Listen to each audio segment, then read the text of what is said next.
I see you've been of some assistance to Eloise. Perhaps you can extend me the same kindness? Perhaps. What would I be doing? Finding someone. You see, I've been having trouble with thieves, and despite the many pains I've taken, I can't stop them from rummaging through my packs. I was griping about my lot to a friend of mine a few days back, and he offered to track the culprits down. Now, Joseph's a sellsword, and a good one at that. But he's been gone days, and I'm beginning to fear the worst. Any idea where his search for the thieves might have taken him? The old Zemeckis Road, perhaps? He doubted they would be fool enough to linger here in Boklad. Joseph's lived a hard life. Made him grey long before his time. I just pray he hasn't been killed over a few sacks of grain. I can't imagine there are too many grey-haired sellswords around. Hopefully someone will have seen him.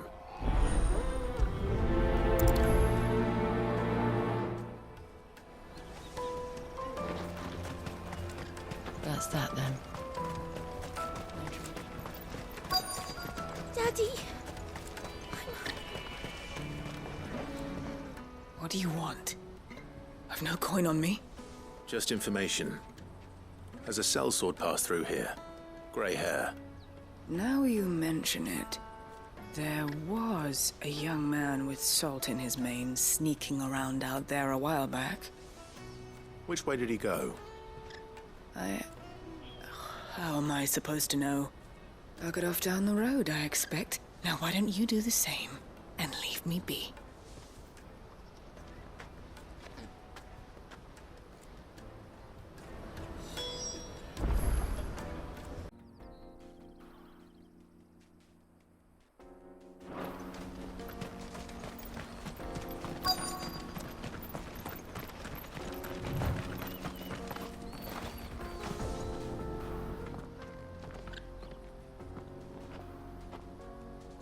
We don't want any trouble. Neither do I. I'm looking for someone. A grey-haired mercenary. Well, we haven't seen him. Yes, we have. We saw him climbing up the rocks. Those ones, over there.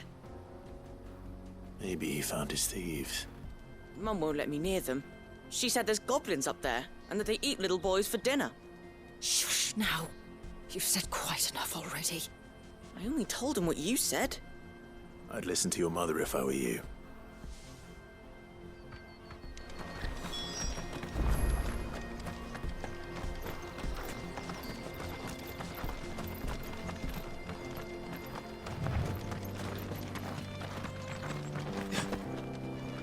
Did Joseph's thieves really lug their stolen wares all the way out here?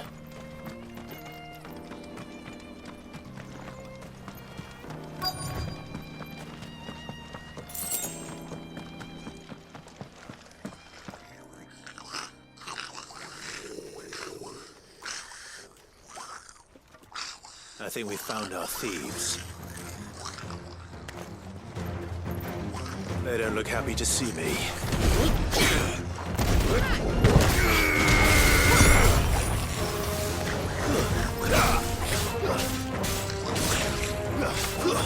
Stay down!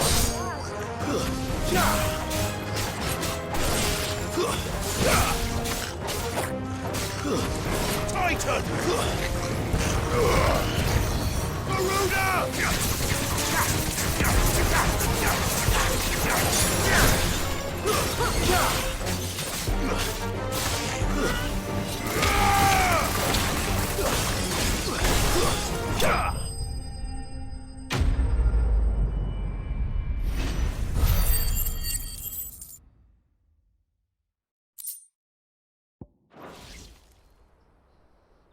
Let's get this over with.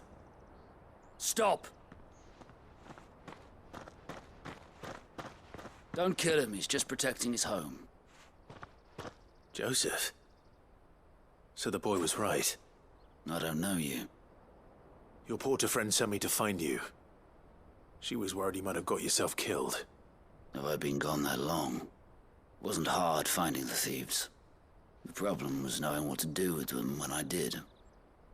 I take it things are more complicated than they appear.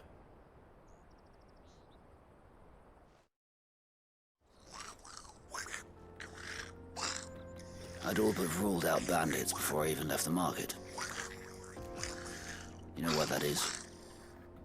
Because our thieves had no interest in gold or gems, or anything they couldn't eat for that matter.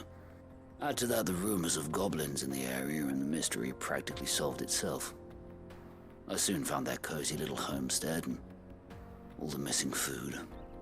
I launched myself at them, full of righteous fury, but their leader was the only one who moved to meet me. The others, they huddled around that food, ready to die protecting it. They stole because it was that or starvation. I've been there myself, back when times were hard. So you spared them, and earned their trust into the bargain by the look of it. These goblins aren't native to the area. They don't know how to survive such barren lands, so I've been teaching them. And once they've learned to hunt and forage, they won't be fool enough to risk their necks in Bocklad. I'm impressed. I didn't know goblins could be reasoned with. Do me a favor. Let the porter know I'm safe. I'll head back to the market once my work here is done. Oh, and don't mention the goblins. I don't want people coming here brandishing pitchforks. Not now this lot have sworn off thieving. Your secret's safe with me. I appreciate it. Thank you.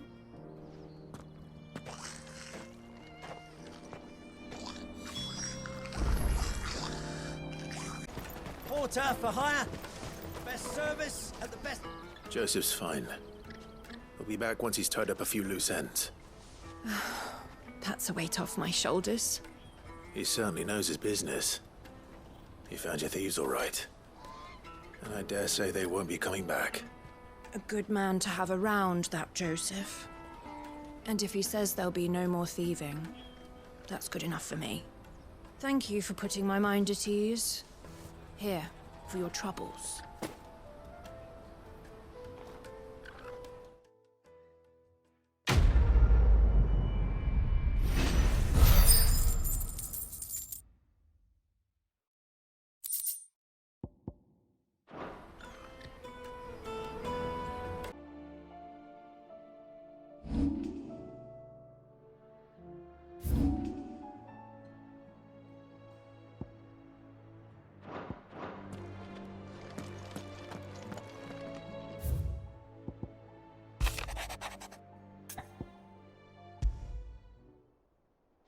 Rutherford. Wasn't that the name of my uncle's manservant? Why would he be at Martha's Rest?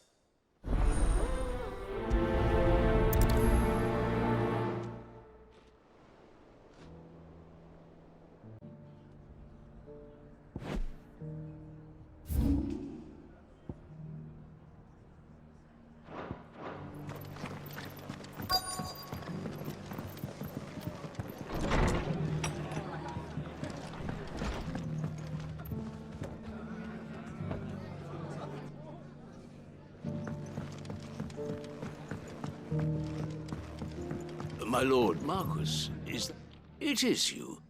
Then you received my letter. I am Sebastian Rutherford, chief steward of your lord uncle's estate. Of course. We met once before. Yes, my lord. Thank you for coming. And what was so sensitive that you couldn't put it in writing? 1,000 apologies, my lord. I did not mean to offend. I merely... It's all right. Continue. I am here at Martha's Rest, at the behest of your lord uncle, tasked with learning what I am able of the realm's current state of affairs. And what I have learned is grim. The fall of the Mother Crystals has left Storm in a state of utter disarray. The subsequent darkening of the heavens has only made things worse. Akashic attacks, once unthinkable, are now commonplace. The gears of governance have ground to a halt, and without a steady hand on the tiller, the realm threatens to drift into utter chaos. Your lord uncle, however, believes there is a way to avoid this fate, and is determined to see it set in motion. That sounds like quite the undertaking. It is. Hence my having enlisted the aid of several colleagues serving the 7 high houses. Alas, I have lost contact with 2 of those colleagues already. They are both able-bodied and trained in the sword, yet in these dark times even that may not prove sufficient to keep a man safe on the road. So you want me to find them? I'll need to know where they went. One I sent to investigate the Republic, the other the old Imperial capital of Oriflamme. That doesn't exactly narrow it down. I suppose I'll start in Dalamil and work my way east. Thank you, my lord. I shall pray for your success and safety.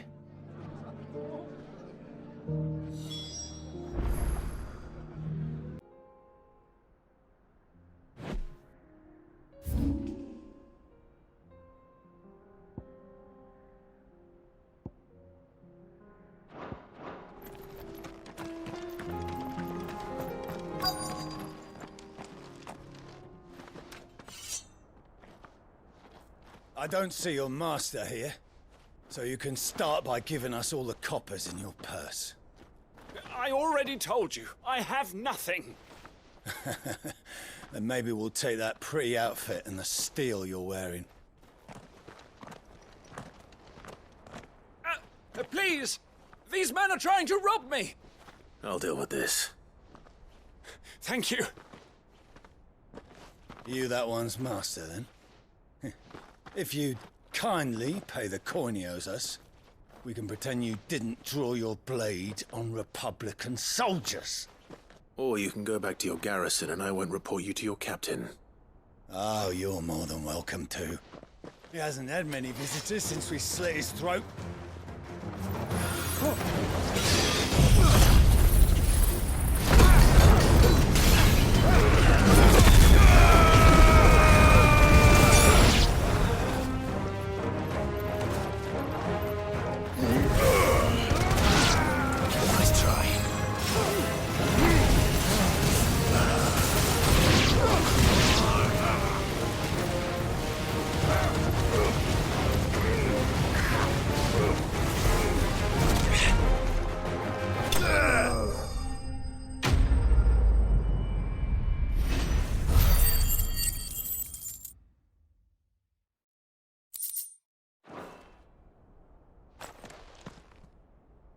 I'd expect as much from Hugo's faithful, but these were men of the fist.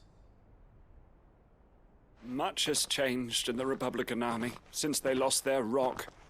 You've seen this kind of thing before, then? Many times. I was sent here to observe the situation. You're one of Rutherford's men. He sent me to look for you. Well, then you have my thanks. I fancy I could defend myself against 1, perhaps 2, but a whole regiment. I arrived in Dalamil several days ago, but when I called upon the captain of the local garrison to make inquiries, his men confiscated my effects and locked me in a cell. The captain is no more, and his men make the rules now. Fortunately, I was able to bribe my way free, only to be stopped again by those soldiers you so kindly dispatched. What of the Fist's central command? Surely they wouldn't allow such lawlessness amongst their ranks. I would imagine they are unaware of it. Most of the army has fallen back to the capital and hunkered down behind her walls. Those who weren't recalled now rule the fringes unchecked, answering to no one but themselves. Then it's worse than we imagined. You should return to Rosaria. It's not safe here. I'll find a caravan heading north. You won't mind if I borrow one of these soldiers' coin purses?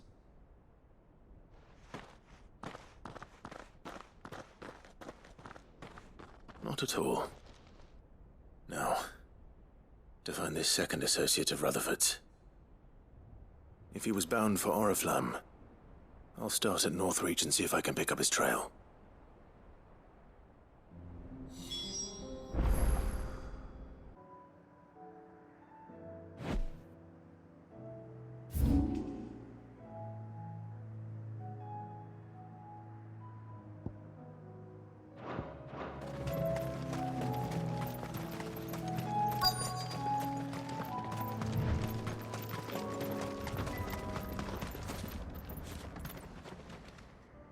What happened here? If you're with the others, they've already relieved me of my belongings. I'm not. I'm looking for someone who was sent here by a man named Rutherford. And then you found him. I am Alistair Rockford, attendant to the Lady Ariane of House Wellesley. Of the 7 high houses of Rosaria. It's been a long time since last I saw my great-aunt. Is she well? My Lord Marquis? Yes. Yes, she is. The Lady Dowager has granted me leave to assist your Uncle Stuart. I was on my way back from the old capital when I saw some villagers being robbed on the road here. Bandits?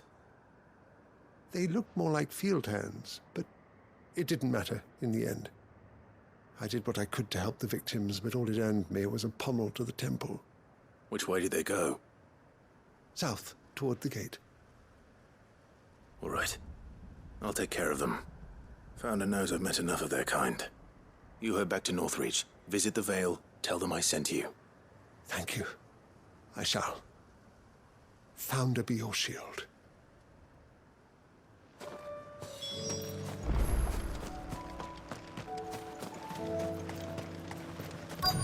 They just couldn't resist, could they?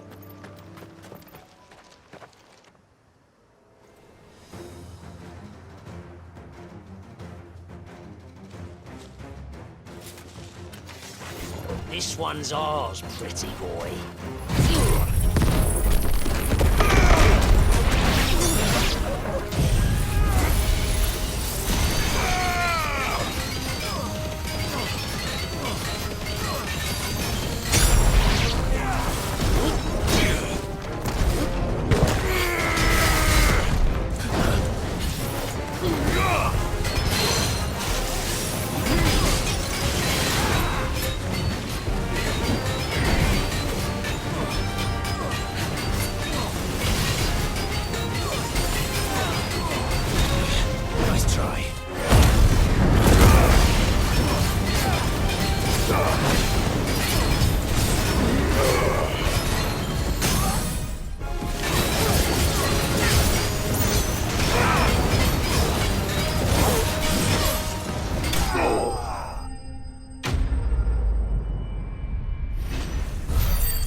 Make for the town while you can.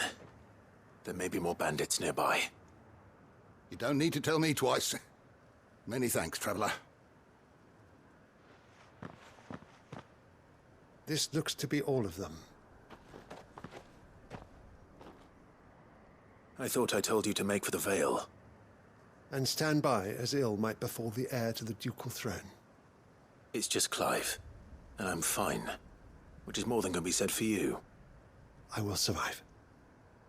Strange that the garrison wouldn't intervene in such a brazen attack so close to their gates. The garrison have their hands full inside the city. Some days they don't even send out patrols. There are few hands left to work the fields, and even fewer to transport the grain. The market stalls are nearly bare, and the price for what remains is exorbitant.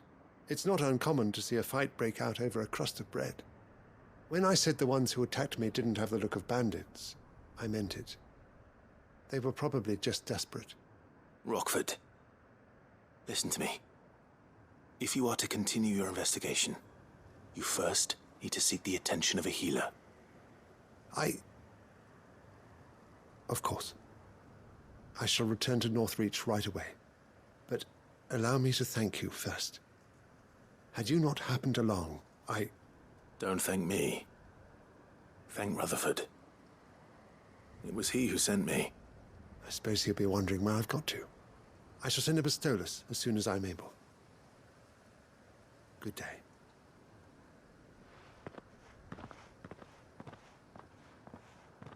My uncle certainly has his work cut out for him. If it isn't already too late. I should go and tell Rutherford that his colleagues are still in one piece.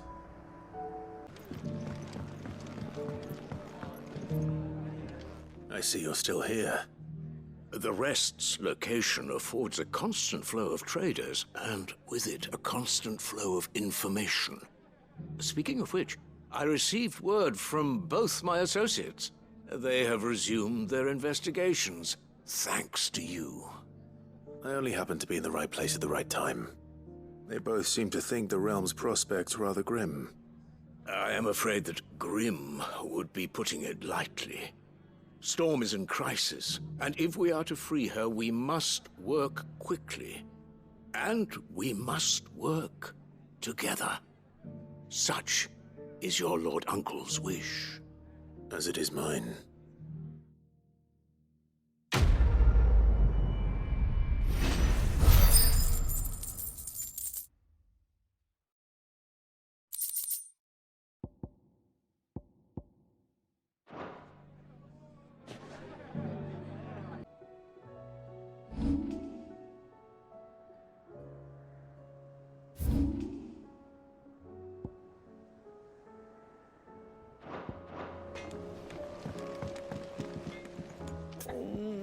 What am I gonna do? Is everything all right, Goots? You seem more discomposed than usual. Oh, I don't know what that means, but I'm in a bit of a muddle. Oh, I think Nan might be in trouble, and she's... It's all right. You can tell me.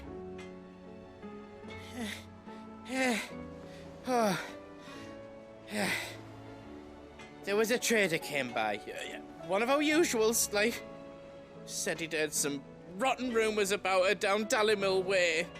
Folk are saying she's been selling to bandits and cutthroats and that. I mean, she's fond of a chance to make a coin or two, aye, but she'd never do business with baddies.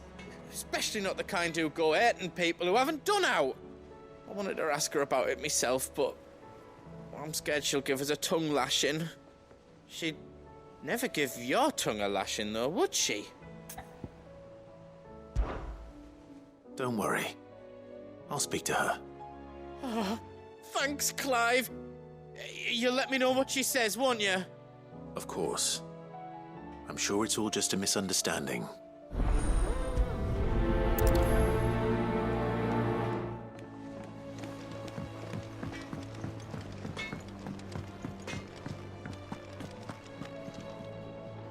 Lady Karen. How's business? Not nearly as foul as the weather.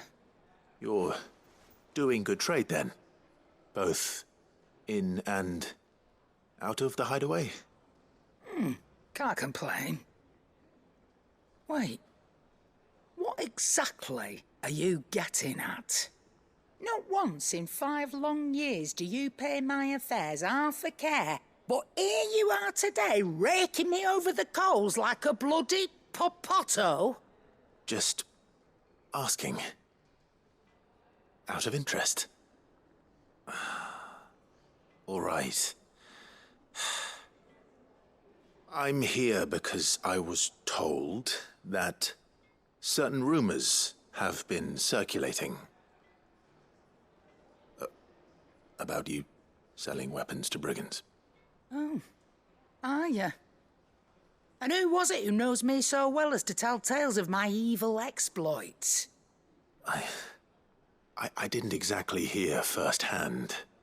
All I know is that someone in Dallimil has been spreading word to that effect. And what? You believe it? You think I'm profiting off the blood of innocents, do you? Look, I've done things I'm not proud of. Might be there were a time when I turned a blind eye to the wretchedness of the world so I could line my pocket. But that woman is no more. And you'd know that if you'd ever paid the slightest bit of notice. You're right, Lady Karen. I apologize. It was wrong of me to doubt you. No, it was. No. I reckon you've got better things to do than pointing your do-gooding finger at a poor old woman. Of course. Good day.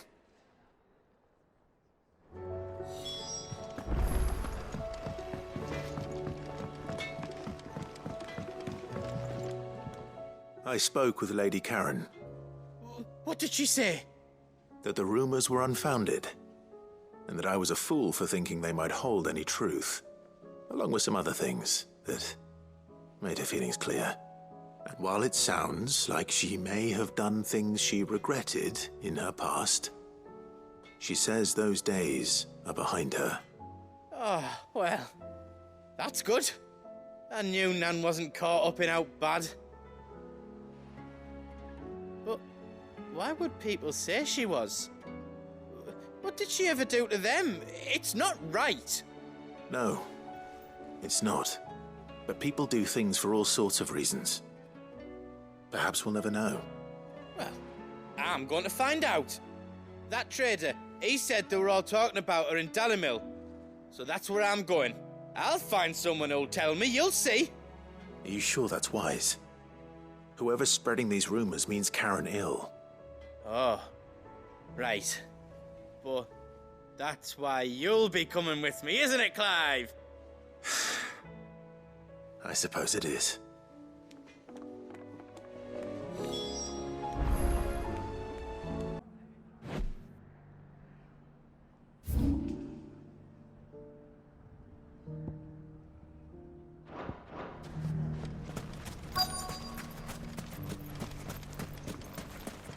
Could be I know something more. Clive, listen! I found someone who says he's heard the rumors about Nan. Have you? Go on. Tell him what you told me. All right. It's like I said. A wizened old crone by the name of Karen's been selling steel to whoever'll pay her price, be they knight or knave. Says the more swords and spears she puts in people's hands, the more war they'll wage. And the more war being waged, the more call for swords and spears. And who will they all turn to keep them in steel? Why, the good Reaper herself. And you've seen this Reaper at work? Aye, it just so happens I have. You'll find her right here plying her trade most days. Here in Dalimil? Where exactly? She has a stall here in the market, but if you're not the patient type, you can probably find her at her storehouse on the edge of town. But it'd be a bolder man than me that braved that particular nest of vipers. Feeling bold, traveler? I hope so, for your sake. Now, if that's all, I have places to be. Sorry to have kept you.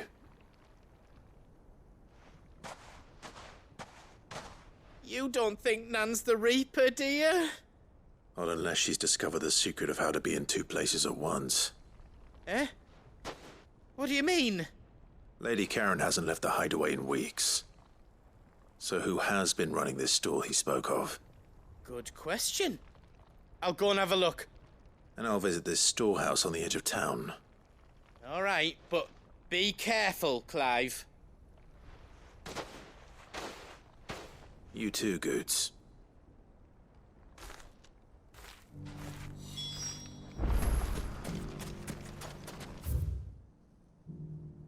Nest.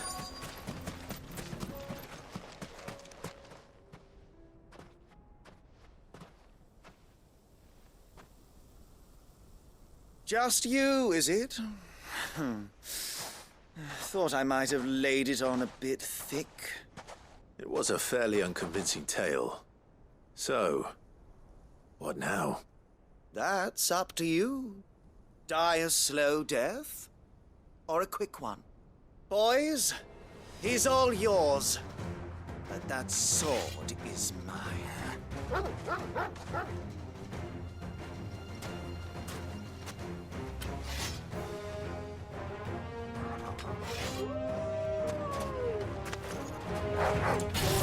Leave now and we can pretend this didn't happen.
done it now.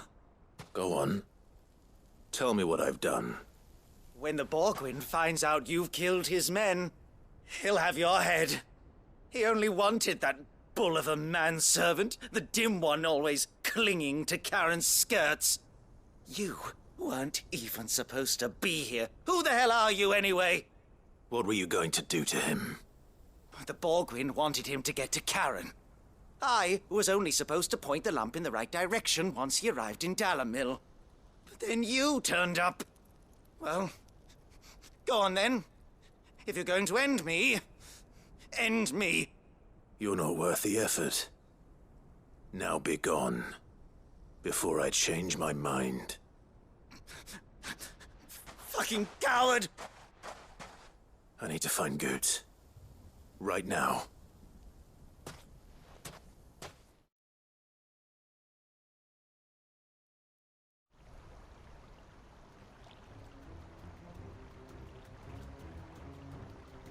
Get your filthy paws off me, you naughty-pated lout! Stop calling me names! And stop spreading them horrible lies about Nan! Well, that will be easy enough. For they are not lies. Every last word is true. And she must pay for her crimes in blood. Blood?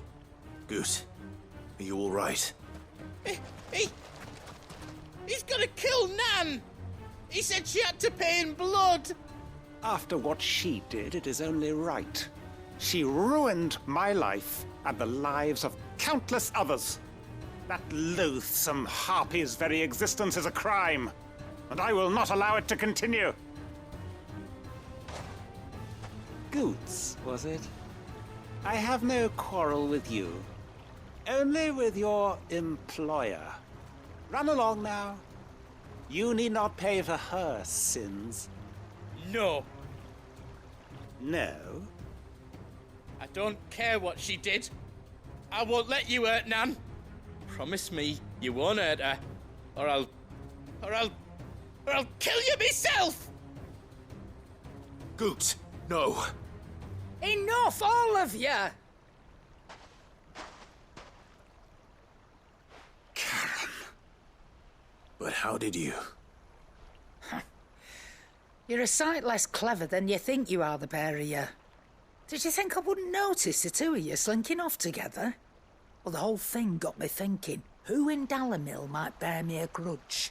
And a certain snivelling shit I ran afoul of in my fairy years came to mind. Though it was just Bogan back then, wasn't it? I thought the years might have taught you some sense, but I see you're the same pants-pissing craven you've always been. What was it we called you? Wet legs. You bitch! Everything that happened, it was all your fault! And now you'll finally pay for what you did to me!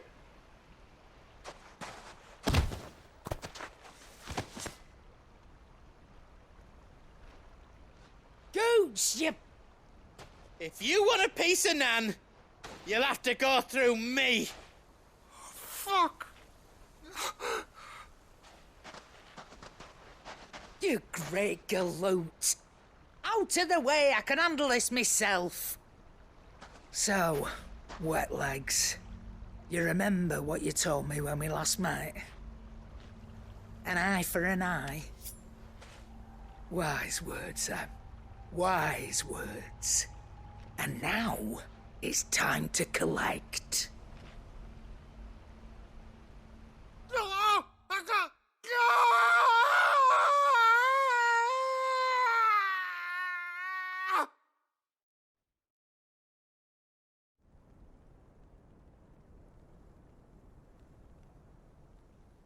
Sorry to keep you waiting. Is he... dead? No. But I reckon he wishes he was. It ain't easy going through life one eye short of a pair. After all, I should know. You don't mean... Oh, don't tell me you didn't notice. Lost it to old Wet Legs back when we were working the same routes. Said I'd stolen from his strongbox. I'd done nothing of the sort, mind. But that didn't stop him taking his little revenge. So I took some of my own. Sorry, lost everything. His coin, his clients. I always knew he'd be back one day to claim his due. But he crossed a line dragging poor Goots into this. He didn't hurt you, did he? No, Nan. Still got all my arms, see? Legs too. But if he comes back again? What if he does?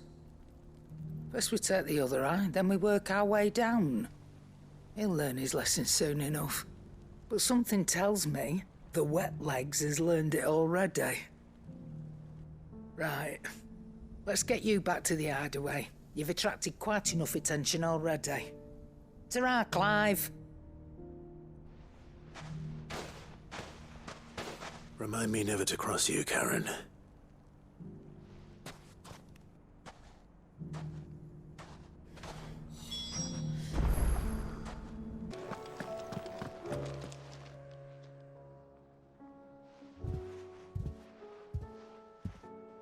Nothing like a dish of cold vengeance to foul the gut.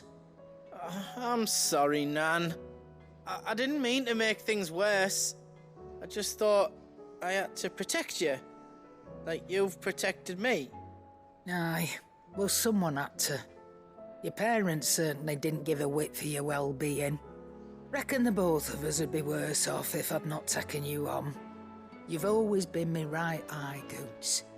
And I'd have you stay that way. So don't you dare go looking for trouble again. Well, I will. If you ever need help, I'll do it again and again, and you can't stop me. Why, you big lump. Fine. Play the hero if it makes you happy. Thanks, Nan. I won't let you down. There's nothing he wouldn't do for you. That's as maybe. But if he's ever to make his own way in life, he'll need to start looking out for himself as well. Till then, he'll need people to watch his back, just like you did in Dalamil. Don't think I didn't appreciate that. Of course. His family. Stop it. You make me one good eye, mister. I don't go thinking that'll do you any favours. A potion today'll cost you the same as it did yesterday.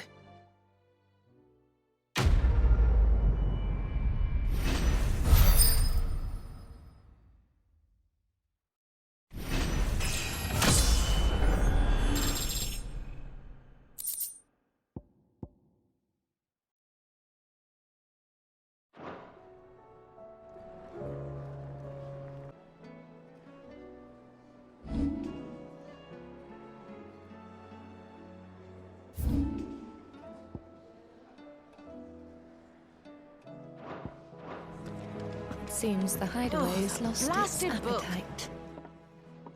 Here, you put me in this situation, Clive. You can bloody well get me out of it. I need a hand with a recipe. Are you sure it's me you're looking for? I'm not much of a cook. I'm all the cook will be needing, thank you very much. What I want from you is a little of your time, right? Oh, and perhaps your sword. You remember Ivan's stew, right? Well, despite the look of the thing, and that awful stench, people wolf it down. So I thought I'd try making one of these supposed masterpieces myself. Had a peek at the book and gave it a go, but, well... It wasn't as straightforward as you'd hoped. Ivan had the same problem. Yeah, but this is my blimmin' kitchen, and I will not be outdone. So if you don't want to be seen as playing favourites, I suggest you lend me a hand. I've never been one to play favourites, Molly. And I would be only too happy to lend you a hand. So, what's on the menu this time? A fried mortress of skyworm. That's one heck of a name, innit? Recipe seemed easy enough to an old hand like myself. Thought I'd followed it to a T. Only, turns out skyworm livers and drake's mint are not what I thought they were. At least I hope they're not, given the rancid mess they made. Ivan said the recipes in the culinary pilgrimage date back centuries. Who's to say the ingredients even exist anymore? Well, that's a question for a scholar, wouldn't you say? Perhaps you know of one? Kindly old fella who haunts the shelves, maybe? Fine. I'll go and speak to Harpocrates. Perhaps he'll know something. And if he does, I'll see if I can find your ingredients for you. You do that. Lest we forget, you've got a reputation to uphold.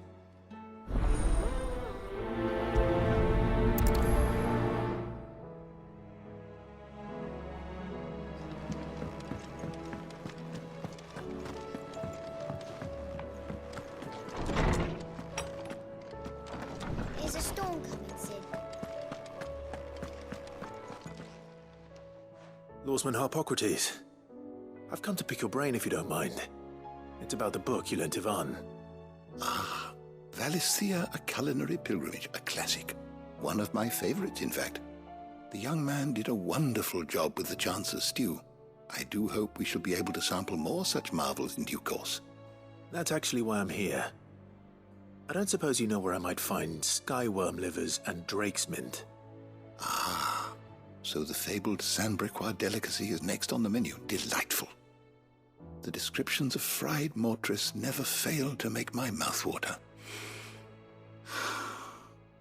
Now, skyworm is a somewhat antiquated name for the wyvern, their ground livers being the paste from which the mortress is made. Dragon livers. How very Sandbrequois. One would have thought the disciples of Bahamut would have a touch more reverence for their icon's brethren, but apparently not. I believe the specific dragon the recipe demands is the blueback wyvern, said to be the very color of the sea beside which it resides. So we know where to look for our liver. But what about the drake's mint? Saint's bonnet in contemporary parlance, a herb which grows along the North Reach coast. I gather that one can locate the cheerful yellow flowers by their heady scent alone, so I'm sure you'll have no trouble finding them. I may add that people once believed game was best served with the flora that sustained it in life, in which regard fried mortress of skyworm is undoubtedly a typical dish of the time. Meaning that if I find one, I find the other. To Northreach, then. Best of luck, Clive. And do save me a bite once the dish is complete.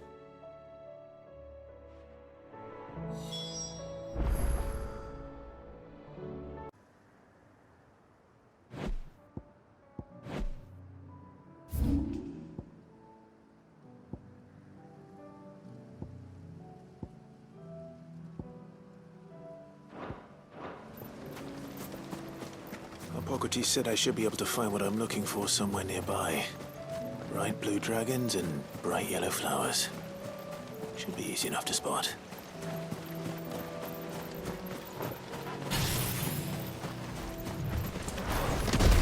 This must be our wyvern. Right. Let's get this over with.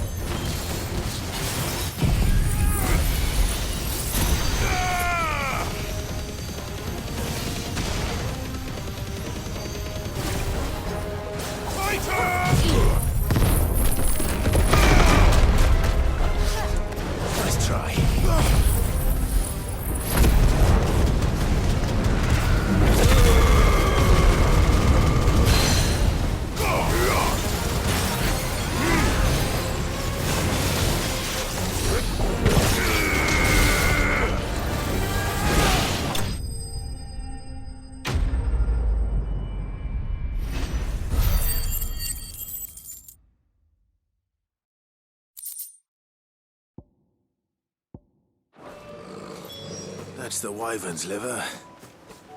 Now I just need to find the herbs. Bright yellow with a heady scent.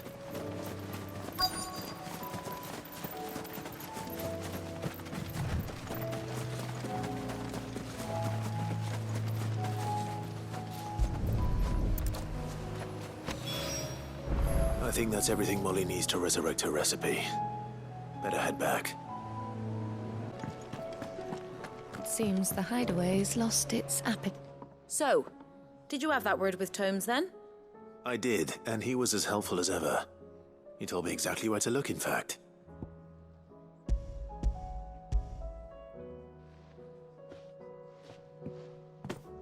And what precisely will I be cooking up? Or is it better not to know? Blueback wyvern liver. And, a herb known as Saint's Bonnet. Ah, wyvern livers, was it? Well, at least it weren't actual worms, I suppose. Now then, you stay right where you are. I've got some cooking to do. Let's hope these grand old chefs of yore knew what they were on about.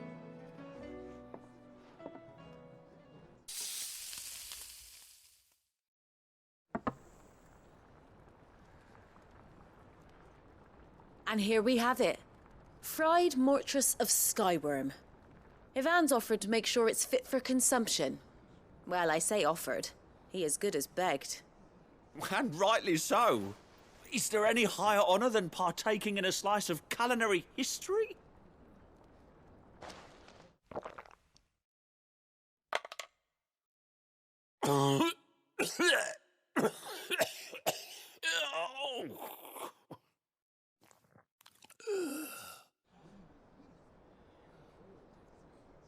So, not fit for consumption then? What witchery is this? The crackle of the crust gives way to an almost violent richness. Yet, it is the piquant kiss of the saint's bonnet that tames this savage dish. It is a tour de force, a force of nature even, a maelstrom of flavour and sensation, a graceful beast emerging from centuries of slumber. I think he likes it.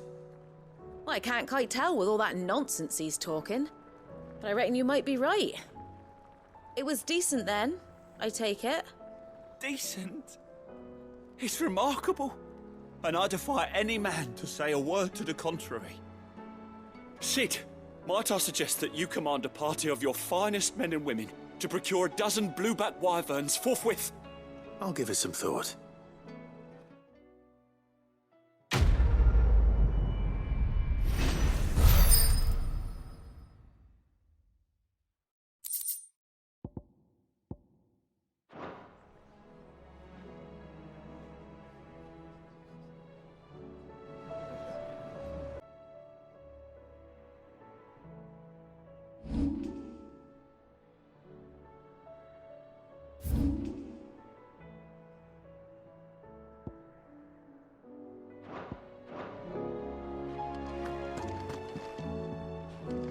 Sid, perhaps you can help me solve a mystery.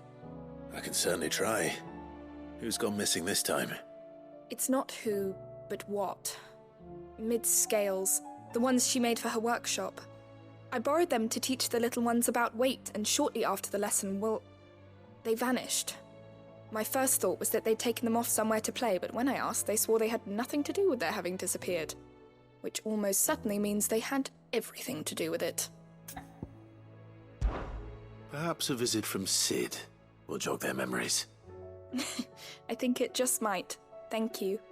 I don't like to imagine that my pupils would lie to me. But if they have, I'll have no choice but to discipline them accordingly. They were in the atrium when I last saw them. As always.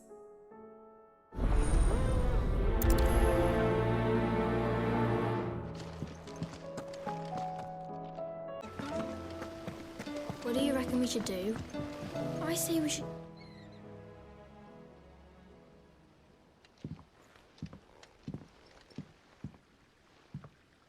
Sid! Hard at your studies, I see. And what is that? It's not a set of scales, is it? No. Of course it isn't. Well, not anymore, it's not. Oh! And just how long hasn't it been one? We're sorry.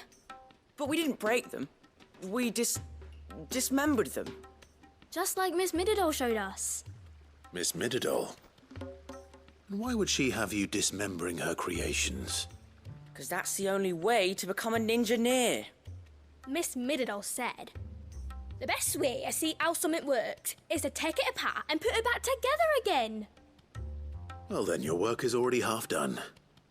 Carry on. About that. The taking apart was easy enough, but it's the putting back we can't work out. Speak for yourself. the heavy thing goes at the bottom. Then...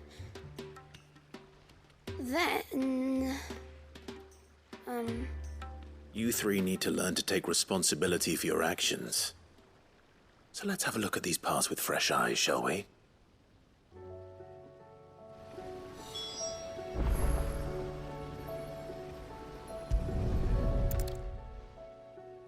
All right. Everything here was once part of Miss Midadol's scales. Every piece has its own role to play, and each is just as important as the others. If even one of them is missing, the scales won't work. So let's think about what those roles might be. You already know one of the pieces, the body. Its role is to support everything else. But what of the others?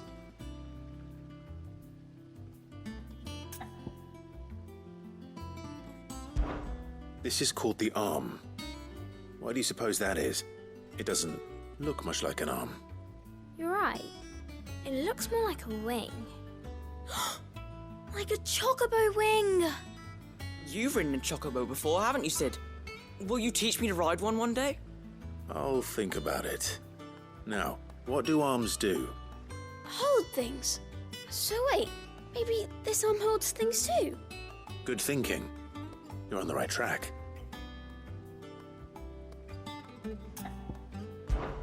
These round parts are called the pans. You all know what a pan is, don't you?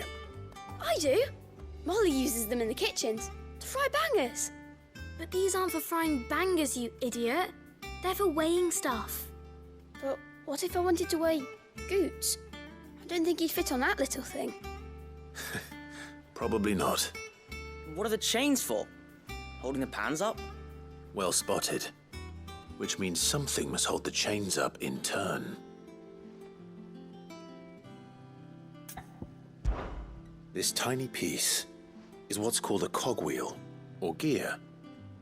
Have you ever seen one before? I have. Miss Midadol's dungeon is full of them. Most are on the floor. She puts them in all her inventions. They spin round and round and round and round and... That's right. They're very useful when you want to make things move. Do you remember if there was anything on the scales that moved? I remember the arm moved when I tried weighing an apple. And then somebody ate it. It's not my fault. You shouldn't have tried weighing it before lunch. We know what part's supposed to move and how it's supposed to move. So, let's put the pieces together first, see what doesn't move, and then stick the cogwheel to that. Not a bad idea. You see? It's not so difficult. So, now that we've taken stock of the parts and learned what they do, what do you think? I think we've got it. Then here's what we'll do. You tell me what goes where, and I'll put the scales together. Well, obviously you need to start with the body. All the other pieces fit onto it, don't they? And the arms go on the body, just like real arms. Or wings, if you're a chocobo. And then the arms hold the pans by the chains. Very good. Let's see if that works. There. All finished.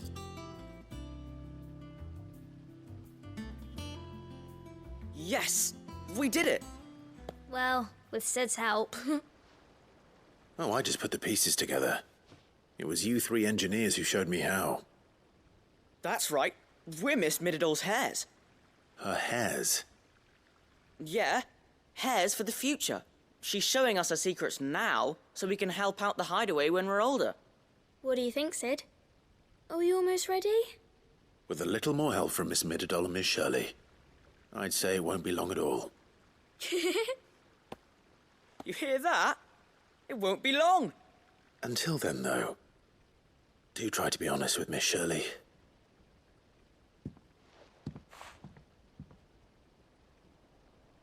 Hey, look! We never used the cogwheel. You don't think Sid forgot about it, do you?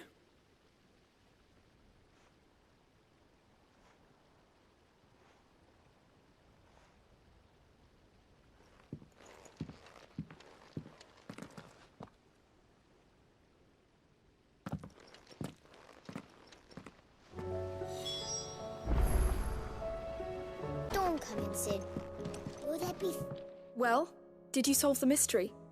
It was as you thought. The children had the scales, or the parts of them at least. They dismantled them to see how they worked. Oh, no, Mid will have my head. Thankfully she won't. This might even have been her idea. Although I was the one who ended up teaching the lesson. I'm so sorry, Sid. I know how busy you are.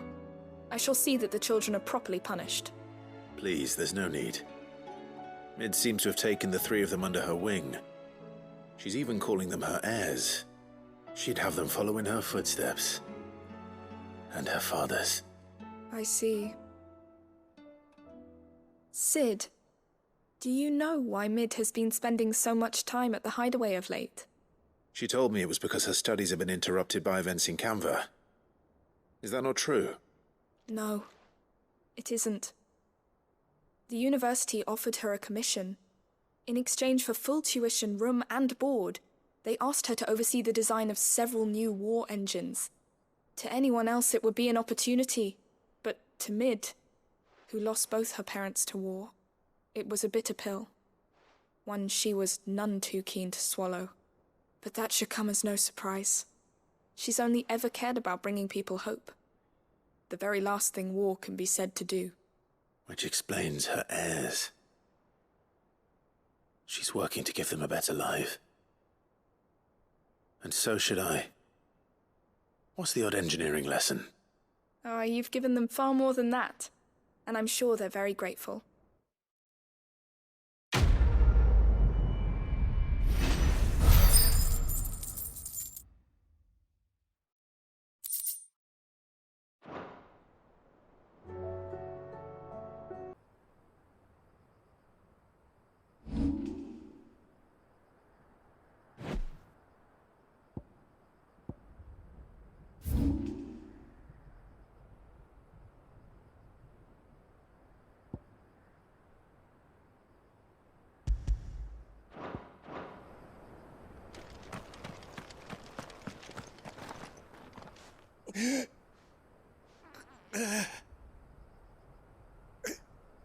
You're injured.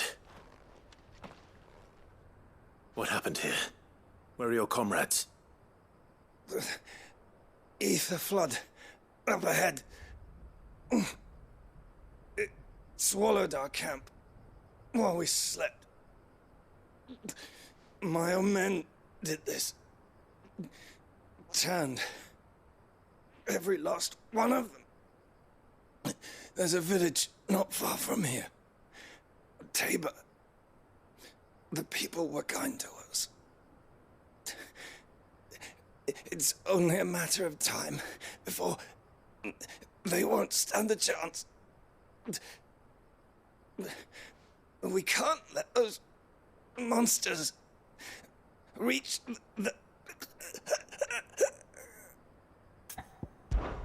I'll go. You catch your breath. Thank you. Our encampment is up ahead. Just off the track. They must not reach Tabor. Forgive me, Lord Kuka. Rest well, soldier.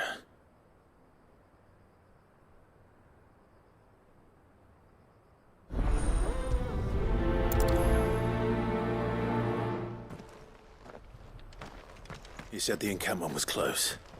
Let's hope the Akashic are still there. Another ether flood. They're everywhere now. We can't go round it. Then we'll just have to be careful. Good. I got here in time.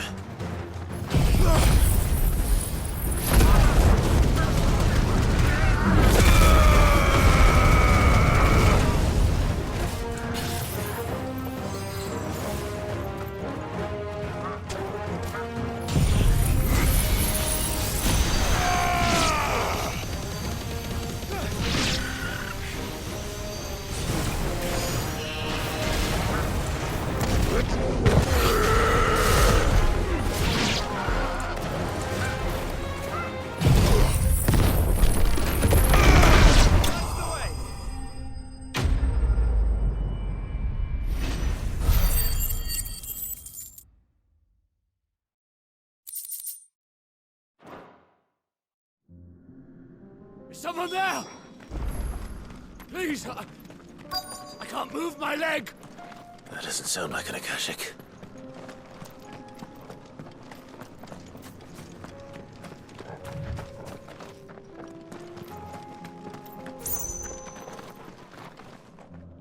You're with the battalion? I am. I heard the fighting. Are the others? Taken care of. One of your brothers in arms told me what happened and asked for help. Another survivor? Where is he? Tell me. His wounds were too deep.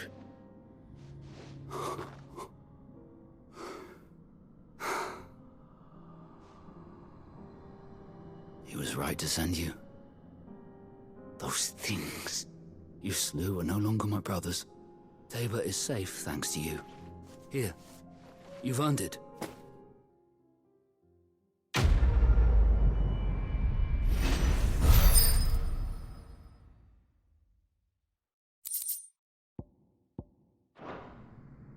You seem familiar.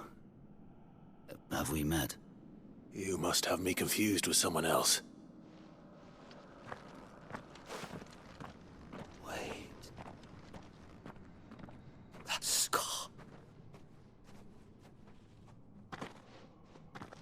Son of a whore.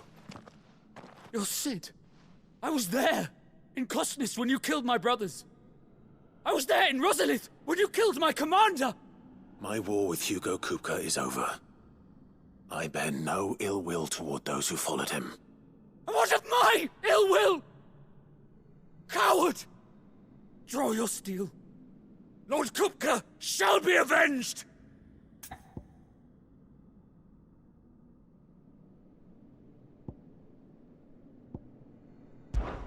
When your wounds have healed and your head has cooled, come and find me if you must. Though I hazard your life would be better spent in service of those who need it. Or have you forgotten your oath to the Republic? My oath? What would you know of oaths? I know how hard they are to keep. Which is why I'm giving you the chance to keep yours. No. I won't be deceived. Lord Kupka told us of your crimes. You are an outlaw. A murderer, not some man. Like you or anyone else. I am nothing like you. But if you're not gonna kill me, then go. Leave! Just know that I will find you, Sid. Someday.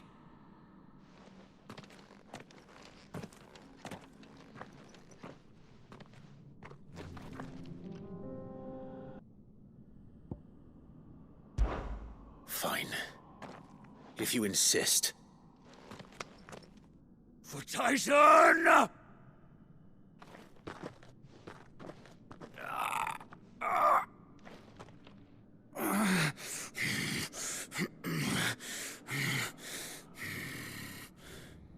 You're in no fit state to fight. And this should be easy for you. Come on. Kill me! For what? The sins of your master. You and I have no quarrel, and I will not strike a man who cannot defend himself. No. I won't be deceived. Lord Kupka told us of your crimes. You are an outlaw. A murderer, not some man. Like you or anyone else. I am nothing like you. But if you're not gonna kill me, then go. Leave! Just know that I will find you, Sid. Someday.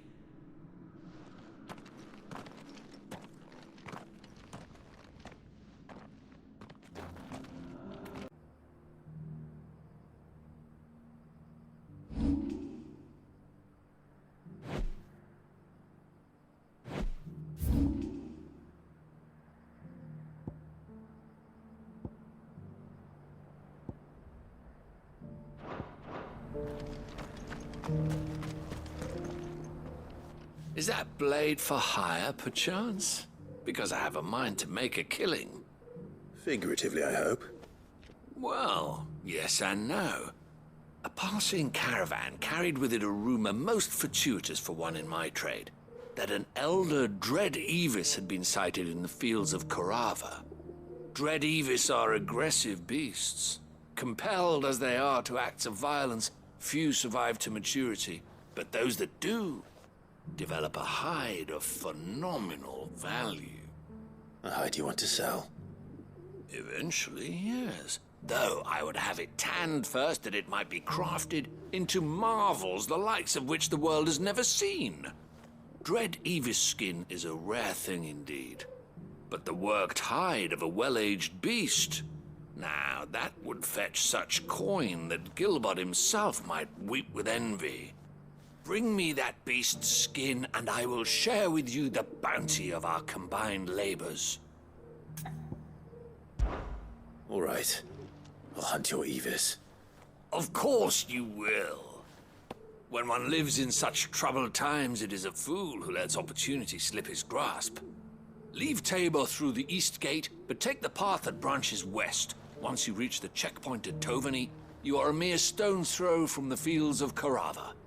I eagerly await your safe, and above all, triumphant return.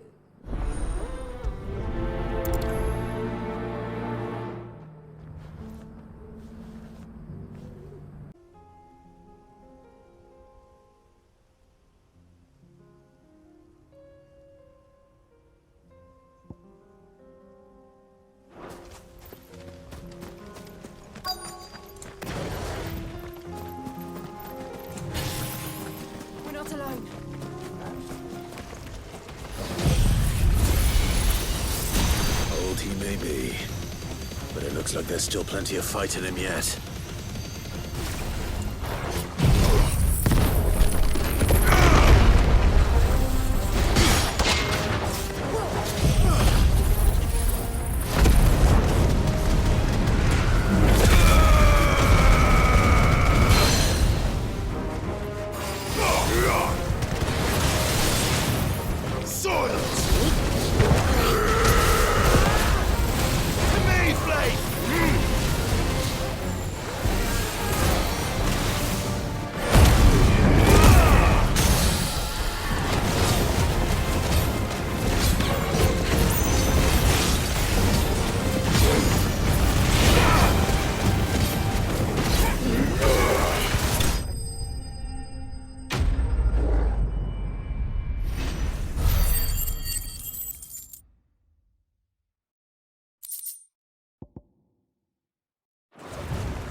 This thing reeks. The sooner it's off my hands, the better. Here's your hide, as requested. I worried you might never return. Quickly, let me see it.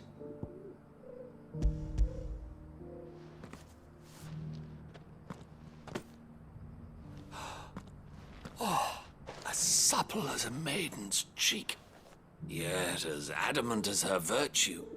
This is everything I had hoped for, and more. Clearly, my trust in you was not misplaced.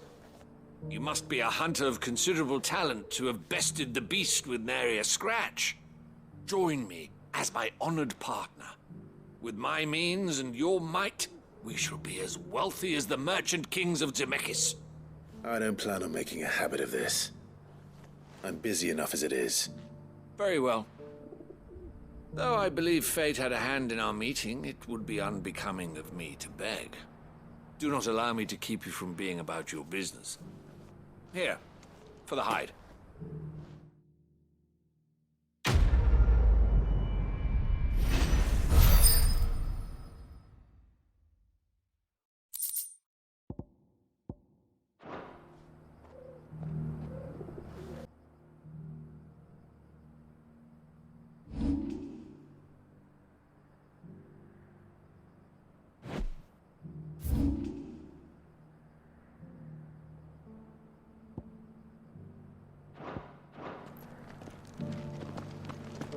You there? Finally. No one was paying me the slightest heed. Is something wrong? At the university, the students would hang on my every word. Sadly, this far from home, I'm just a vagrant greybeard. The university? You're a scholar. A specialist in ancient cultures. The most accomplished in all Valisthea, some have said. Not that I look the part in these tattered rags. In my heyday, no obstacle could have kept me from my studies. Yet here I am, a wizened windbag, bested by the many steps of Tabor. The answers I seek lying just beyond my enfeebled reach. Would you do an old man a kindness and brave the stairs in my stead? You'll be amply rewarded, of course. Climb the stairs and memorize a few inscriptions for me. Assuming you know your letters, that is. Some courteous soul is rumored to have carved clues to Tabor's rich history into stones dotted about the village. 3 of them, to be precise. 1 each to the north, south, and east. I'm here in the hope that those carvings might shed light on a riddle I've been pondering for some time. Namely, the otherwise undocumented origins of Tabor's unique people. People quite unlike those of neighboring lands. I can't promise I'll remember everything perfectly. Remember what you can. I'll piece together the rest. Make for the domed pavilions, and you'll have no trouble finding the stones.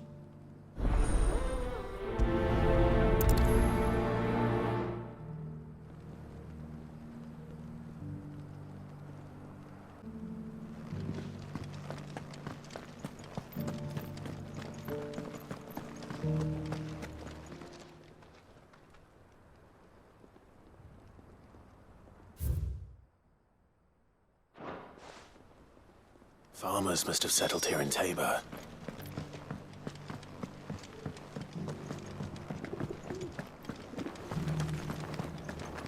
Thank you for the deal, Ed.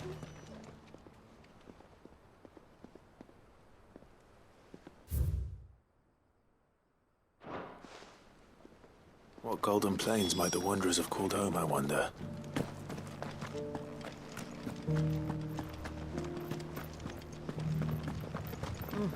Not a scratch on them. So it's these stones to Canva and the rest of the house.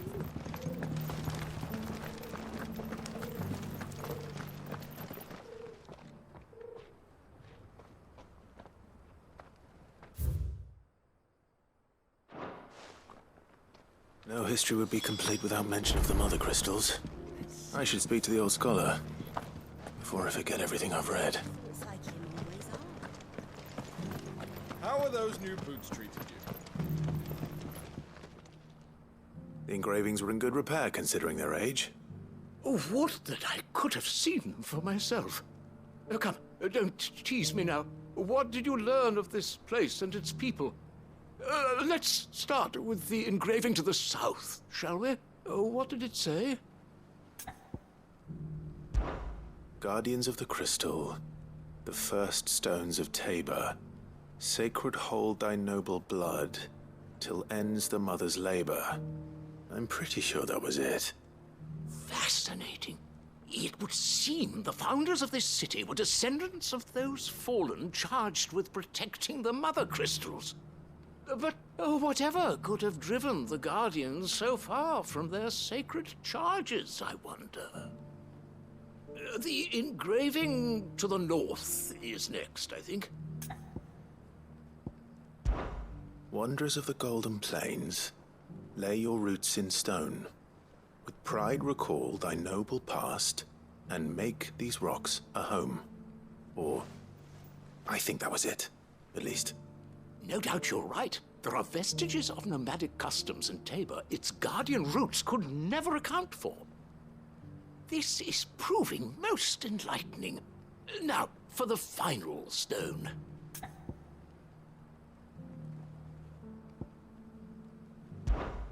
children of the hunters, now tillers of the land, reap her promised blessing, and give praise her gracious hand. That's all three.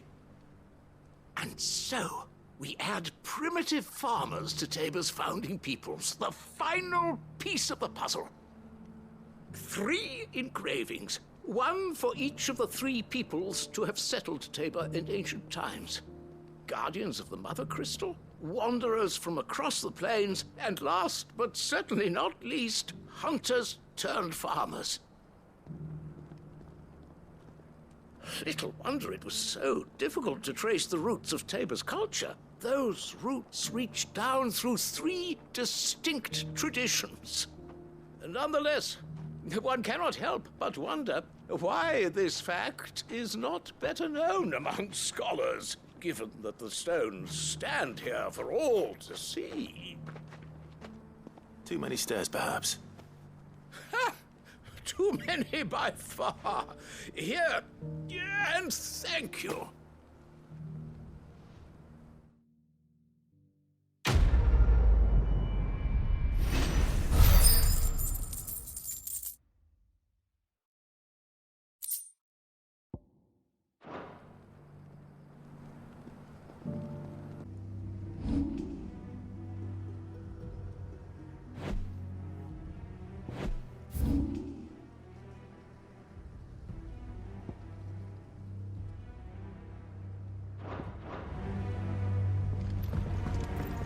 Know what you have to do.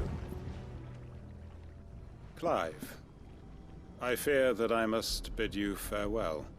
As you know, our time grows short. The Lord Chief Justice's vultures are circling.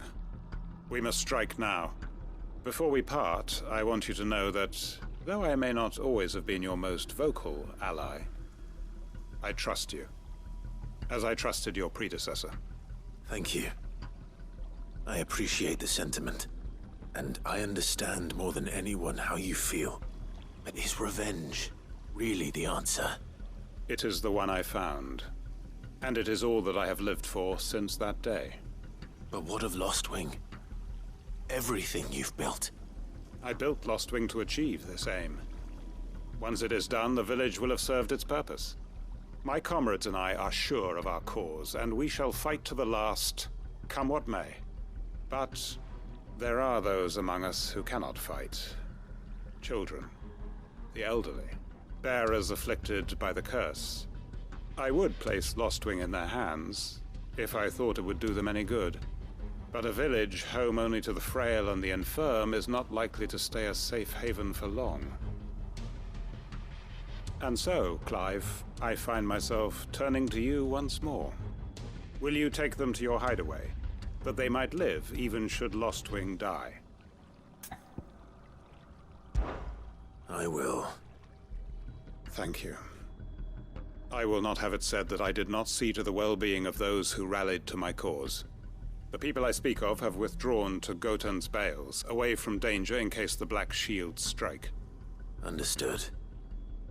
I'll make sure they get to the hideaway safely. Then the last of my preparations are complete. Fare you well, Clive. And may Griga guide us. All of us.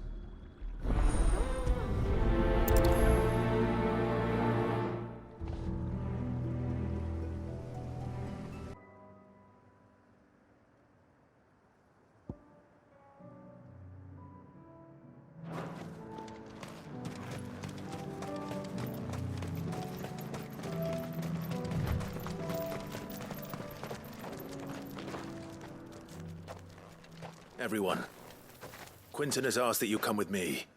He can no longer guarantee your protection, but I can. There's a safe place I can take you to. Well, if that's what the Master thinks best. Sid, none of us would be standing here today if it weren't for Master Quinton. We owe him our lives. So we ain't about to start telling him what he should do with his. If he's saying we ain't safe in Lostwing no more, it's 'cause he ain't coming back. And if that's what has to happen, then so be it. I only hope he can see this through to the end. That we get to see justice done. I hope so too. Oi! You lot! Where's everyone else? They ain't already left, have they? They've gone with Master Quinton. Fuck! Fuck! Fuck! What's wrong? I've just come from the Justice's manor. We have to get Quinton to call off the attack. It ain't just the Black Shields protecting the place. He's got a guard dog and all. A fucking monster. They don't stand a chance against that thing. If I don't get the message to them, they're all gonna fucking die. No. We can't let this happen. Sid! Don't worry about us. You've got to catch up with him. We can't let Quinton die before that bastard does. All right. I'll do what I can. Where is this manor? It's way over to the east, through the woods. Heaven Hall, he calls it. Promise us, Sid. Promise us you'll do what you can.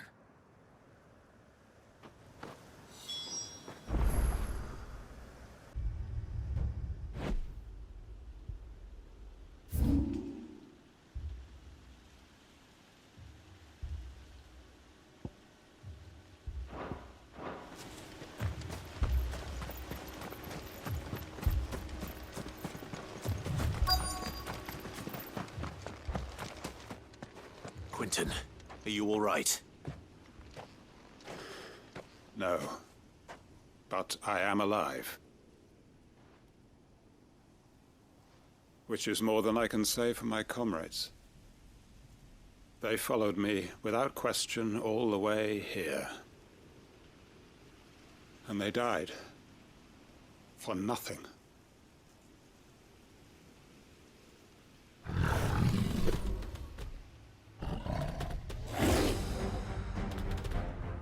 This must be the guard dog. Quinton.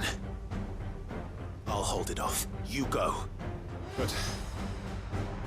your comrades didn't die for nothing. They died for you. Don't let their sacrifice be in vain. I won't. Come on, then.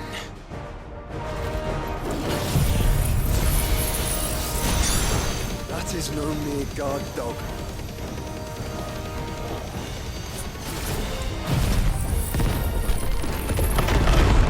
Just a rabid beast that needs to be put down.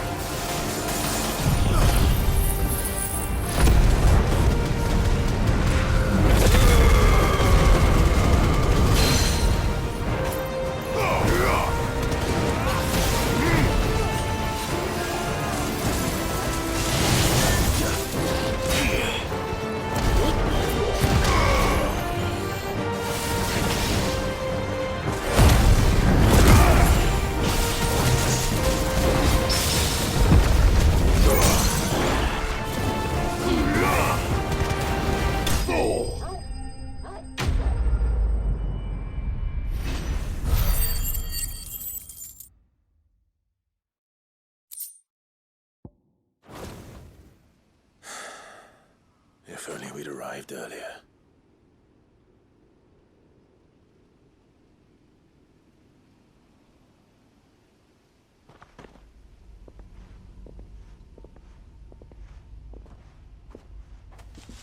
Is it over? It is. He wept and begged for mercy. And I cut him from ear to ear, just as I dreamed of doing all these years. All my plans, building a haven in Lostwing, freeing bearers from their chains and recruiting them to my cause. It was all for this. But what is this? Justice? My faithful comrades. All those lives lost, so that I might take another. Quinton. Master Quinton! Oh, thank Grieger you're safe. You're alive. And so are you. I'm so sorry. I tried to warn you about that thing. And I hate to say it, but there's more bad news. It's Lostwing. It's been flooded. What?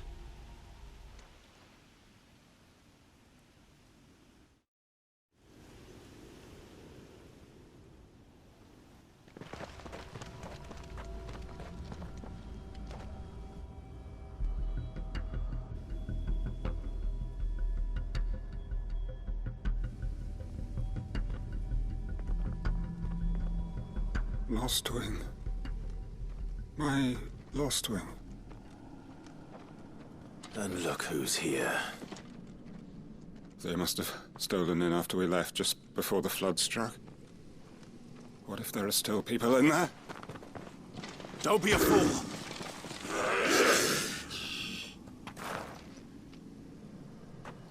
Damn it.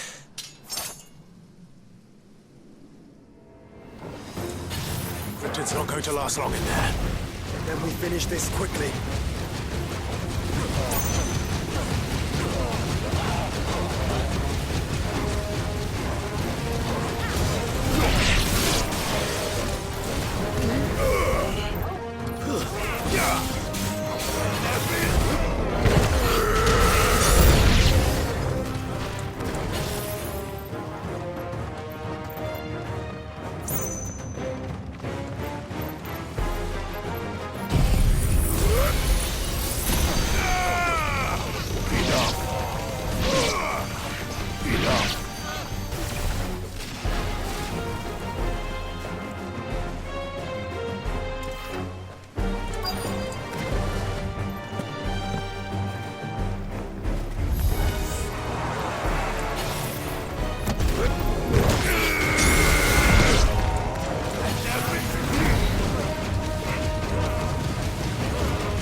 I need to get back to Quinton.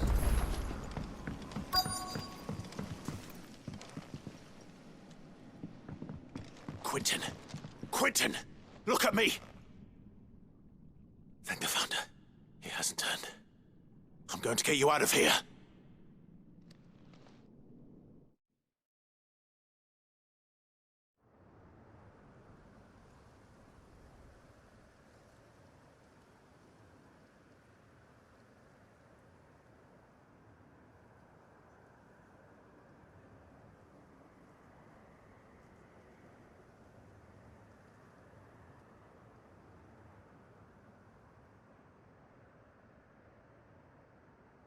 Welcome back to the land of the living. Is Lost Wing? The flood has filled the valley. I see. Then all is at an end. A strange way to achieve one's life's ambition. No, Master Quinton. Save your strength. Why?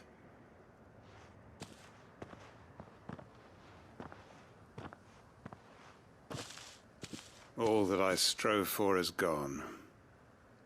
Only emptiness remains. I have nothing left to live for. What the heck are you on about? You've got us, ain't you? Don't try telling me you only freed us so you could get revenge. We're more than that to you, and we all know it. I thought you weren't coming back. But I prayed, and you did. There's got to be a reason for that, right? Can't we just go back to how it was? You know, you looking after us all. Your work ain't over yet, Master Quinton. We believed that you were the right man to lead us, and we still do. Your village may be lost, but it seems your people aren't. So long as you remain to guide them. But why? After what why would anyone follow me? 'Cause we're family, aren't we? Family? Yeah, and all our comrades who went with you, they felt the same. Lostwing weren't just a village. It was all of us. It was. And as long as we're still here, it is too. We can start again. Build a new Lostwing, right here in the Bales.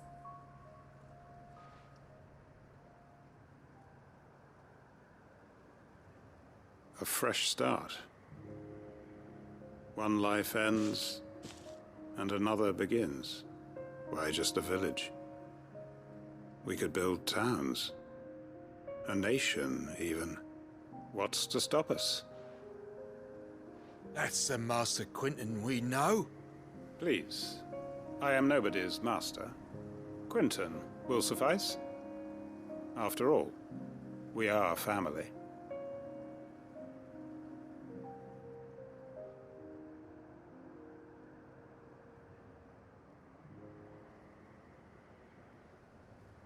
Permit me to withdraw my request. I will no longer be needing your help in looking after my people. I'll pretend you never asked. But you must be rewarded for your efforts on our behalf. You saved my life twice over. And more besides. A bottle or two of your finest red will suffice. Of course. Nothing but the best. And I have a feeling that this year's vintage will be the finest yet. If you don't mind waiting, that is. I look forward to it.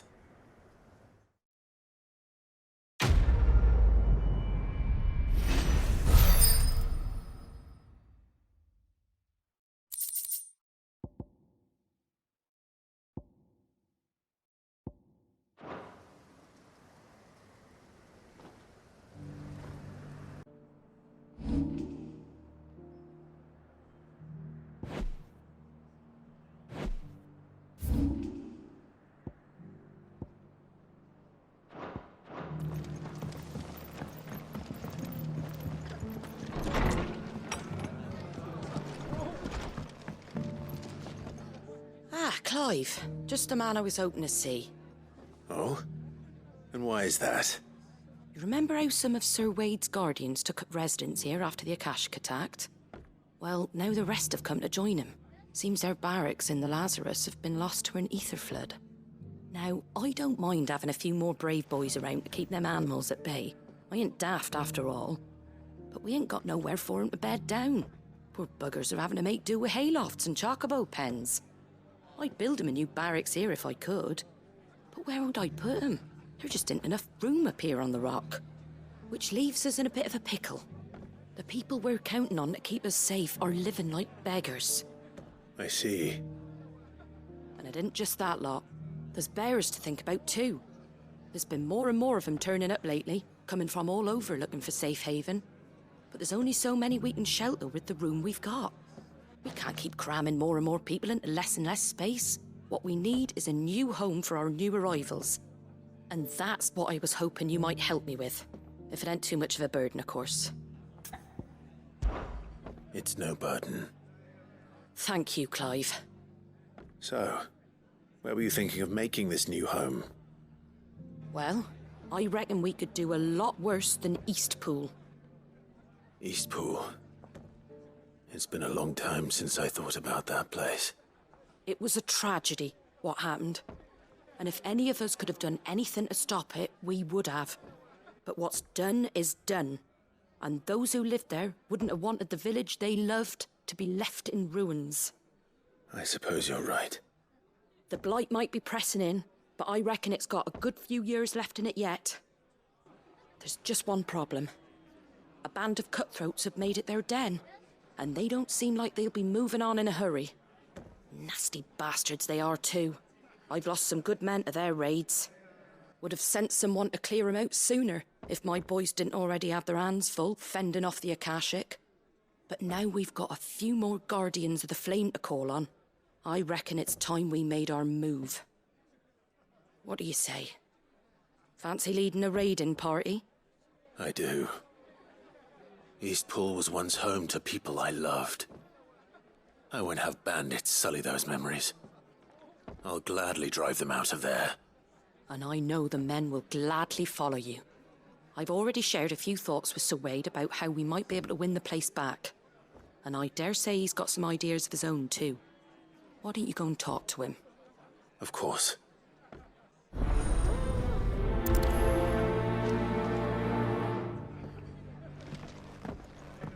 Back to Eastpool, then. Not just yet. Let's hear Wade's plan first.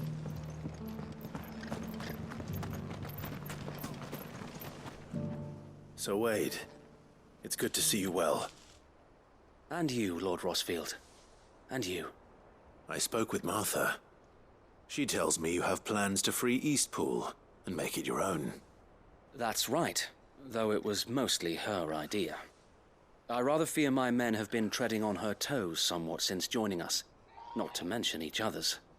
And then there are the bearers, men and women who found the courage to flee their masters and sought refuge here. We need somewhere to settle them, and I can think of worse places than Eastpool. As can I. Which is why I agreed to help you win it back. That's very kind of you. I'd be most grateful if you would. With you beside us, we shall soon send that rabble of rogues running for the hills. So, what can you tell me? That thankfully there aren't too many of them. Fewer than a dozen at our last count. And rather less, thankfully, the road that leads there will more than likely still be crawling with Akashic. A small force would suffice to clear the village, but if the Akashic were to follow them in, that force could end up trapped between a rock and a very hard place indeed. I'll head into Eastpool and deal with the bandits. You and the Guardians can stay outside the village and fend off any Akashic who come too close. Make sure I'm not taken unawares. I can't ask you to bear all that risk yourself, my lord. The Akashic are the bigger risk. I can handle a few bandits. Well, if you're sure, I shall summon my men at once. Shall I wait for you here? No need, my lord. You go on ahead. We'll be with you before long. All right. I'll meet you at Eastpool then. We shall see you there. And may victory await our coming.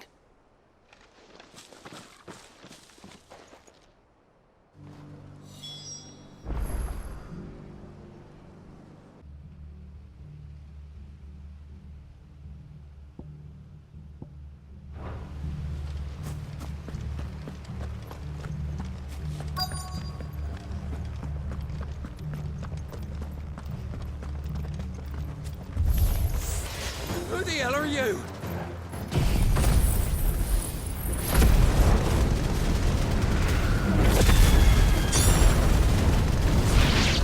Kill them! You will leave this place. That's the end of that then. Or maybe not.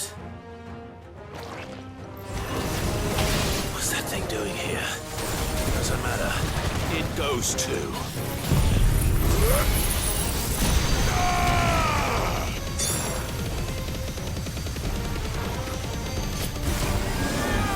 Nice try.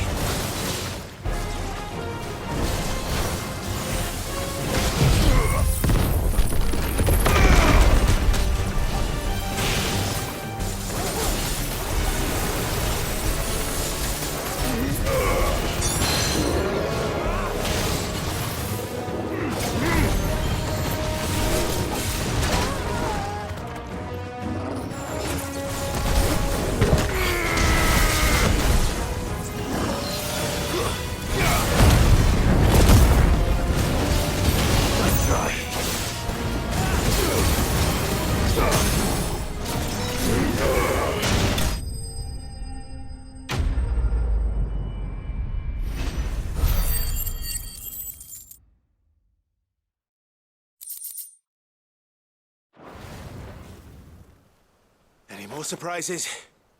I'll take that as a no. Bravo. A magnificent display, my lord. You were watching? I thought you were keeping an eye out for Akashic. We were. Put down more than a few on the road, then arrived just in time to see you slay that... whatever it was. Let's hope it was the last of its kind. Do I expect you and the Guardians will be up to the challenge should another appear? I would hope so, my lord. Your men will be bringing the bearers who'll be living here, I assume. It might be best to send word for them to come right away, before any other unsavory characters move in. Of course. I'll send orders for them to depart immediately. Leave it with me, my lord.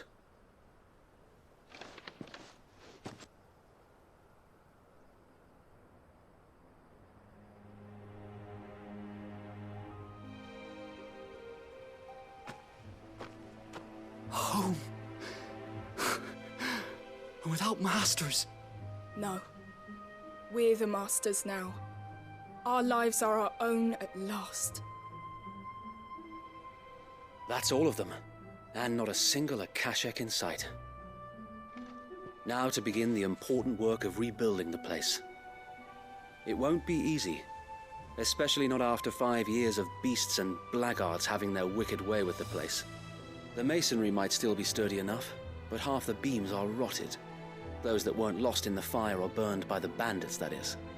It'll take a bit of elbow grease, but we'll see Eastpool rise again. Just you wait. So wait. Lady Hannah is buried here. If you don't mind, I'd like Oscar to join the rebuilding efforts. He should be a part of this. Of course. I couldn't agree more. I'll let Martha know that everyone arrived safely. If you need anything more, you have only to send a Stolas. And we will, my lord. Safe travels. Eastpool lives again. Let's go and tell Martha the good news.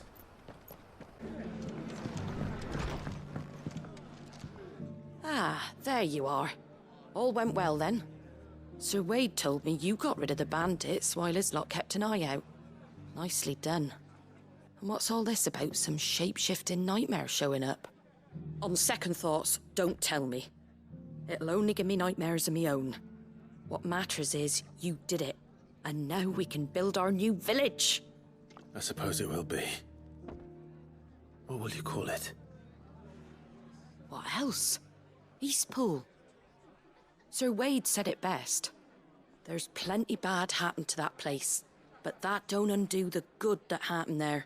No need to throw the baby out with the bathwater. Did Wade say that? Well, something along those lines. Anyway, the poor souls might have made it to Eastpool, but their work ain't done yet. So the way I see it, neither is mine. If it's food or lumber or strong backs they need, the rest is ready to provide it. Thank you, Martha. No, thank you. You didn't have to help us. I wanted to.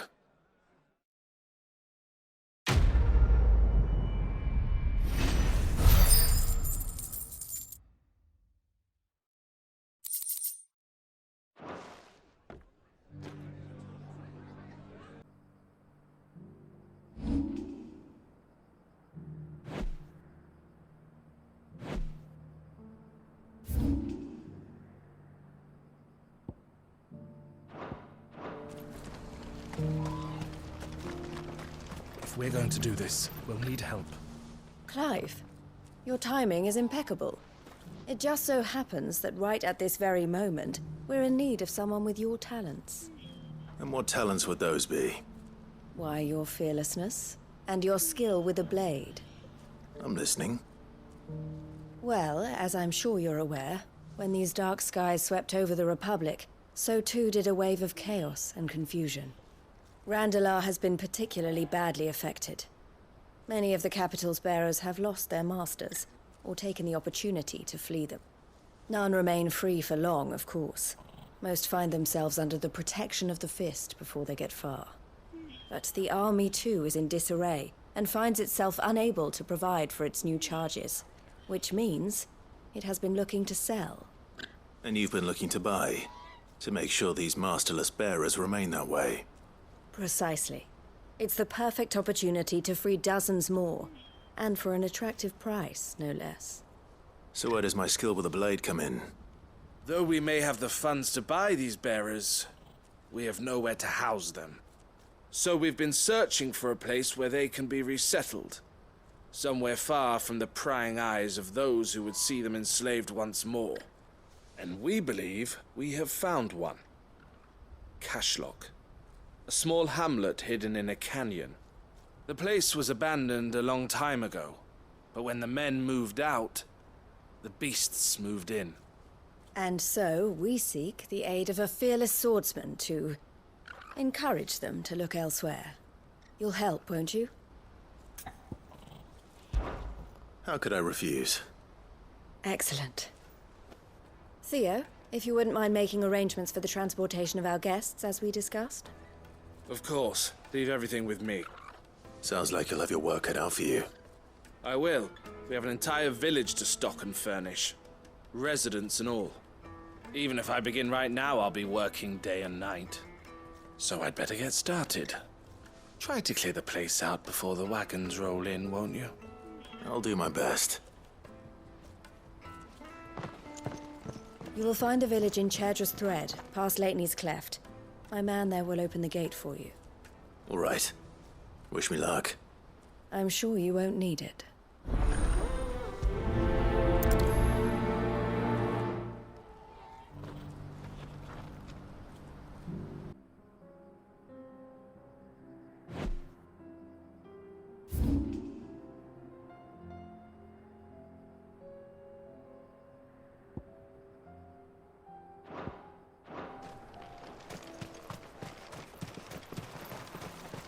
Must have been a nice place once. But it will be again.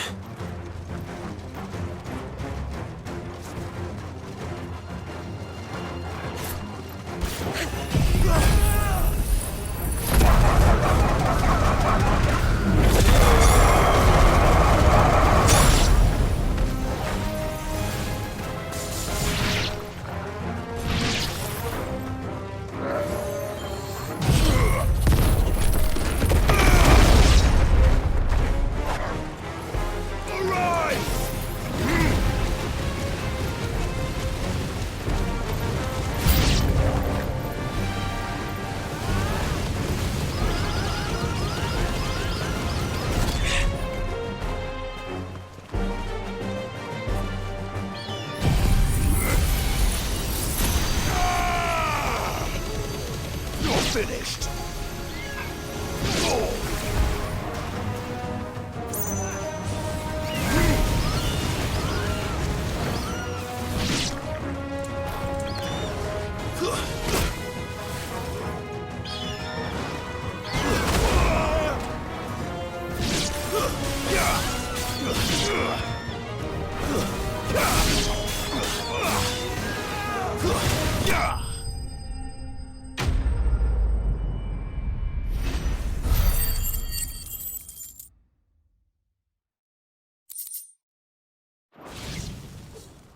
I think that's the last of them.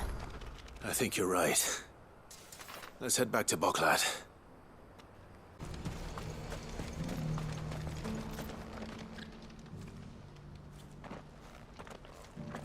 Something the matter, Theodore? Quiet. Those are our terms. I trust that you will give them your full consideration. I shall. Thank you.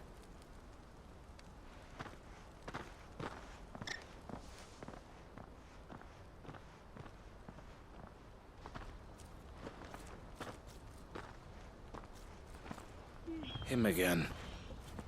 Someone you know? Yes.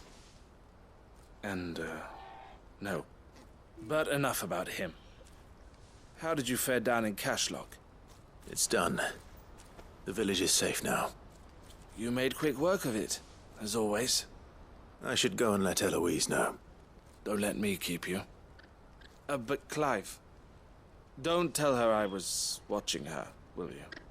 She'll only get upset. I'll explain everything once you've finished with your report. All right. We'll speak then.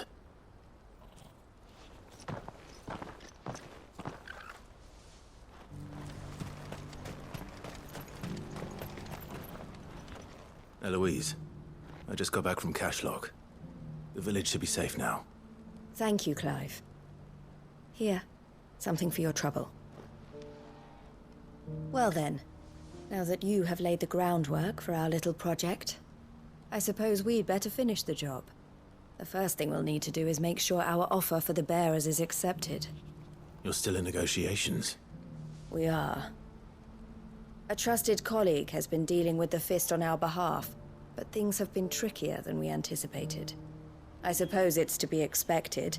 This is the army we're dealing with. Fighting's what they do. But we shall emerge victorious in the end.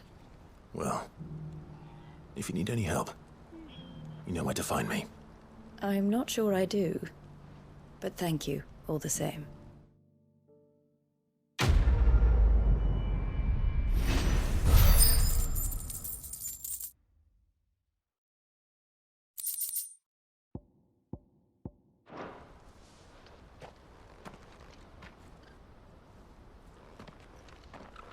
Ah, Clive. You wanted to talk? The man I was watching earlier, the one speaking to my sister. He represents the Silver Peak Consortium. It's one of the bigger trading houses. I don't think I've heard of them. Well, every trader in Dharmekia has. They operate across the length and breadth of the Republic, and they're still expanding. They've been trying to get Eloise to join their ranks for some time now, and judging by her reaction earlier, I'd say she had half a mind to accept their latest offer. And you'd rather she didn't? I would rather she did what makes her happy. And I would never deny her such an opportunity. Eloise saved me from slavery, and we have striven to save others like me ever since. But this was not the life my sister wanted, nor the one she deserves. I won't let her give up on her dreams again for my sake. She freed me from my bonds, and she must be freed from hers in turn. You're a good man, Theo. I have always been grateful for what my sister did for me, and I want to repay the favor by letting her live her own life. But each time an opportunity to do just that arises, she turns it down. For my sake. She loves you. And I love her. Which is why I want this time to be different. To show her that I don't need to be watched over anymore. Though I'm sure I'll still need some help from time to time. I trust that I can count on you. Always. Thank you, Clive. Well then, I had better get back to work. These bearers aren't going to move themselves. That's a job for the Crimson Caravans.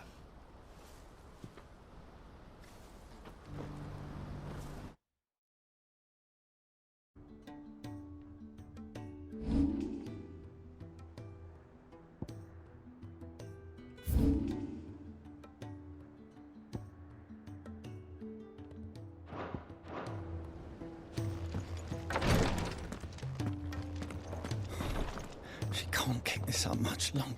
Glory to Griga. There you are. And not a moment too soon. What's happened?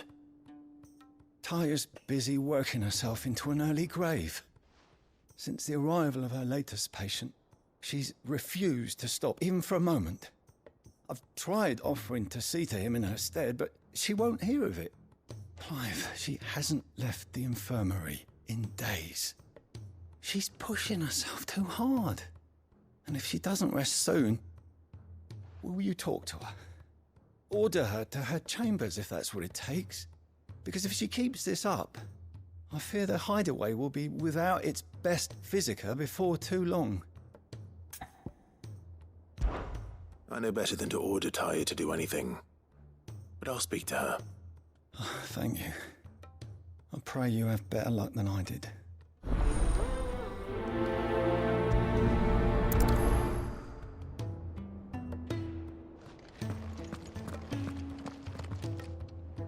Well, Taya, Rodriguez worried about you.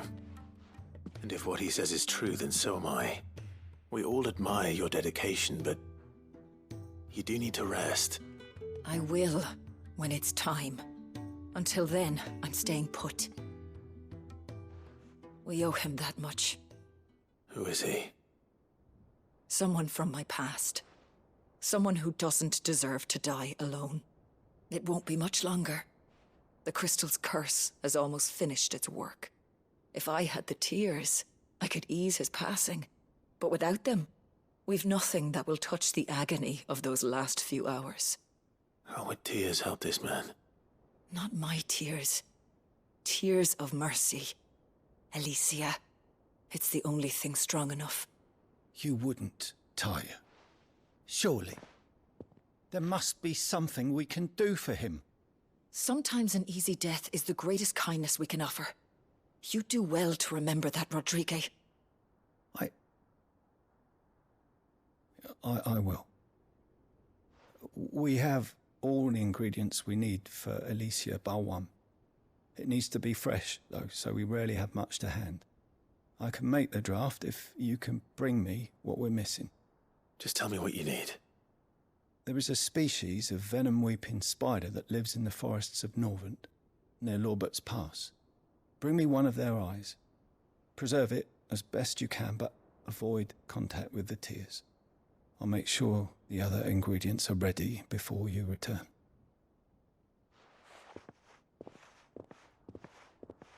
Thank you, Clive. I won't forget this.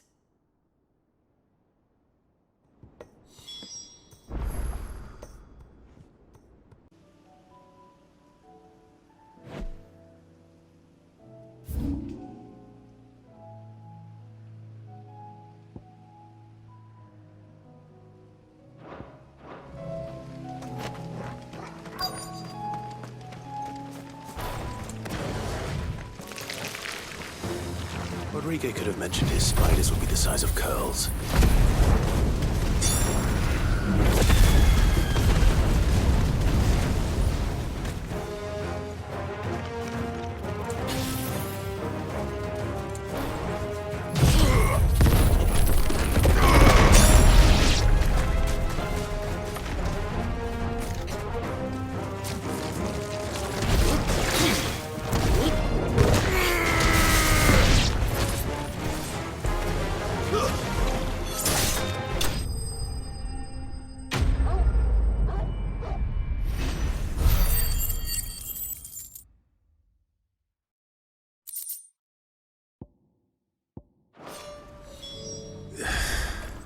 Hopefully one will be enough. Thank goodness you're back. Taya looks like she's about to collapse. Is this what you needed?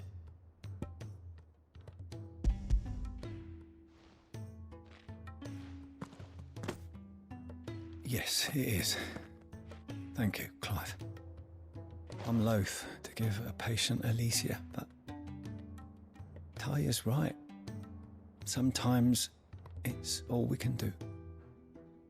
A single dose dulls even the most agonizing pain, and all other sensation with it.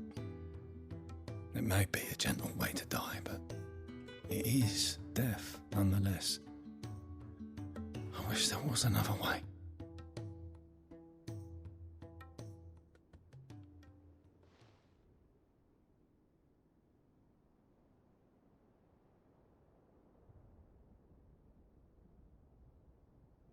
How are you feeling?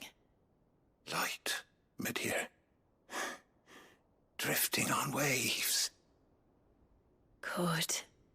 Just relax. Let the waves carry you to a better place. Thank you, Taya. I'm so proud of you.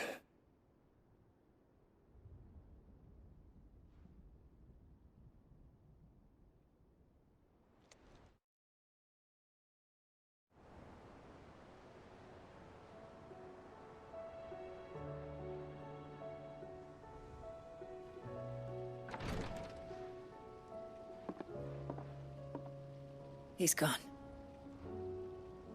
Thank you, Rodrigue. And you, Clive. I'll see that he's properly laid to rest.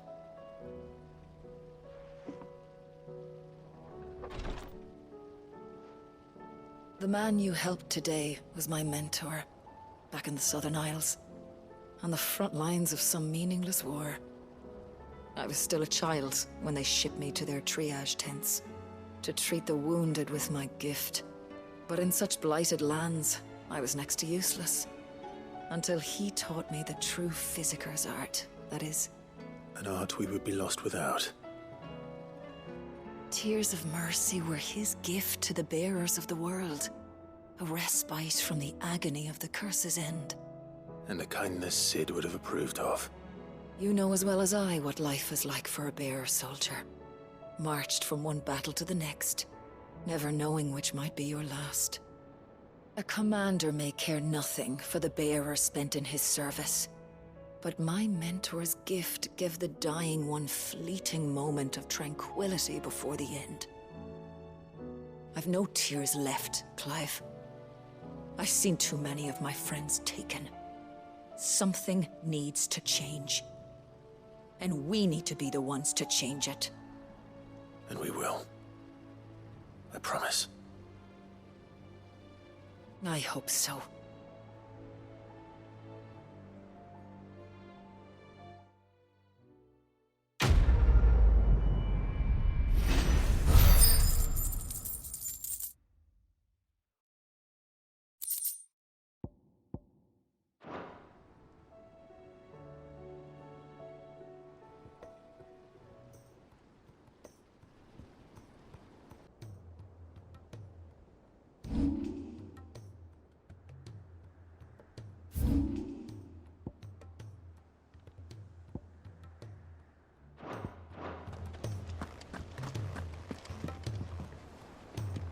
All right, Clive.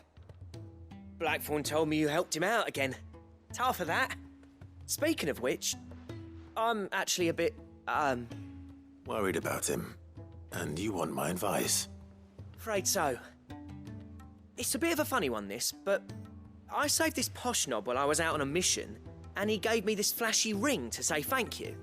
So, obviously, I show it to Blackthorn, thinking he'll be impressed, only for him to go white as a sheet and quiet as a curl instead. Try as I might, I can't for the life of me work out what could have got him upset like that. And seeing as how Blackthorn opens up when you're around, I thought maybe... I'd speak to him again. Well, I suppose there's no point leaving him to stew. Cheers, Clive. I'll be sure to pay him a visit as soon as I have a moment. All right, I'll meet you by the forge then. You come along when you're ready.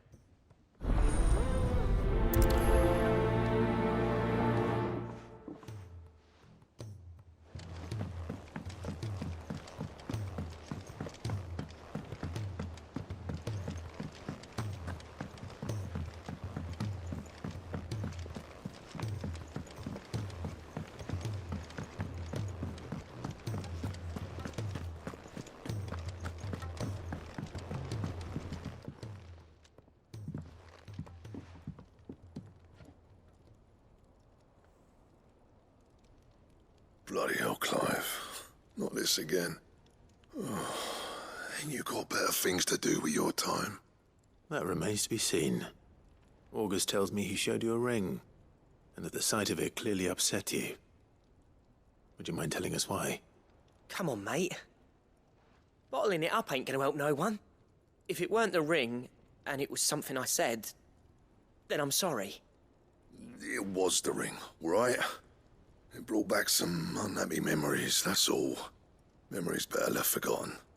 Memories of what? There are things we'd all rather leave behind, Blackthorn. But sometimes it helps to talk about them. And sometimes it doesn't. Is that so hard to understand? Don't be like that. Fine. If it'll get you off my back. That ring you flashed was the work of Zoltan. We apprenticed together. Back in the day. You've never mentioned him before. Why would I? Ain't seen him in decades, and the last time I did, we almost came to blows. The ring brought it all back. I could tell it was one of his the moment I saw it. Vast has improved, though. More than I thought possible. That thing's a work of art. So it was a nice ring. Worth a few gil, maybe. What's it matter to you? It matters because engraving metal's a nightmare and I've got no bloody idea how he managed it. The fact is, I couldn't make anything even half that detailed. So what? You're an armorer, not a jeweler. I'm the Hideaway's master craftsman. I'm not stealing a living at some backwater village forge. My armor keeps you lot safe and my swords keep you dangerous. As far as I'm concerned, every swing of my hammer's another blow struck in the name of our cause. So I put my heart and soul into my work. Because the curse breakers deserve better than second best. And I refuse to be shown up by the likes of Zoltan. Very well. Why don't we go and pay him a visit? Learn his secret. I doubt he'd be too happy to see me. Then just this once. Make peace with being second best. Swallow your pride, and focus all your energies on the task at hand. Keeping the curse breakers armed and armored. Provided you can do that, you'll hear no complaints from me. But if you can't, and it's going to distract you, we need to do something about it. What'd you say, Blackthorn? You know he's right. And it's not like you'll be going alone. All right. Magic. So, where do you reckon old what's-his-name is then? Zoltan, was it? In Dravozd, my old village. He won't have left. He's the chief. Dravozd, eh? That rings a bell. Not far from Tabor, right? Just north of the fields of Carava. Got that, Clive? Meet us at Dravozd as soon as you can, yeah? And I'll make sure Blackthorn don't get cold feet. Good luck with that. I'll see you there.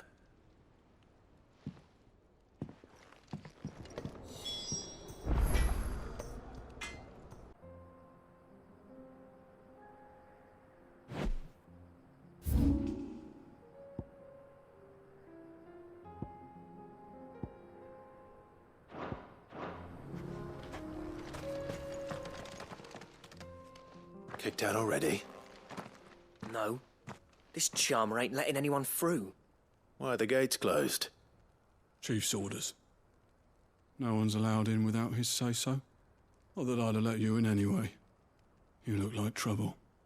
I suggest you go home. That's what I'm trying to do, you little prick. Ain't changed a bit, have you, Snotty? No. It isn't. Blackthorn. Long time no see, eh? What the hell are you doing here? Well, it was meant to be a surprise, but since you asked so nicely... I'm here to see Zoltan, you fucking numbskull. Now let us through. All right. Just... don't go starting anything with the chief. Yeah, I promise I won't throw the first punch. That good enough for you?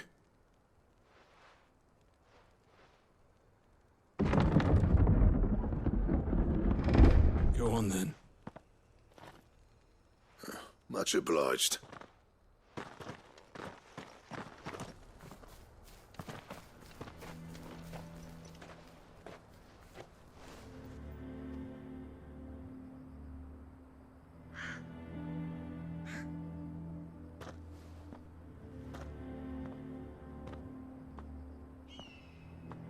So this is Dravozd. Not much going on, is there? It's a smithing town. When I was a lad, you'd have to shout to be heard over the sound of hammer on anvil.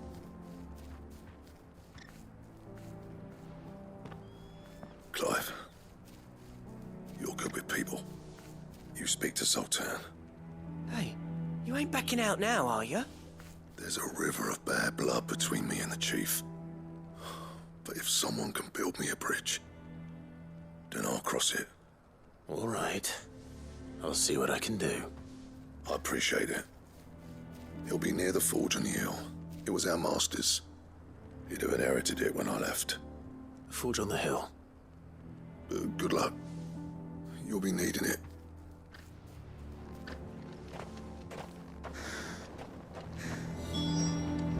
But if we can't fire the forges, how are we going to earn our keep?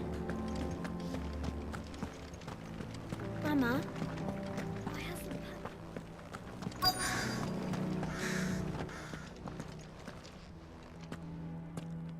Hotter! Hotter, damn it! Those miserable flames wouldn't melt butter, let alone iron. Pardon the intrusion. I'm looking for the chief. That'd be me.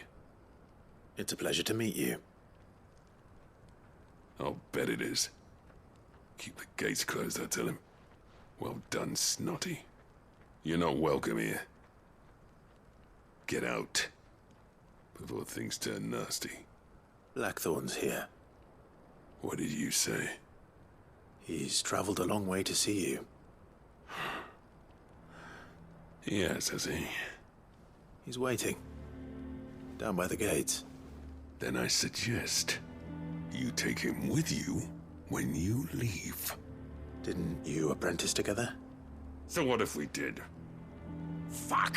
We're getting nowhere! These bearers' flames are next to bloody useless! We're never going to be able to fire up the forges unless we can find some new crystals. I'm a busy man, as you can see, so do me a favor and piss off. Oh, and if you're struggling to find your way out, ask Blackthorn. That prick knows exactly where the exit is. He's not wanted here. And neither are you. All right. I'm going.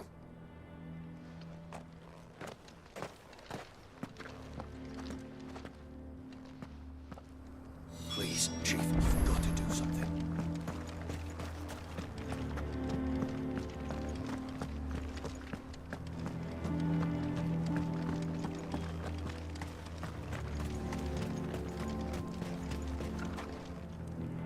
Let me guess. Zoltan told you to piss off. As a personal favor to him, yes.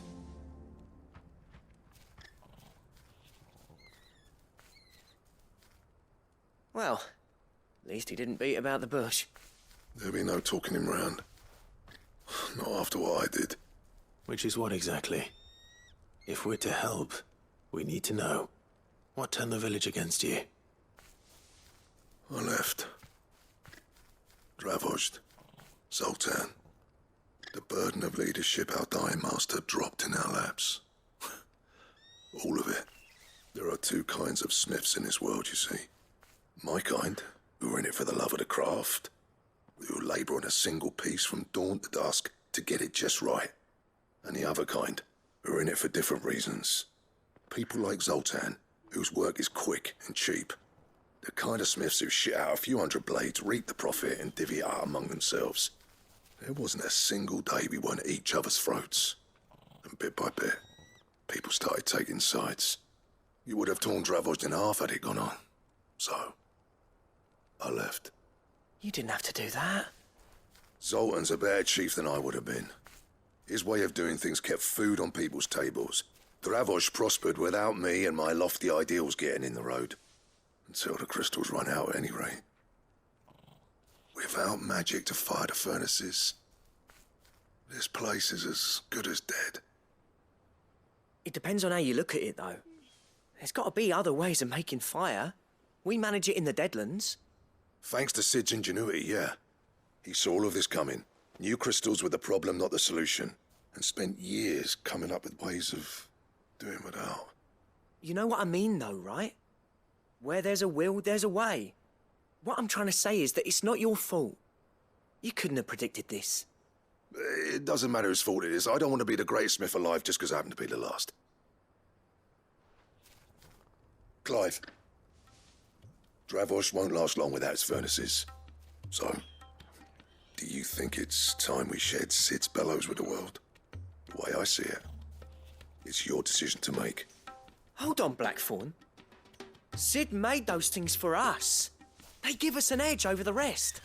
And you'd be throwing it away. All right. Do it. This place was your home. I won't abandon it to its fate. Sid's creations were never meant to be hoarded. It was only ever a matter of time before we shared them. Let this be another step on the road to freeing Valisthea from the prison of the Crystal's blessing. Dravozd will show the world that it's possible. Wouldn't you agree, August? When you put it that way, of course. It's like hearing Sid speak from beyond the grave. Thank you, Clive. Shall I go and fetch the plans, then? I know I'm off by heart. I'll be needing some help, though. Building a furnace isn't exactly a one-man job. Do us a favour and round up anyone strong enough to lug a brick or two with you, August. All right then. And I've got a job for you too, Clive. Finding me some salamander skin. I need leather for the bellows and nothing else will withstand the heat. Luckily for us, salamanders feed out in the fields of Carava. Time for a spot of hunting, then.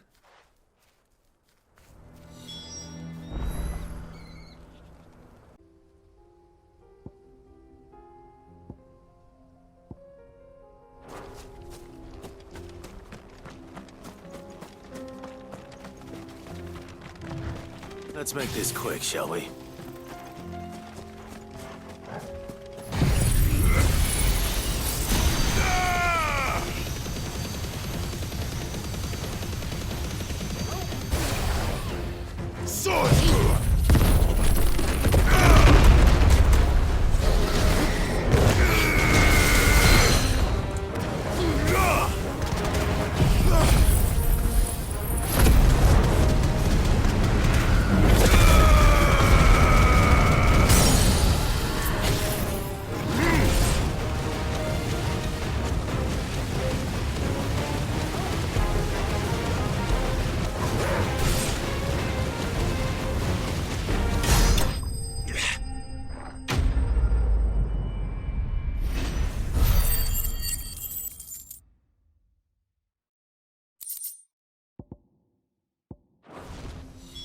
I dare say that will be enough for a decent set of bellows. What's this all about, then? Dunno. Any trouble finding the skin? Nothing I couldn't handle.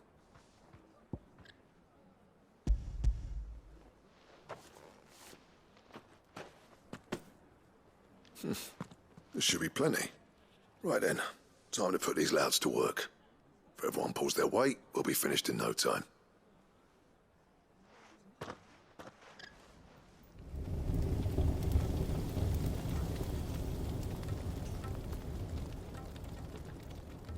Well, I'll be damned.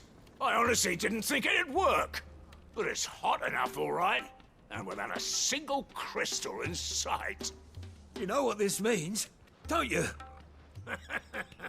I do, yeah. Dravost is saved.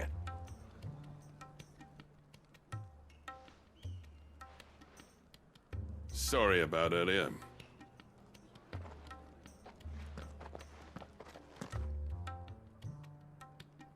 I take back everything I said.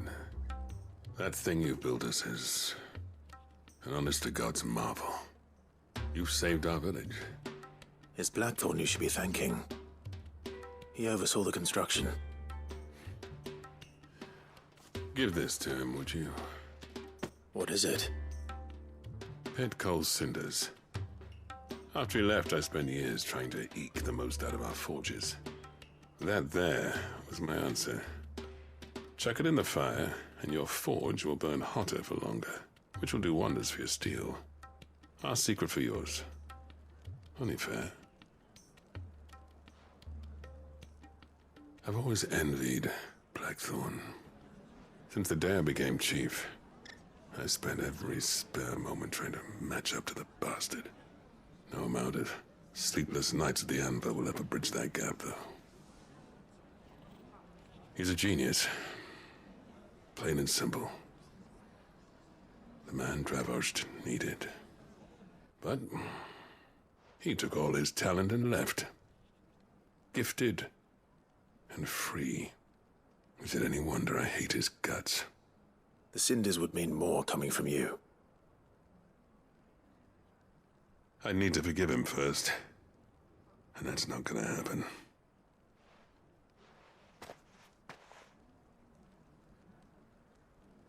Well, you know what they say. Oriflamme weren't built in a day and all that. These things take time. Especially when they involve two geezers who hold grudges tighter than their hammers.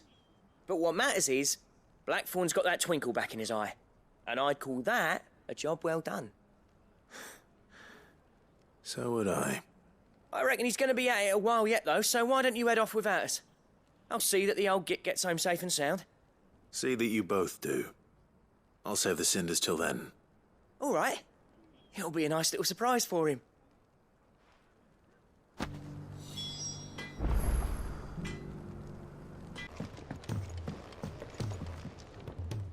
Gentlemen, I see you both made it home in one piece. Yeah, well, we didn't want to outstay our welcome. The whole village turned out for a go on the bellows after you left. Everyone except Zoltan has. Didn't see hide nor hair of him. Oh, but that reminds me. I have something for you.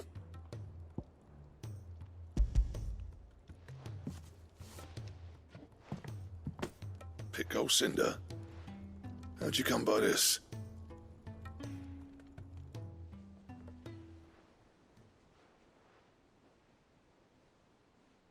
And you're sure he wanted me to have it? I'm sure. He didn't say so, but I think he wants to forgive you. Huh. Imagine that. Yeah. You know I could never leave this place, don't you? Every time you put on mail, you and the curse breakers are trusting me with your lives. There's no greater honor for a smith than that. I'm not about to go crawling back to Zoltan for forgiveness, but I will make good use of his cinder. And if that helps save even a single life, then he'll have my gratitude. What was it you said he called me? Huh? A genius? And he spent sleepless nights trying to copy me, did he? Sounds like I better get to work. I've got a reputation to uphold. It's good to see you back on form, Blackthorn. I don't know how you pair put up with me sometimes, but I'm grateful all the same. Now, where was I? Oh yeah, about to put Zoltan back in his place.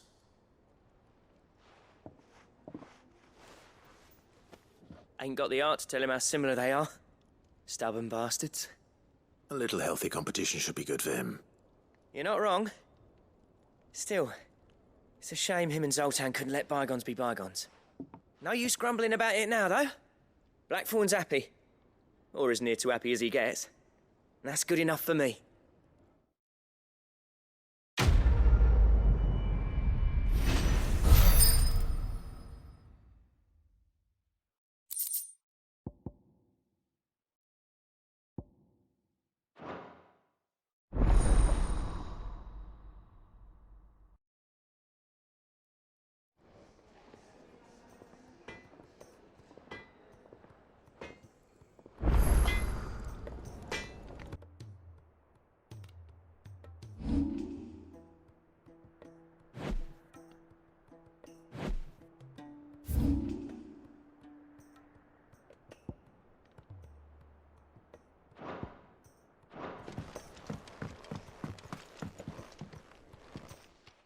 Sid, do you recall the flowers I had you bring back to the yard?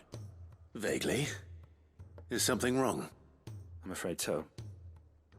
I was able to get most of the Morganbeards to take root, but they rarely flower. I fear the soil here does not agree with them. However, I believe I have a solution. I can't wait to hear it. I'm going to marry the Morganbeards with Morbles. I know. But hear me out. Morbles are possessed of a highly choleric temperament. The fire which drives them appears to be maintained by an abundance of nutrient-rich ether drawn from their environs. I believe that by grafting a Morble vine to a Morganbeard, the appendage's wealth of vigor-inducing nutrients might well stimulate the flower to bloom. The endeavor, I assure you, is scientifically sound. I simply need a vine to prove the theory. And all you need is a single vine from an ordinary Morble. That is correct. A single vine. As for the Morble, I fear ordinary may not suffice.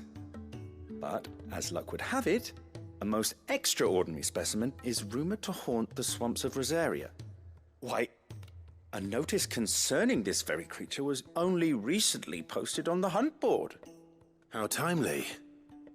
Well, I shan't keep you any longer. I know you have much to do, as do I. Now, where did I put my watering can?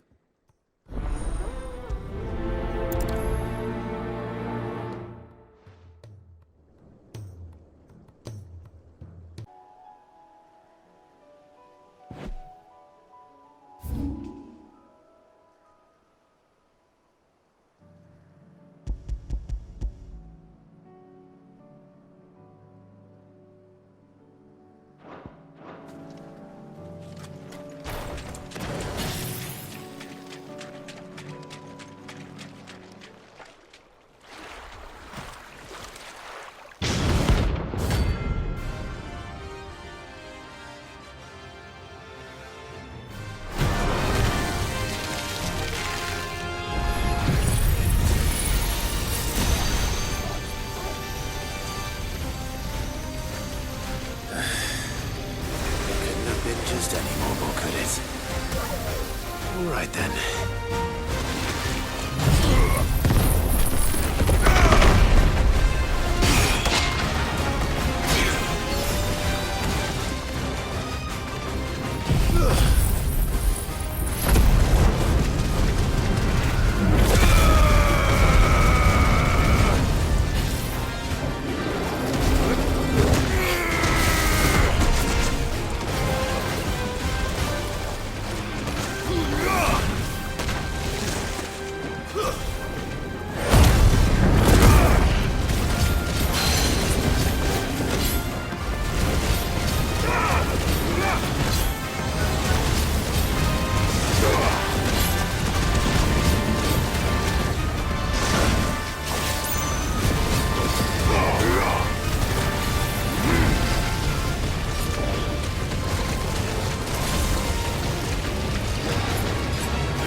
That was definitely anything but ordinary. Now, let's get this vine back to the yard.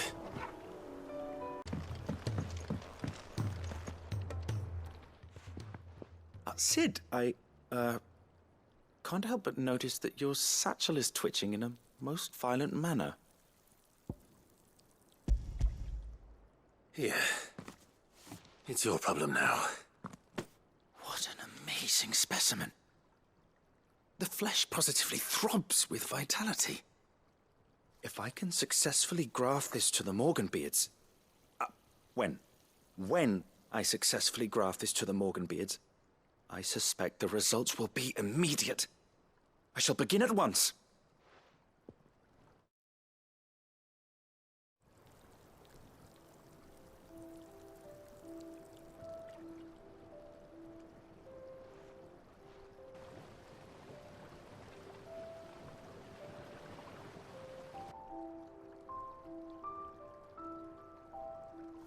It is just as I hoped. Witness how the Morganbeards have taken to the blighted soil. How they bloom with heretofore unseen vigor. Why, I dare say such a vine graft would yield similar results when applied to other specimens as well. I'm glad I could be of assistance. You've not only helped us, Sid. You've saved us. Do you recall the extract with which I provided you before? I took a moment to distill some more, but this time with the petals from the invigorated Morganbeards. And would you believe? Its potency has nearly doubled. You must accept this vial as thanks for your assistance. The rest, I shall give to Taya.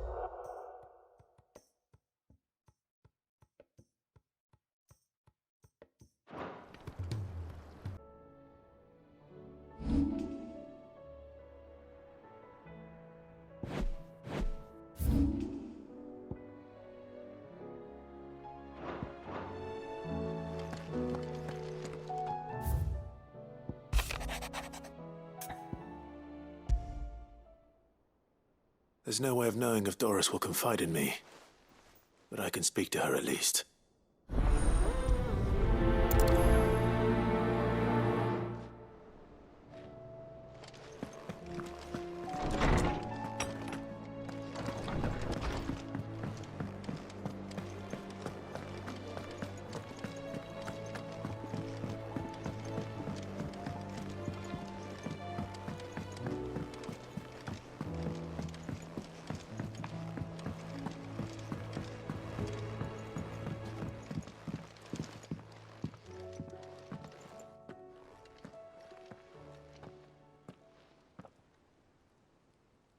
Where are you? Can I help you, Sid? I'm looking for Doris. Is she here? I'm afraid not. She's at Martha's Rest on a job.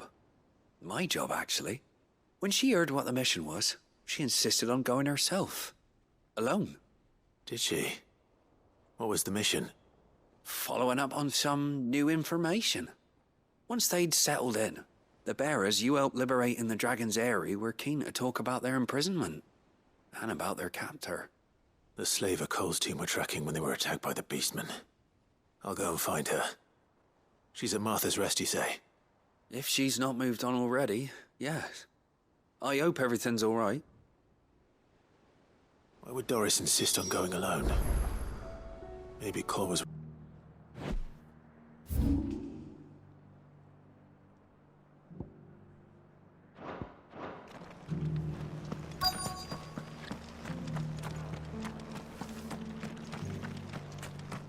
It doesn't still hurt, does it? It's been a pleasure, Doris. Just like old times. I'll give your offer some thought, my lady. How goes the investigation? Sid, what brings you to Martha's Rest? You. I heard you were out here on your own, tracking our slaver. I trust you're being careful. Of course. And it had to be me. The bearers from the Dragon's Eyrie confirmed a long-held suspicion of mine that the slaver we've been tracking is an old acquaintance. She's no fool. If we'd come in force, she would have spotted us straight away, and then vanished without a trace. That was her just now, wasn't it? So, was it a fruitful reunion? I'd say so. She tried to recruit me. Seems her time in Rosaria is coming to an end. She's abducted bearers from across the region and is looking to smuggle them back into Sambrec. After her brush with those beastmen on the road to Northreach, she hired herself an Imperial escort, which she wants me to join. She's dangerous, Sid, but I think I can stop her. Then I'm going with you. I'll take care of the escort. You can see the bearers to safety. Where are they? The Baum Archers, soon to break camp. You go on ahead. I'll follow once I've sent word back to the hideaway.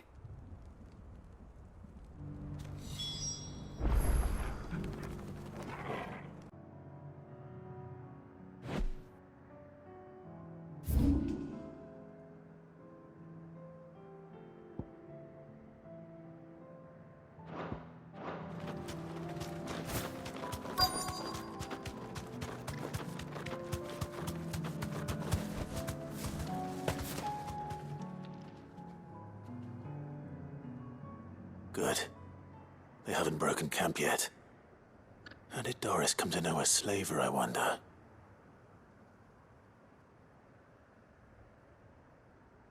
We've waited long enough. She's not coming. Ready the bearers. We're leaving. Back to civilization, is it, Mom? With all haste, lest any of you lackwits start talking like these feckless bumpkins. I presume your men are ready. We've suffered too many delays as it is. Any more, and I'll be docking your pay. Yes, Mom. Oh, but before you go, it appears we have company. Kill him. You're welcome to try.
So much for your escort. You'll forgive me for not avenging my men. I'm not the swordswoman I used to be. I surrender. Do with me as you wish, Sid the Outlaw. Sid! Ah, Doris. I take it you're not here to rescue me from our brooding renegade? You know, I always wondered where you'd vanished to. But casting your lot with this criminal of all people... Better fighting for a cause than killing for coin. I'm sorry, Sid. I should have told you sooner. This woman, my former master, once trained bearer children to be weapons in service of the highest bidder. She raised me like a daughter, and I did terrible things to earn her favor. It wasn't all terrible, surely. We had our fun, too. You were always so eager to learn, and had such clever hands. All my other children took either to the blade or to the books. Always either or. But you proved yourself a master of both. That's why I kept you for my own. How about it, my little dagger? Care to swear that blade to me again? I never swore my blade to you, nor will I ever. I fight for a higher cause, to liberate the bearers of this world. Farewell, Master. Thank you for making me the weapon I am. You always were a righteous child. Perhaps that's the reason I loved you so.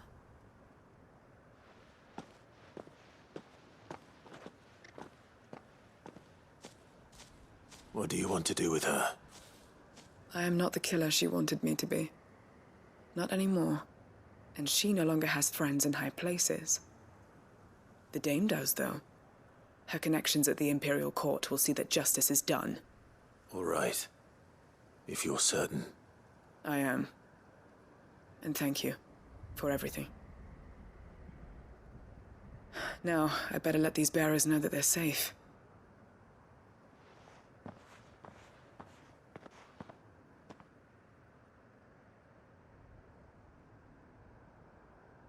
And I should head back to the hideaway and put Cole's mind at ease.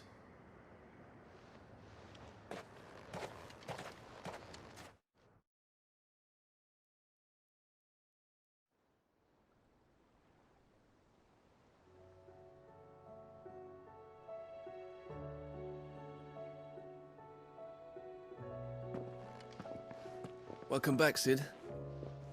Doris's message just arrived. I hear you saved more bearers from being smuggled across the border. With any luck, they'll be joining us in the hideaway shortly. Oh, and your letter. You don't need to worry about Doris anymore. I'd been hoping as much. She mentioned one or two things in her report. So the slaver we'd been chasing all these months was her former master. Wish I'd known. She's been arrested, by the way, over in Sambrek. Went quietly, or so we're told. And she won't be getting off lightly. The Empire may have no love for bearers, but it's none too fond of black market traders either. Can't have been easy for Doris. I'm sure it wasn't. But don't worry. She'll be all right. I hope so. Suppose you should know, eh? You had quite the past yourself before you came here, or so I understand. Anyway, thanks again, Sid. The Cursebreakers would be lost without Doris. And you, of course. Keep up the good work, Cole.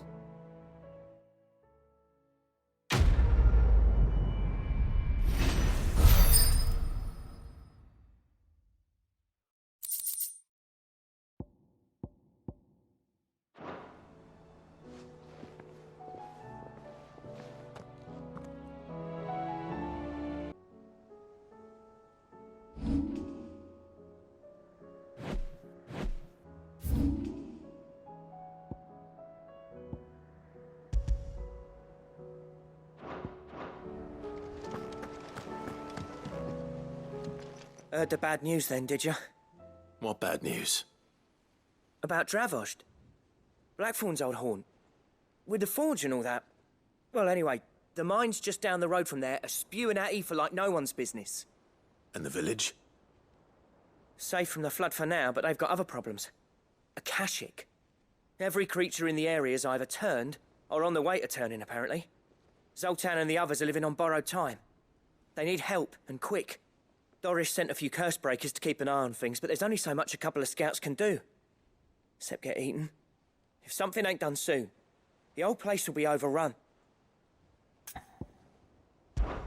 I won't let that happen. Didn't think you would. Does Blackthorn know? I thought it might be better if he didn't. He'd only do something stupid. You reckon we should tell him? No. It's better this way. Yeah, well, I can't stand about knowing what's happening out there, so I'm off. I'll see you in Dravost.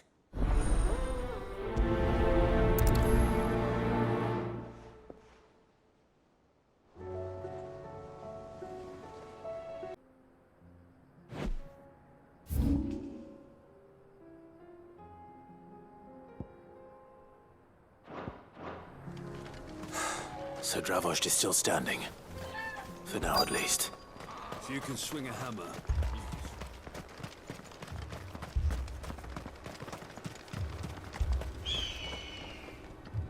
Clive! You're here! And the Akashic? Mostly off to the north still. But I spoke to Doris's scouts and it turns out things are worse than I thought. There's swarms of them out there. Told old Snotty to be ready to seal the north gate. That should buy us some time if we need it. Enough for the villagers to barricade themselves inside their homes, at least. Well done. Welcome back, Sid. I'd never have guessed, you know. Not if August hadn't let slip. Who'd have thought that the savior of Dravost would turn out to be the realm's most infamous outlaw? Keen to help us out again? I am. Thought you could sneak off without me, did ya? Blackthorn. Oh, what are you doing here? One of the scouts couldn't keep his voice down. Unlike my best mate who didn't think I deserved to know. Zoltan, how long's it been? Long enough for us two to turn into a pair of old codgers, I see. That your idea of an apology? Prick. Don't listen to him. You only did what you thought was best. For the village and that. I did, yeah. But that ain't the whole of it. Vulcan, our master, didn't leave the chiefdom to the two of us. He left it to me. The best blacksmith in Dravost, barring himself, of course. Bloody stupid tradition, in my opinion. If someone's got talent, you should let them practice their craft, not ask them to settle petty feuds and barter for grain. Our master wasted half his life that way. I wasn't about to let that happen to me. So you wasted half of mine instead? You're what Dravost needed. Under me and my precious ideals, this place wouldn't have lasted a year. So I left to devote myself to the work and spare you lot the consequences. I may be a selfish prick, but I only did what I felt I had to. What you had to do was your duty! Even if it meant we all starved? Enough. This is no time for bickering. You can finish beating each other up once Dravost is safe. Fine. I've said my piece anyway. Yeah. So have I. Sorry, Clive. I shouldn't have stuck my nose in. We're short enough on time as it is. Still, give us a mo, would you? I need to get my head straight before any of them Akashic try to bite it off.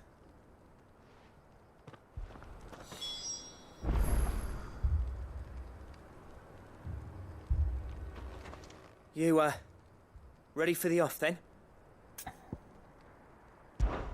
We can't afford to waste any more time.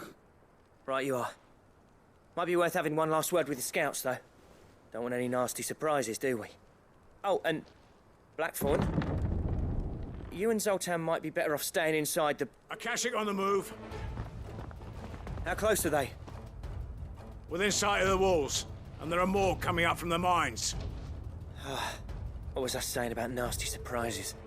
They'll wash right over us if we stay out in the open. We're pulling back behind the gates.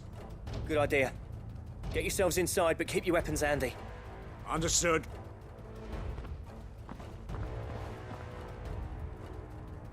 I'm prepared to fight if I have to. Well, let's hope you don't. That's our job. Once the scouts are inside, order your men to barricade the gates. No heroic last stands, you hear me? No fighting at all if you can help it. August's right. I've seen what Akashic beasts can do to armor. The people here are tough and willing, but they ain't equipped to face what's coming.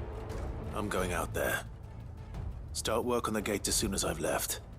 I'll give you as much time as I can. And if they kill you? You evacuate. But it won't come to that. I promise. You'd better be right. Take good care of Dravoj till I get back. Leave it to me. And give those things what for, yeah?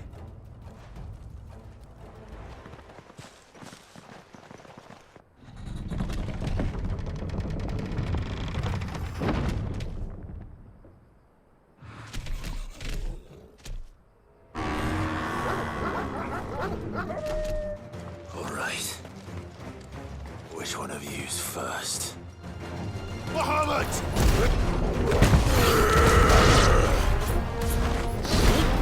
Nice try.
Is that it?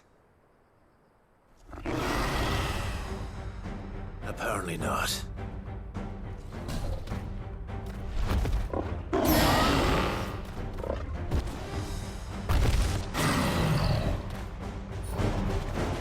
You're not getting past me.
The question is, did I miss any?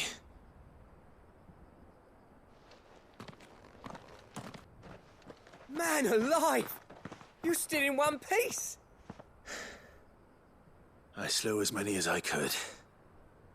As many as I could, he says. The old bleeding lot, more like it. Well, almost. Only almost. Yeah, one or two did try to sneak over the wall. But we got the bastards, don't you worry. Good. Though you do know, more will come in time. In time, yeah. But we can think about them later. Let's get you back inside.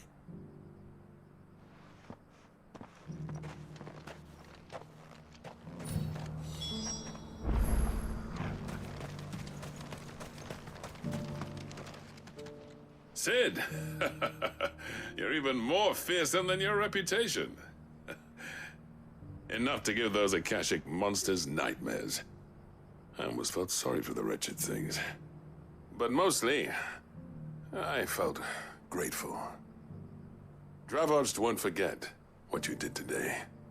I'm afraid I've only delayed the inevitable. There's no getting rid of that ether flood. Meaning that any living thing which stumbles into those mines will end up clawing at your walls again. And that's if the flood don't spread. If it does, well, I hate to say it, but the village's days are numbered. That may be, but we're staying just the same.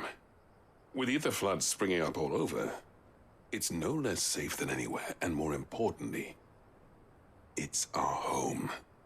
We'll fortify the gates to the north, and I'll see that they're guarded day and night. All right. Then we'll give you a hand shoring up those defenses. As for you, Blackthorn, that's twice you've turned up when Dravos needed you. So, thanks. I shouldn't have stayed away so long. And I shouldn't have left without talking it over with you first. Too bloody right you shouldn't. Though I doubt I'd have listened. I always envied you.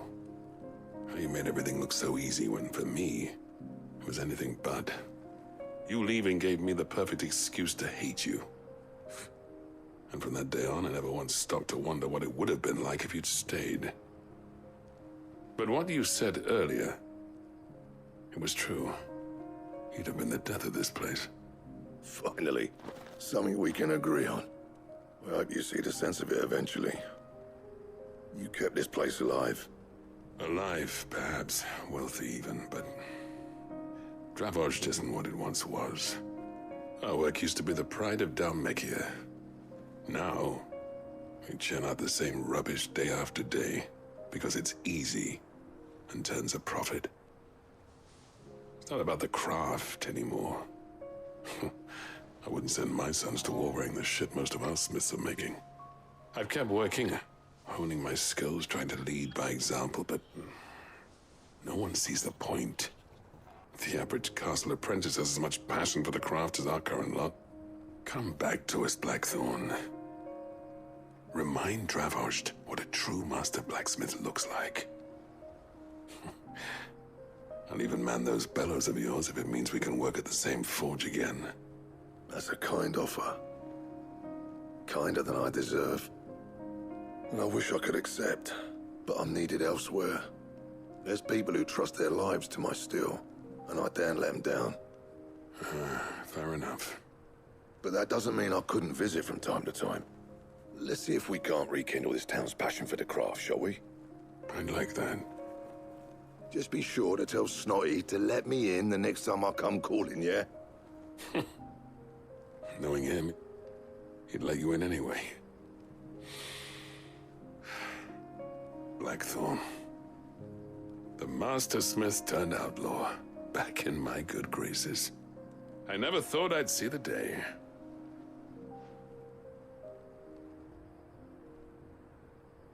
I'd say that went pretty well, wouldn't you? Even better than I'd hoped. Sid, I've got something for you.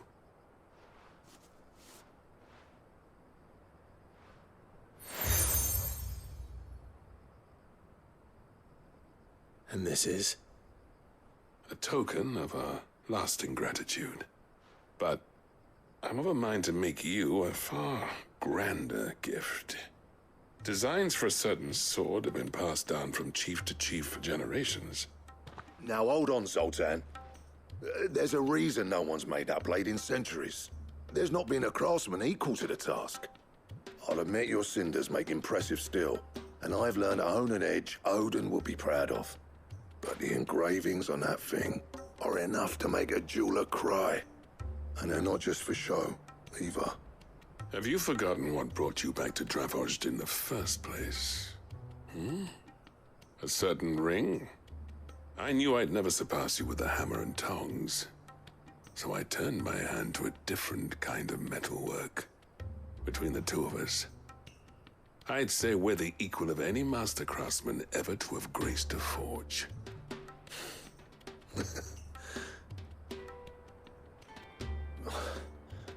You know what? I think you might be right. Clive, you wouldn't mind if Zoltan came back to the Hideaway, would you? He's more than welcome. As long as he can keep our secret. Right.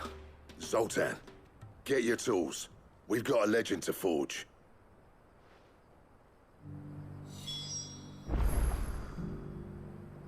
Peel nuts and all.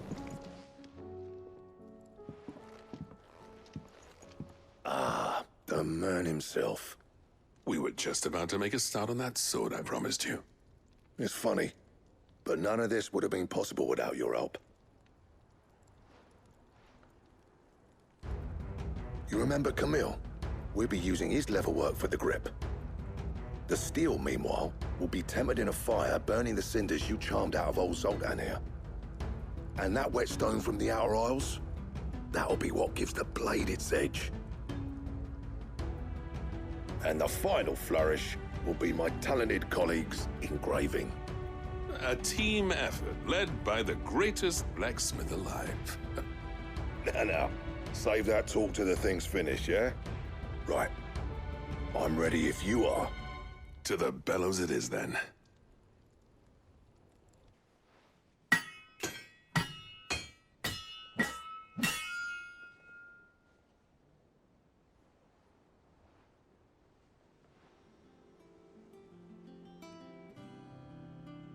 Well, bugger me. We actually did it.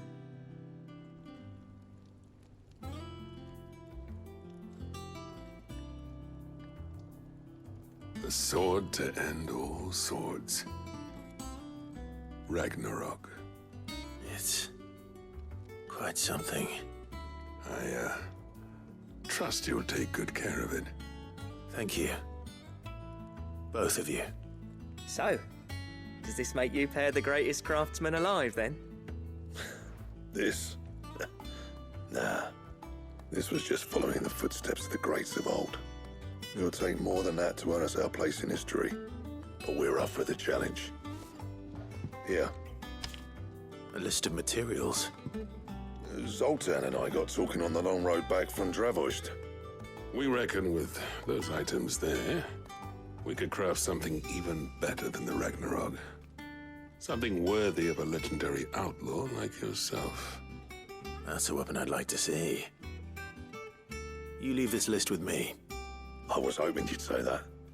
One legend at a time, eh, lads? Before you start on the next, who fancies raising a cup to friendship reforged? Good idea. No more drinking to forget my past. It's about time I had something to celebrate.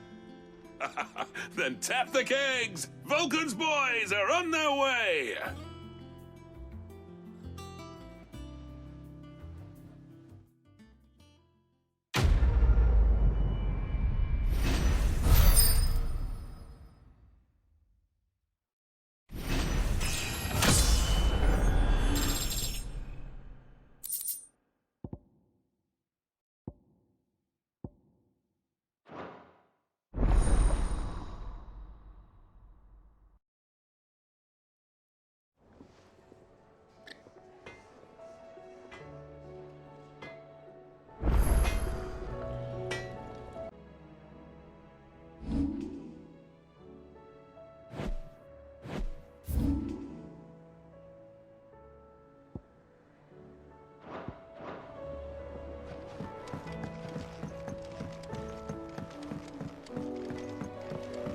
How was she? The Enterprise, I mean. Ah, Sid. Just the man I was hoping to see. Did you have a mo? Don't tell me. You need more bomb ash. Oh no, we still got plenty of that left. I'm working on bringing another one of the Chief's designs to life. This time, it's a new smelter. It's got a reverberatory hood over the top for additional thermal amplification and a system of reciprocal recirculatory regenerators that let's just say it gets very blimmin' hot. A heck of a lot hotter than anything Blackthorn's got in his forge, that's for certain. Only mithril engines get hotter, and you can't chuck ore in one of them and get metal out the other end. Trouble is, we won't be able to make it out of any old rubbish, neither. We need the good stuff. And I hear you once helped Helena get her hands on exactly that. Any chance you could help me too? If it's for the good of the hideaway, I'd be happy to. Oh, it is. I promise you. So, what exactly is this good stuff you need me to find? We've got a couple of examples here. Spherical echoes, we call them. More fallen materials. So this smelter is similar to the mithril engine in more ways than one. That's right. They're a bit like the thermal helms. Fallen ceramics deal with heat like nothing else, see? And what's more, they're directional, transferring heat from the inside to the outside. But these things, they're all outside. If we line the hood with them, they'll reflect the heat right back into the furnace. We've collected as many as we can, and I know where we can get the rest. Trouble is, they're all watched over by their bigger, uglier cousins. So you want me to visit some ruins, destroy some echoes, and bring back the spheres they're guarding? That's it in a nutshell, yeah. We're only 3 short, mind, and we know exactly where they are. There's one up Amber Way, in that ruin that they call Lost Plume, and another in the Silent South, over in Dalmekia. Last one is in the ruins of Advent, which is in the Empire. All right then. Wish me luck. Will do. I'll be keeping all my fingers and toes crossed.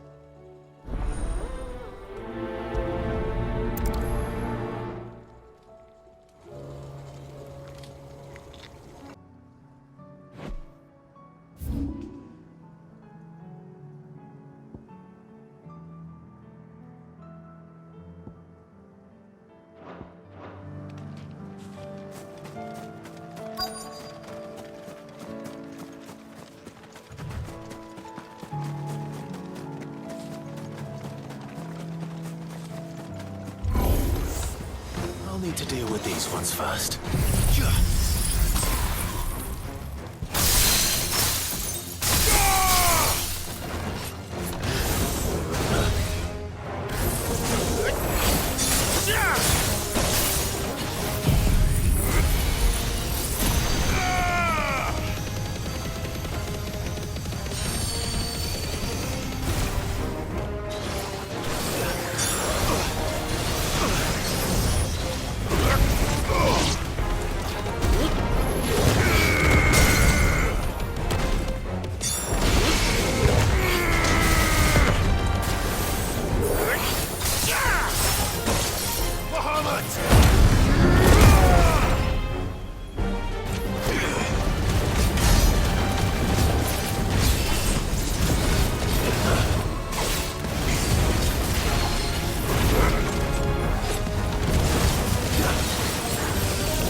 This is it. Right then. Just 2 more to find.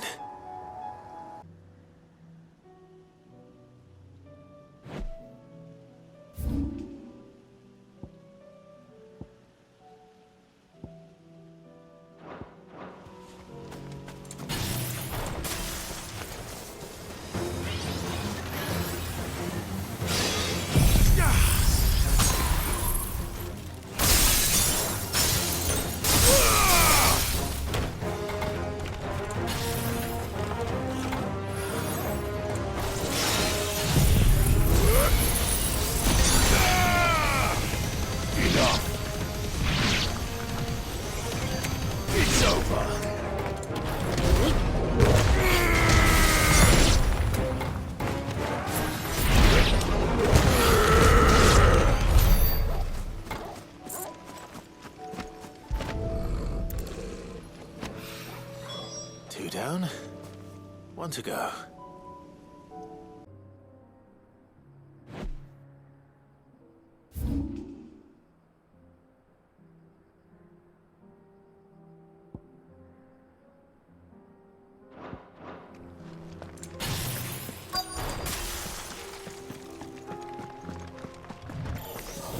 Enough of you, are there?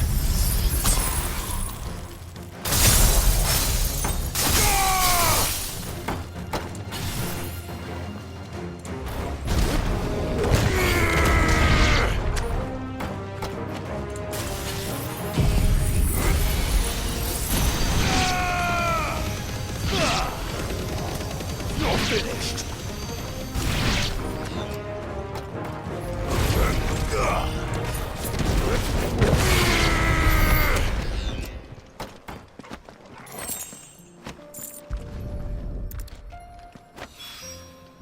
That's all of them.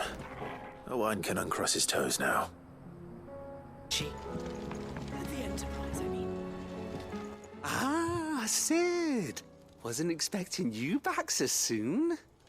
So, is it good news or bad? Good, thankfully. Here. Ah, that's brilliant! Thanks a blimmin' million! I'll fit 'em to the smelter right away!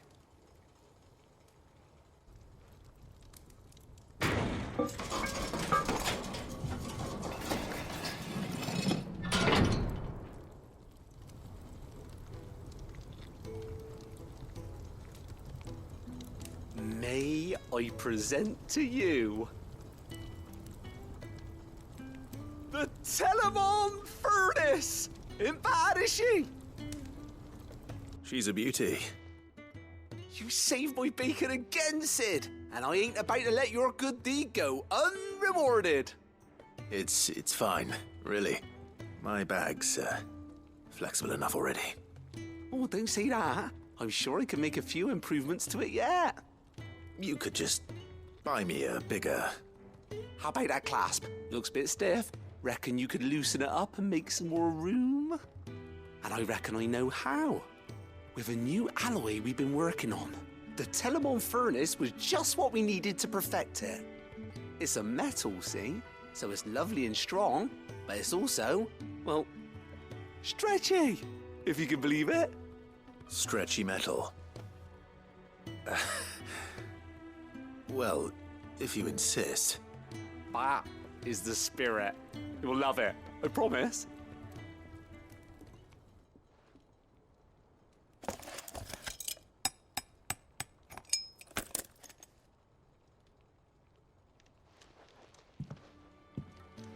So, what do you reckon?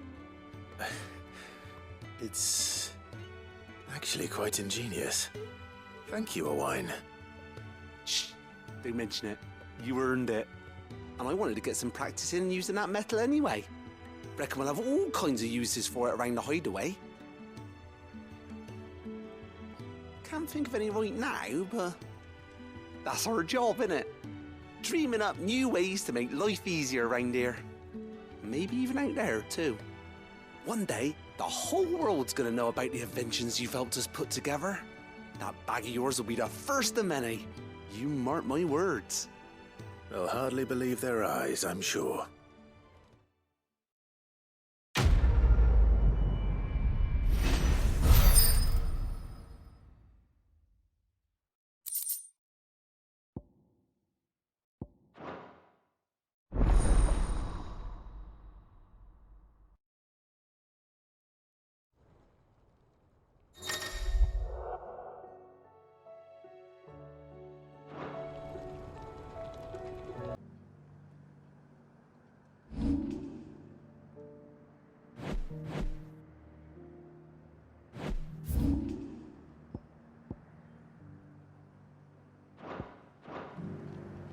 So many were injured. Oh, Clive. What am I to do? My wards and I may soon be without a home. What's happened? The High Cardinal has descended from his lofty throne. and taken up residence here in Northreach. The High Cardinal? Leader of the Council of Elders, second only to his Radiance at the head of the Imperial government. Not that any of those things still exist. Now he goes by his noble title, the Duke of Oriflamme. And what does he want with Northreach? He wants to transform it into a military stronghold, a foundation upon which to build a new Sambrec. He's already secured the support of the various army remnants, with promises that they shall be afforded the respect they deserve in his empire. One built on the confiscated property of the people. He would rob the populace to pay for it. Believe me, I have used every means of persuasion to discourage him from this folly. But for whatever reason, he will not listen to me. What does Captain Philippe make of this? When the town was under attack, it was him the soldiers rallied around. Couldn't he use that influence again? How? By speaking out against one of the most powerful men in Sambrec. A man whose stated aim is to revive the empire Philippe's comrades swore to serve, and to improve the soldiers' lot within it. The captain can offer them a regular supply of gruel, and an occasional trip to the Vale to help them forget the terrors they face each day. The Duke offers them a vision of strength and safety. No. Any attempt to incite mutiny would cost Philippe the support of his men, if it did not cost him his life. But given the mood around town, mutiny may yet be unavoidable. The people have little appetite for further deprivation, least of all when it serves only to elevate others. Who could blame them? Clive, would you appeal to the Duke on my behalf? For your services to Northreach, you have the respect of the soldiers, and they will take you to His Eminence if you ask them. And unlike Philippe, no bonds of loyalty prevent you from speaking your mind to the man. Well, will you try? You could hardly fare any worse than I did. I'll see what I can do. Thank you, Clive. Tell me then, where will I find this Duke of Oriflamme? In the garrison? Overseeing the troops, yes. All right. Wish me luck.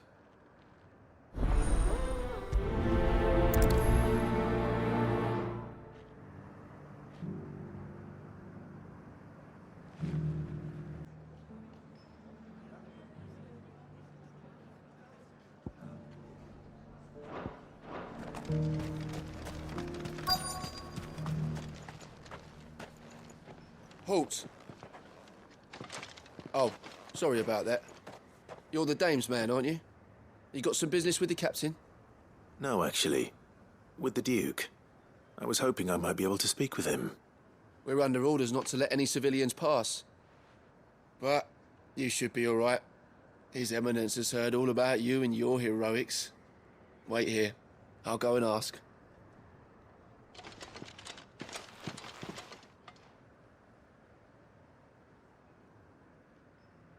So, you are the sellsword who lent his aid to the garrison.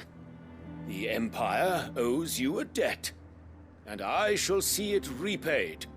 But tell me, is it wealth that you seek, or favor? Neither, Your Eminence.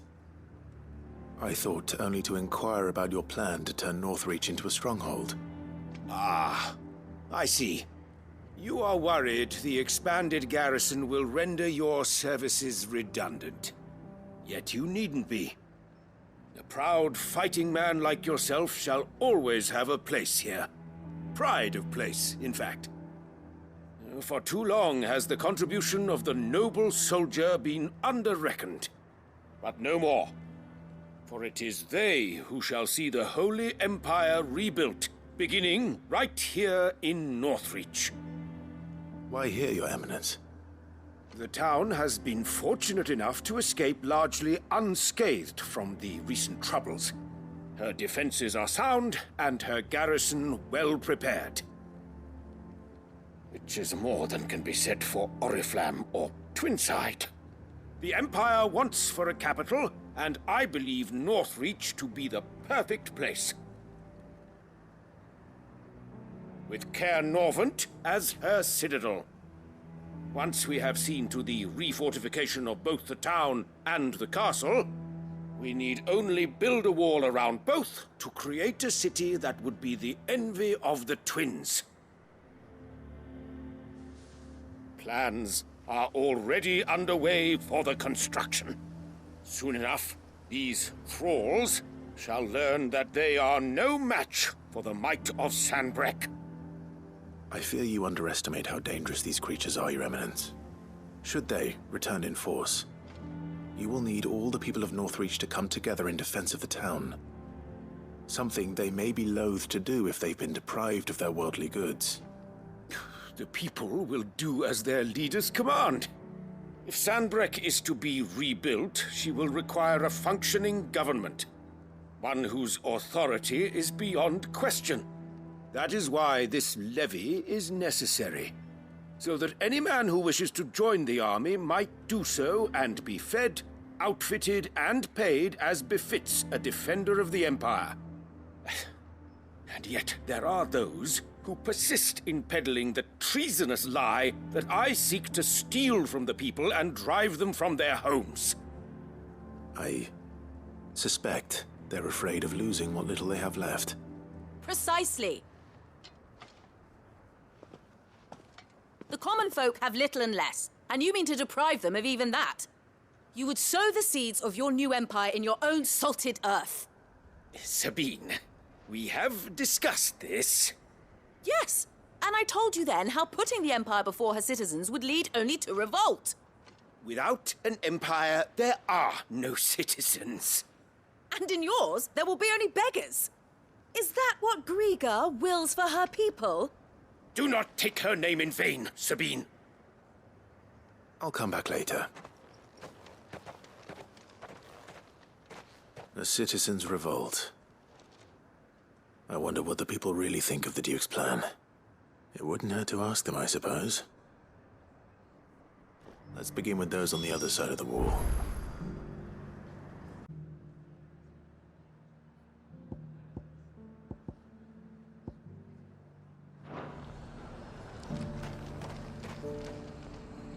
I've been hearing a lot of talk about a certain Duke.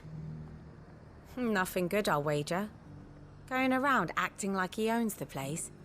And with hardly a word to the dame. This is her town, not his. I take it you'd rather she was in charge. As far as I'm concerned, she still is. Just need his eminence to sod off back to Oriflamme.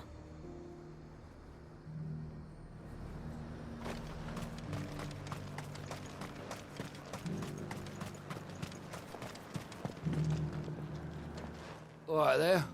What is it you're after, sir? Just your opinion, actually. I wondered what you thought of the Duke of Oriflamme. Oh, him. Not much. None of us traders do. It's thanks to nobles like him that we had to set up shop this side of the wall in the first place. Couldn't have the rabble getting any closer to the holy capital, could they?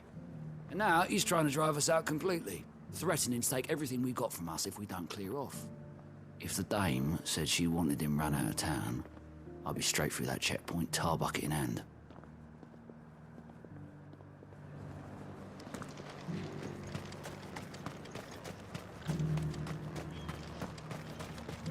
I heard the dame got an icon to rid the meadows of those guards. A question, if you don't mind. What do you think of the Duke of Oriflamme? Don't get me started. You build a life for yourself somewhere, earning for some noble to turn up and tell you got to hand it all over to him. If he thinks his name and his chains give him the right to empty our purses, he's in for a rude awakening. We'll do whatever it takes to keep what's ours. Whatever it takes. Well, the people seem united enough.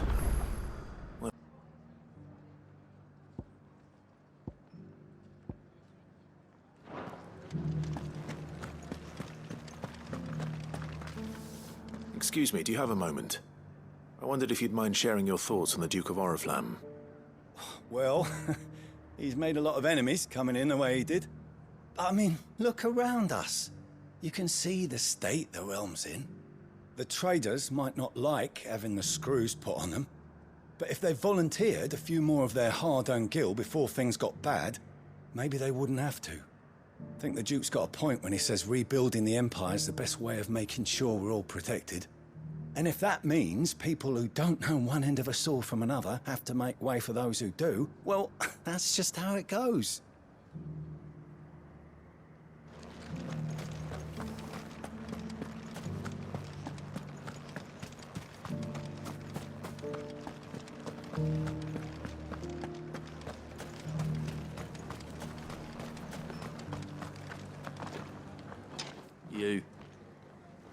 You're the one who was talking to His Eminence. On the Dame's behalf, yes. I was trying to persuade him not to take the people's goodwill for granted, but it seems my words fell on deaf ears. What do you think of his plans? I'm a soldier, mate. He tells me what to do, not the other way round. Listen, I've got nothing but respect for the Dame, but I've got a family to look after. That's where my loyalties lie, not with the town or the Empire, but with my wife and children. If the Duke can get us the men and the equipment we need to fight off those blue-skinned bastards, I don't care how he does it. I left everything. As long as you remain, the veil was...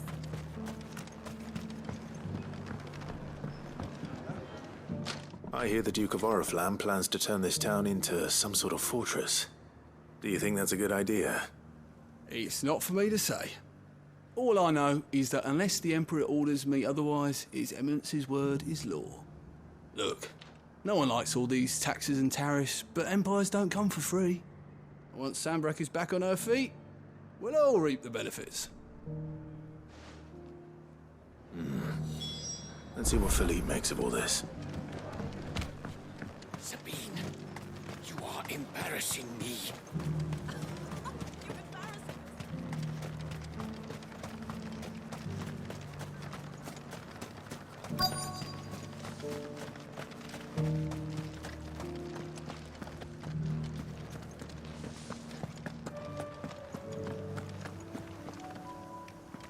Captain, do you have a moment? For you? Certainly. Clive, wasn't it? Thank you for last time. How can I help you? I wanted to ask you about the Duke of Oriflamme. Do you intend to go along with his plan? But to tell you the truth, I'm in two minds. It's my sworn duty as a captain of the Imperial Army to obey his orders. But I can't say I agree with him. Philippe, I remember you saying that you became a soldier to protect the people you loved. The Dame included. That's right, I did. Well, she doesn't agree with the Duke's orders either. She thinks they could tear Northreach apart.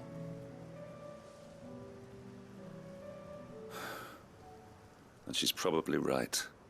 Thank you, Clive. I know what I need to do now. Protecting the people I love is what matters. Doesn't matter how. Well, duty calls, so I better go. Thanks again.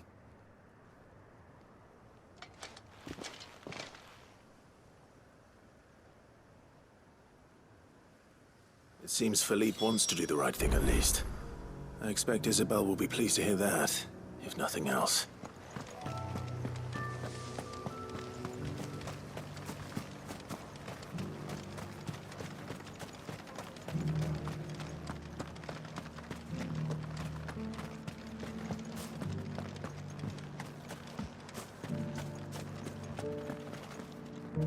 Ah, Clive. How did you fare? Were you able to speak with the Duke? I was, but...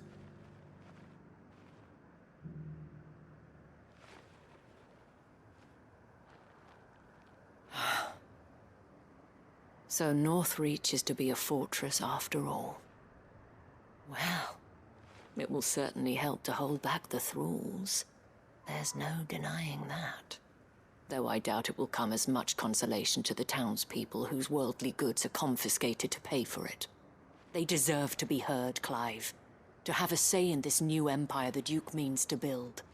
Sadly, His Eminence values their obedience more than their opinions, and hopes to reassert the authority of the state. I fear he sees the people as mere pawns on his chessboard to be sacrificed for the greater good. Needless to say, they themselves are of a different opinion, and would rather their destinies were in your hands. The soldiers, meanwhile, are content to follow their orders. And not just because of the Duke's rank, but because of his vision. I thought as much. Had I sworn to protect Sanbreque, I dare say I too would want nothing more than to see it rise from the ashes. Thank you for trying. But the battle is lost. I don't know about that. What happened to your uniform? I handed it in, along with my resignation. Told the lads I wished them well, but that I owe it to those I love to call it a day. But why? Because I realize what really matters to me. Not following some nobleman's orders for the sake of it, but protecting what I care about. Protecting Northreach. I honestly don't know when those monsters will return, but I'm certain they're not finished with us yet. And when they do come back, we need to be ready for them. We need to stand together, all of us. And with you to lead us, milady, I reckon we can do it. It was you who finally convinced me, Clive. There's no point following orders if they go against everything you believe. Indeed. All of us, standing together. That has always been Northreach's best hope, and one which still lies within our grasp.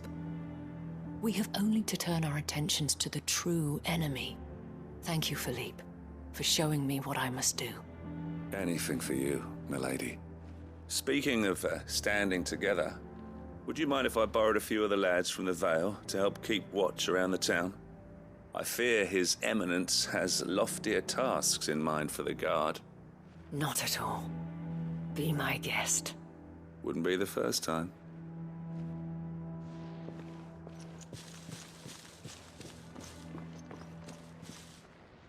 There may be hope for Northreach yet. Especially with men like you and Philippe to champion our cause. I, for my part, shall continue to work upon the Duke, in the stubborn belief that I might still tempt him into joining hands. But I suspect I shall have to call upon your aid again. Until then, Clive. Until then.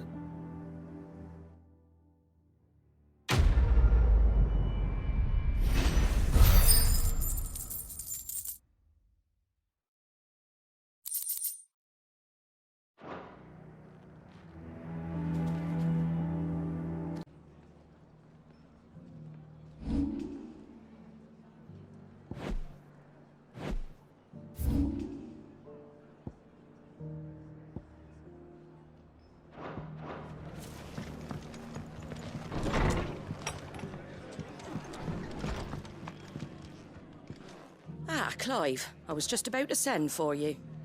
I'd like you to take something to Sir Wade up in Eastpool. Seeds for planting. Thought it was about time they started growing their own food. I'll keep providing them with whatever they need in the meantime, of course. But if Eastpool's going to survive, it's got to be able to fend for itself. As have those poor bearers. They've lived their whole lives in servitude, but now they're their own masters. Small wonder they ain't got the foggiest how to provide for themselves. So it's up to us to teach them. And if you're wondering why you, well, the Wagoneers taking supplies up that way have been coming back with more and more reports of Akashic around the village of late. Sir Wade's putting a brave face on it, but I think even he's starting to worry. And if he's likely to share those concerns with anyone, it's you. All right. Thanks. Wouldn't ask if I didn't have to. There. That should be enough to keep them in Gazal Greens for a few years at least. Gazal Greens? Not the most mouth-watering crop, I'll admit. But they're hardy, they grow fast, and they fill a hole. Better that than something that'll wither away at first frost. And chocobos love 'em too, which is no small thing. When I say all of us need to pull together to get Eastpool back on its feet, I mean all of us. They ain't exactly succulent, but Cook 'em right, and they're just about bearable. I'll take your word for it. Anyway, Sir Wade'll know what to do with them. And if he don't, well, I'll go up there and show him myself. I'm sure you will.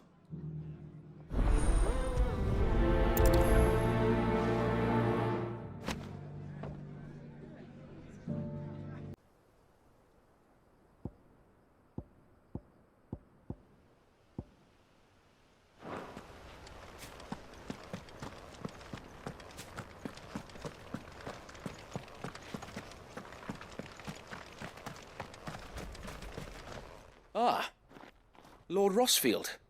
What brings you to Eastpool? A delivery from Martha.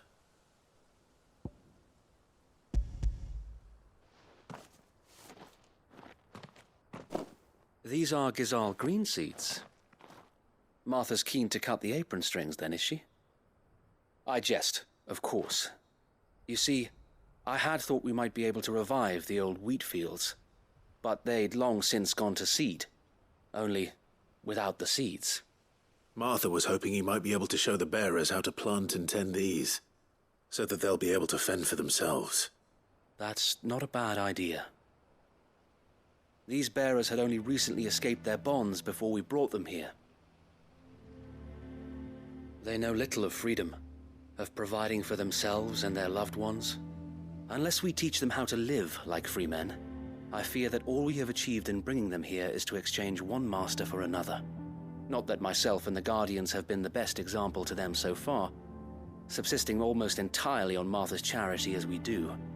It's about time we all started to provide for ourselves, bearers and Guardians alike. Unfortunately, we've been a little too busy of late to focus on much besides bolstering our defenses. There have been alarming reports of... The Horde is closing in. They're coming, Sir Wade, all of them. Damn it all, I thought we'd have more time. Gather the men in the square. Send to the rest for reinforcements. Yes, Sir Wade. The Horde. A Kashek, a veritable legion of them. They've been seen prowling around the northern reaches for a while now. We don't have the numbers to hold back a swarm that size. I had hoped to build a perimeter wall so that myself and the Guardians might be able to defend the village, but... Now you're out of time. Precisely. If reinforcements from the rest arrive before they do, we may just scrape through, but I fear that's rather an enormous if. What if you could call on reinforcements from Eastpool? You mean the bearers? We brought them here so they might live, not die fighting for their lives. So wait. You said you lack men to defend the village. Are the bearers not men? Do they not wish to see Eastpool saved? Though they may not be trained soldiers like your Guardians. What help they are able to offer could still prove the difference between victory and defeat. You're right, my lord. I will appeal to them.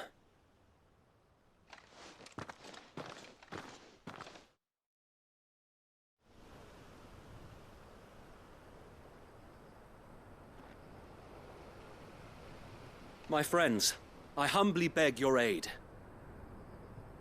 We Guardians are few and our enemies many. But I swear we can defeat them with you at our side. You would send us to the slaughter. To serve as bait for those fiends so that you and your men might be spared. And to think we trusted you. Say what you will. A home is not worth dying for. But it is worth fighting for. Sir Wade fights to give you lot a chance. Just like I do. Just like Sid does. We all wanted to give you a home where you could be free. And you got one, didn't you? This place, Eastpool. This is your village. Your home. And if you don't fight to protect what's yours, You'll lose it. You know I'm right. This world wants to take everything from you. Everything. Your homes, your freedom, your very lives. So then, are you going to stand by and let that happen to you? Are you going to accept fate like good little Bran did and die, having never stood up for yourselves? Or will you fight like free men and women?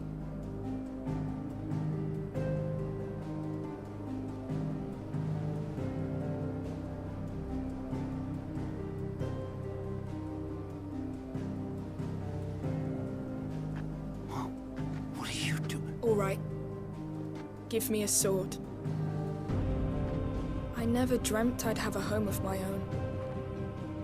And now that I have, I don't want to lose it. I will protect what's mine, or die trying. We all will. Free men and women, fighting together.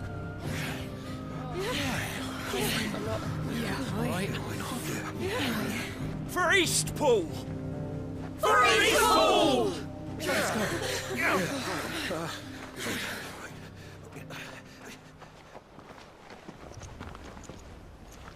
Thank you, Martha. Don't mention it. Just promise me one thing. That you'll show them how freeborn fight. Gladly.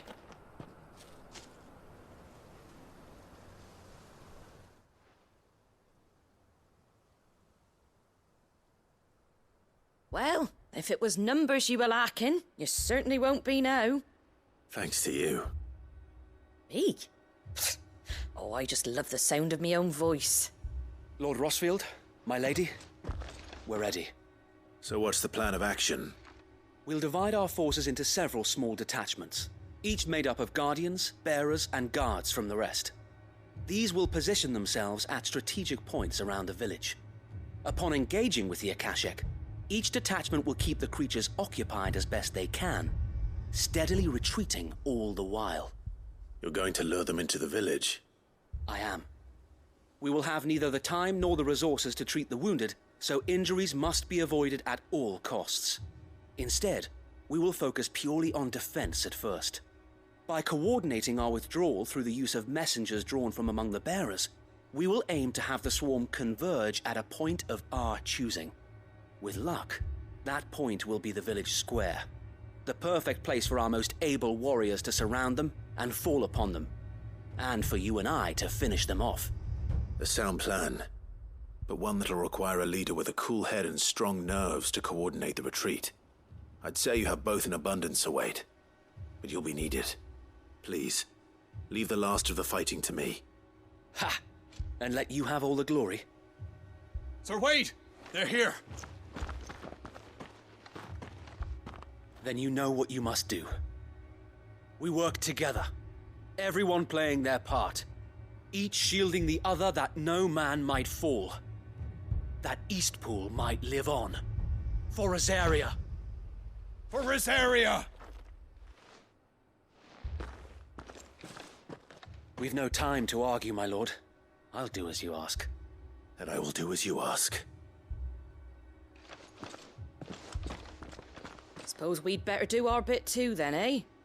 Right you are, Martha.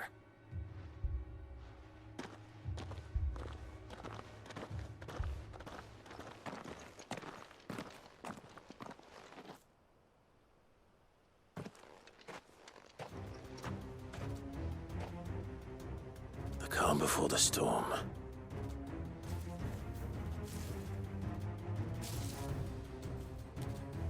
And here it comes. I will not let this village fall.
Looks like that's the last of them. Lord Rossfield! Change of plan! What is it? Owl from the rest. An Akashic curl's been sighted on Rhiannon's ride and is headed in their direction. Well, the better half of her guard is here. So wait, how many Akashic remain in East Pool? Hard to say. My men are still facing some resistance, but I think the worst is behind us. I could order a detachment or two to fall back and... No. Let them finish the job. You stay here too, Sir Wade. Your men need you. I'll go after the Curl. Join me only when East Pool is won. If you're sure, my lord. May the Founder protect you.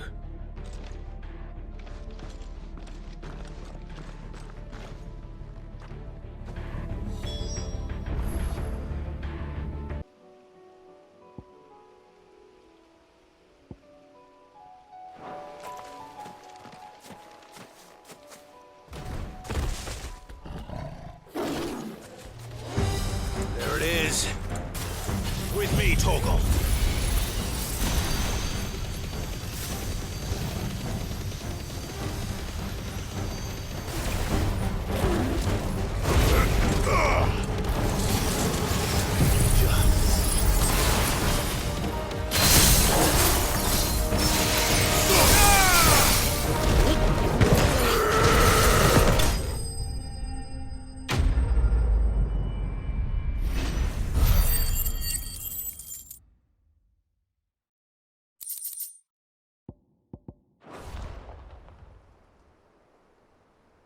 All right. Back to East Pool.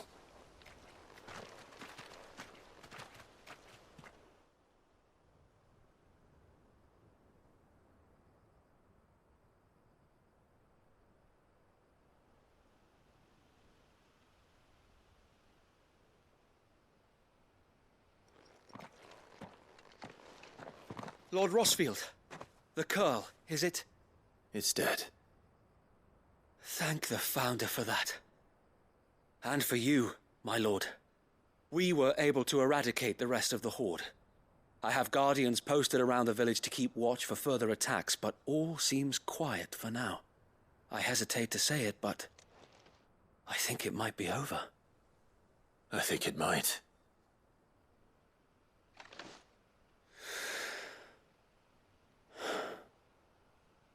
We did it. We saved Eastpool. Thank you, my friends. Thank you. No, Sir Wade. It's us who should be thanking you. You brought us together. Showed us what it means to fight for what you hold dear. We never had nothing to call our own before. We didn't know what it meant to protect it, but now we do. We really do. Forgive us, Sir Wade. You and your people saved us, and still we doubted you. But there's no doubt in my mind anymore. We're free men now, so we have to start acting like it. We have to fight to protect what's ours, to protect Eastpool. And we shall. We all shall. Together. This is our home. And if anyone or anything tries to take it away, they'll have us to answer to. Come on then. Let's get to work. This village isn't gonna rebuild itself.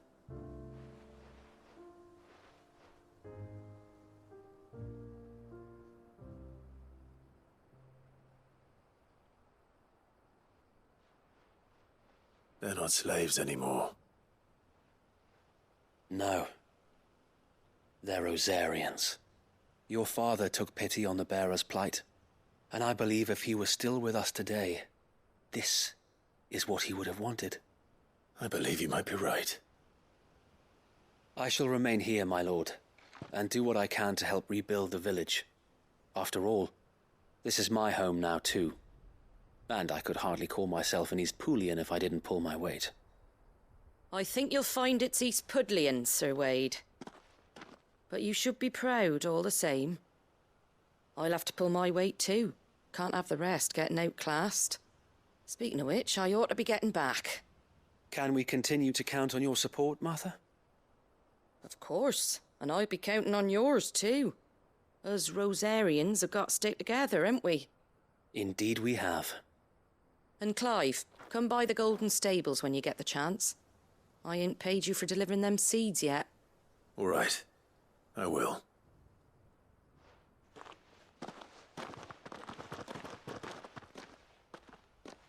Lord Rossfield, do you remember our very first mission together? Clearing the goblins from the Stillwind marshes? How could I forget?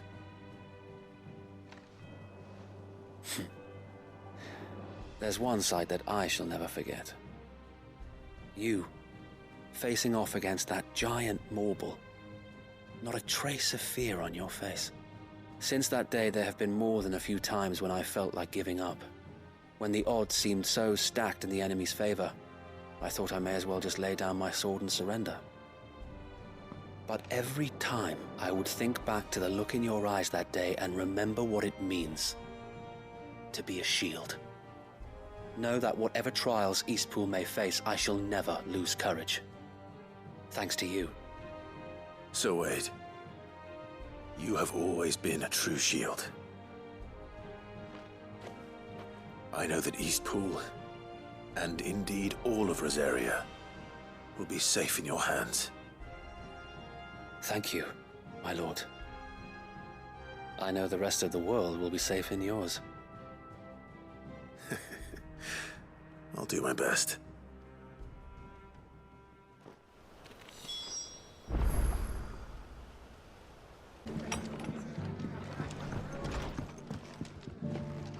The hero returns. It's lucky you came by when you did, eh? Not only did my seeds get delivered, but you went and saved Eastpool and all. I just did what I could.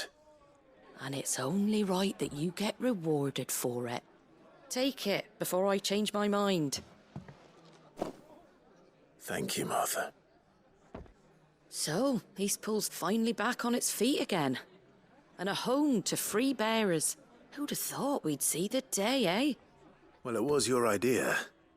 I know that, but I never stopped to think what it would mean.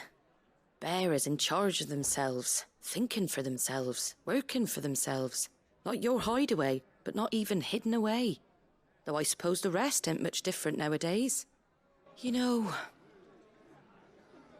bearers living free like that reminds me of when I first met Sid. Loath as I am to recall that particular day.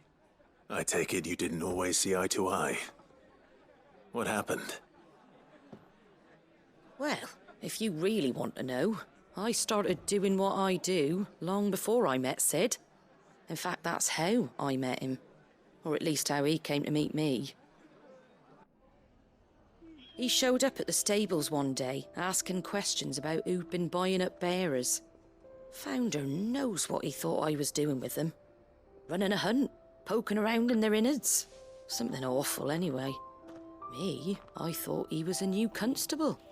Thought the game was up. But somehow we both managed to work out what each other was about.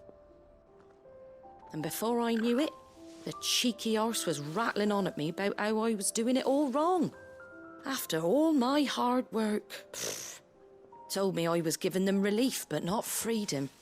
That my bearers were still dying as slaves. Got right under my skin, it did. Told him if he didn't like it, he could bugger off and report me to the garrison. And do you know what he did? He smiled. And then he laughed. And then I did the same. We made a pact that day, that whenever one of us was in need, the other would always be there for him. And you were? Well, we both wanted the same thing. To make life better for bearers. Just like your dad. Do you know I was born right around the time Elwyn became Archduke? Growing up, I saw how he tried to change things. He certainly didn't lack for ambition, that one. Indeed. But the loftier one's ambitions, the harder they are to achieve. Which is why those of us who follow in their footsteps need to finish what people like Sid and my father started. Suppose you're right, aye. And if we don't manage it, there's always them who come after us. Good thing we've got a few half-decent sorts waiting in the wings, eh? It's almost enough to give you a little bit of hope. Just a little. Anyway, enough nattering. Better get back to work. Let's see about making everyone some dinner, shall we? The least the folks who saved Eastpool deserve is a hot meal. And you and me ain't gonna save the world on an empty stomach neither.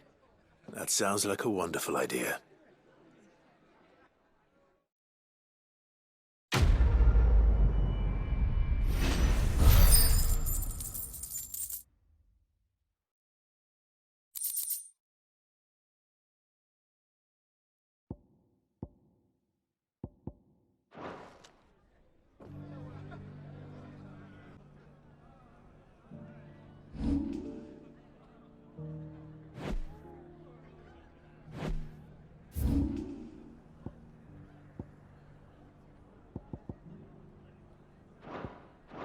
How they did it. I do. Clive! To what do I owe the pleasure? I just wanted to see how the town's been faring since you brought everyone together. Since we brought everyone together, all is absolutely wonderful. Conrad and Natalie's hands remain safely away from each other's throats and firmly at the helm. Our stores are full, and the bandits still too disorganized to raid them. Just as the good Lady Jane and Lord Underhill intended. Are you a lord? Lubor's going to be one too. They're going to make him the Lord of Dalimil, because of how he stopped all the grown-ups from fighting. It's the mayor of Dalimil, dear child, and the vote hasn't taken place just yet.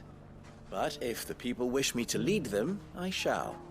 And my first act will be to build a school so that menaces like you two learn not to interrupt your elders. Speaking of menaces, there may be a rather worrying one just over the horizon. May there indeed. I'm afraid the example Conrad and Natalie set in putting aside their differences and presenting a united front might have caught the bandits' attention. And they might have elected to take a similar approach. They have formed what one could call a League of Outlaws, and they grow more organized by the day. But we'll fight them all off just like last time, no matter how many of them there are. Won't we, Lubor? Of course we will. If we continue to work together, we can overcome any challenge we choose to face. The longer we avoid facing this one, the more difficult it will be, until the only way to overcome it might be to run for the hills. Our best hope is to nip these efforts at organization in the bud, by finding those ne'er-do-wells who have yet to join the cause, and ensuring that they never do. Perhaps a certain Lord Underhill might be willing to lend us his aid once more? How could I refuse? Thank you, my lord. Victor will fill you in on the particulars. I have him stationed by the desert gate, receiving and collating reports from my scouts. Such an amenable soul. He reminds me of you. I'll go and speak with him.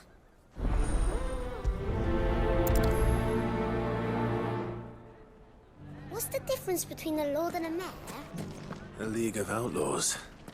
Sounds like we have some competition.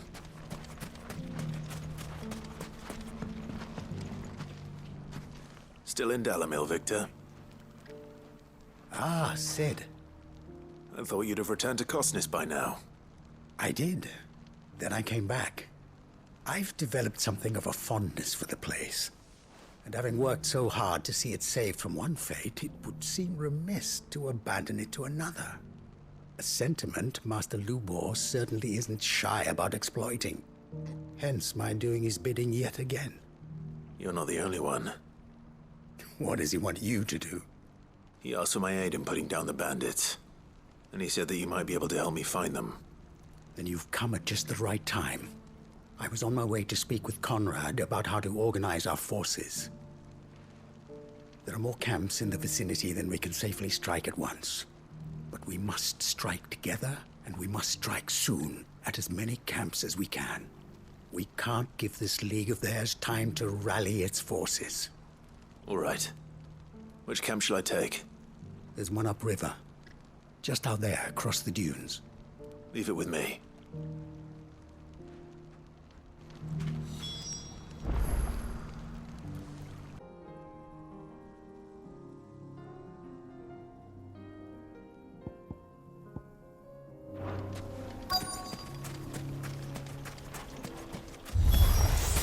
That's him! The one who killed Locke and Fingers!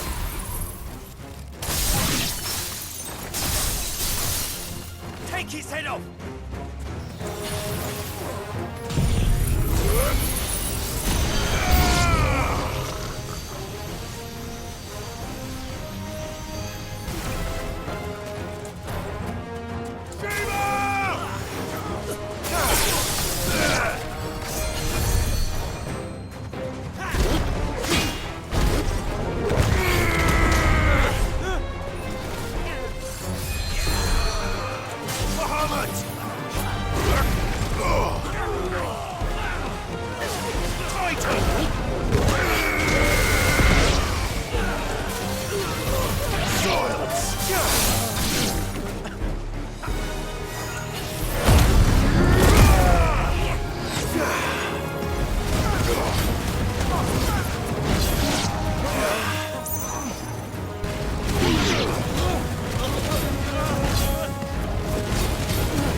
I'd better let Victor know. Sid, where are you? Ah, I see the bandits didn't pose you any trouble. No, but that's not why you're here, is it? No. Something's happened. We need you back in Dalimil. What is it? The whole town's in uproar. They're saying that Lubor is a bearer. What? Seems that one of our parties wasn't as thorough as they should have been. They let one of the bandits escape, and his escape route took him right through Dalimil. Some of the children spotted him, and he was about to silence them. And when Lubor felled him with a bolt of magic, and without a crystal. But that's not possible. It is, if he's a bearer and has been hiding it all these years, which is what people are saying. If he has, well, I wouldn't blame him. No man is branded by choice. Still, all those people see is a man who's lied to them all his life. One who was made a leader of himself when the world believed he should have been a slave. Fuck. I don't know where we go from here, but I know one thing. Lubor needs all the friends he can get right now. You're right.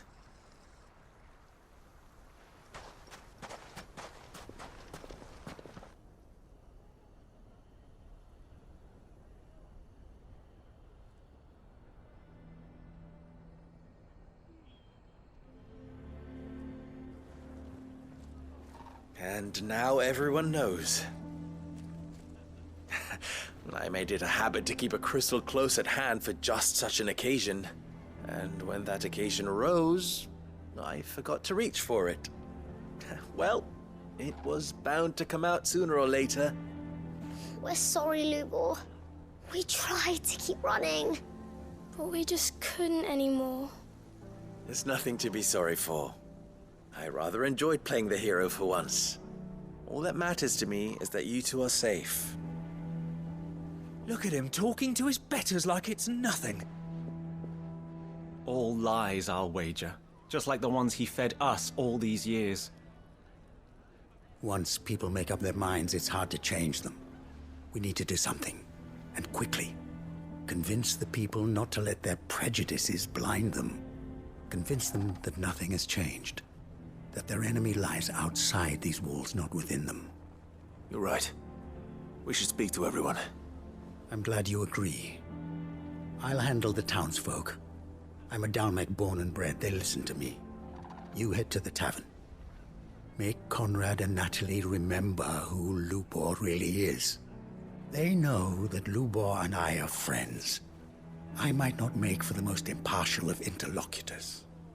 Lord Underhill of Randalar's League of Merchants, however, is a trusted and impartial mediator of note. I'll do what I can.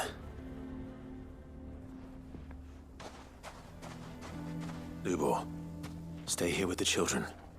I can't promise anything, but we'll try. And that is all I can ask of you.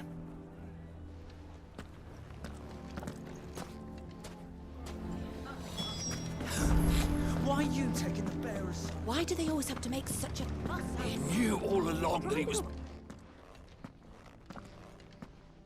Forgive me for disturbing you, but could I have a moment of your time? I've seen your face before. As have I. Lord Underhill, wasn't it? Of the League of Merchants. That's right. I wanted to speak to you about Lubor. The rumors that he's a bearer. All true, I'm afraid. He'll never be mayor now. Not if I have anything to do with it. But what of his wares? Bearer or no, his steel is highly valued throughout the Republic. In this, at least, he's done the town a service. Might that not earn him a little leniency? Leniency? He pretended to be one of us when he was laughing behind our backs all the while.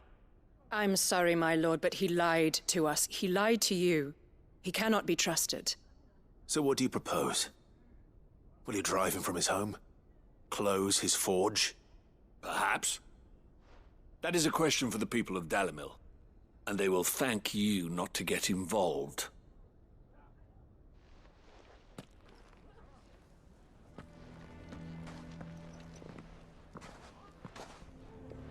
The townsfolk have made their minds up.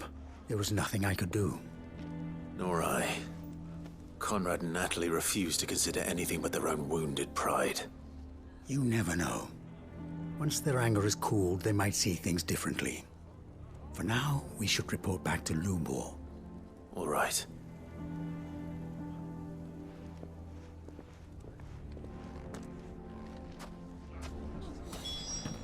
Why the hell would Victor take the bearers?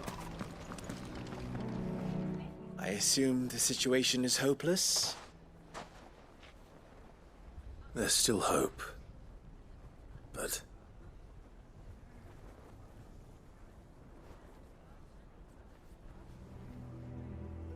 But perhaps not in this lifetime, I think it's fair to say. You mustn't think like that, Lubor. Give them time. They'll come around. We'll talk some sense into them in the end, you'll see. No, you won't. And your efforts would be better spent elsewhere. But Lubor... Rosina would often tell me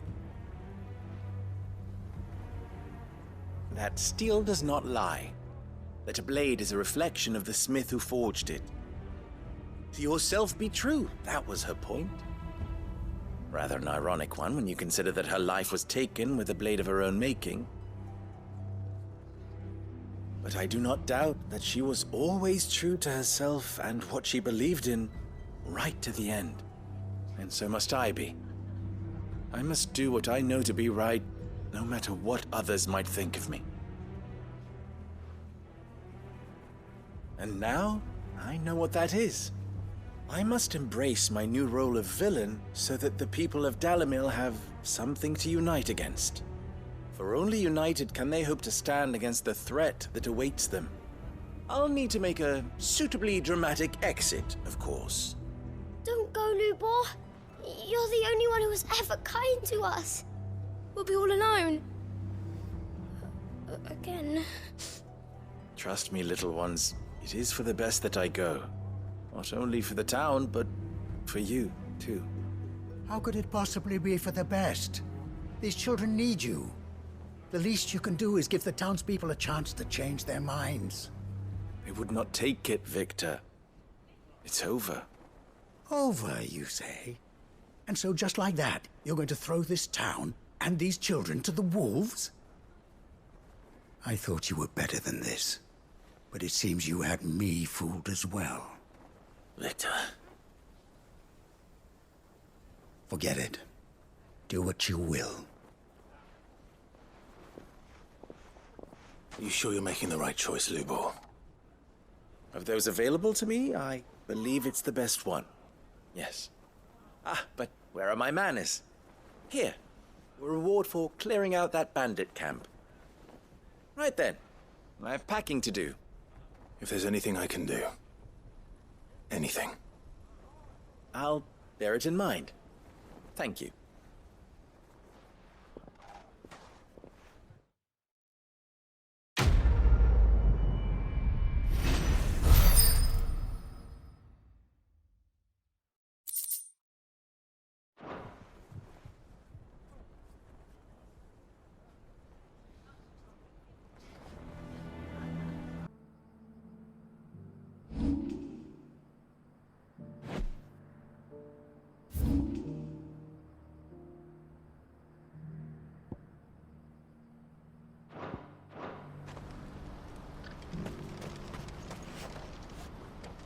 Ah, Clive.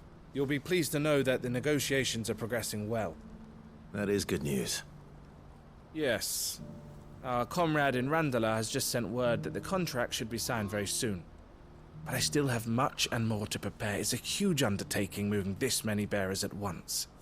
You couldn't do me a quick favor, could you? What is it this time? More wild beasts? Nothing like that. I just need you to go over to the caravans and ask El how long we have until the bearers arrive. Find out exactly how much faster I need to get all these supplies moved. All right. I'll go and ask. Thanks, Clive. I owe you one.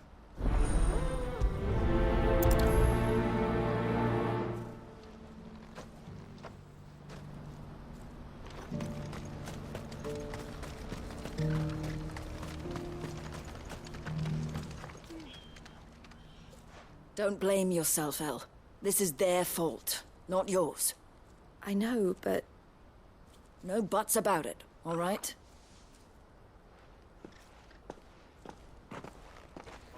Is something wrong?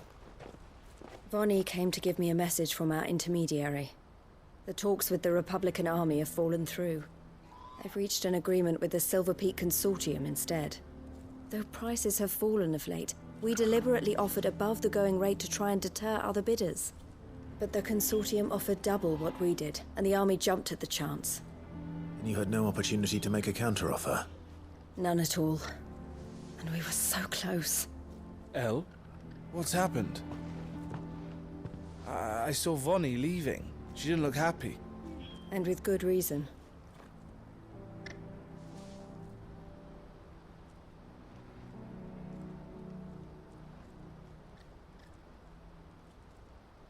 But I thought we were the only ones the Fist were speaking to about the bearers. How did the Consortium even find out about this?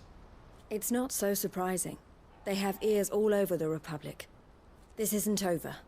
The Consortium will have to sell these bearers eventually, and at the price they paid, buyers will be few and far between. I'm going to Randalar myself. Alone? You sure that's wise? Are you offering to be my bodyguard? How kind. Meet me at the checkpoint near the capital gates. I'll send an owl ahead and request a meeting. You go to Cashlock, Theo, and get everything ready. We've waited far too long as it is. Even if I fail to free these bearers, there will be others. Someone needs to prepare the place and keep any prowling beasts at bay. Oh, and that's me, is it? Well, it looks like I'm following orders till she gets back from meeting the Silver Peak Consortium, who've been doing their best to undermine our scheme. She'll never join them after this, surely. No, she said it herself. She still has plans for Cashlock, even if this one falls through. She means to stay with us, then. I can't say I'm not happy to hear it, but... is this what she really wants? You have to trust her. You're right. It's what she wants now. And if El's off fighting for the cause, I should do my part too. So I bid you farewell and safe travels, my friend. I'll gather my men and leave for Cashlock. We'll make sure the place is well stocked and defended. You go to Randalar and see if you can stop my sister biting the Consortium's heads off. If she won't consider her prospects, someone has to. I'll do my best.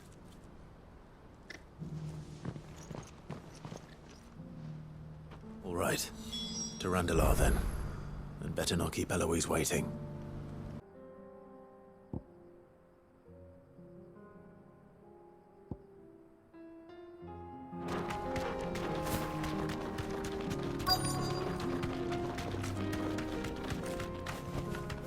Straight home now.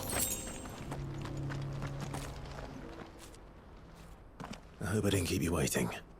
Did you arrange to speak with the consortium? Here they are now. You wish to consult with me? I did. It's about the bearers you recently purchased from the Fist.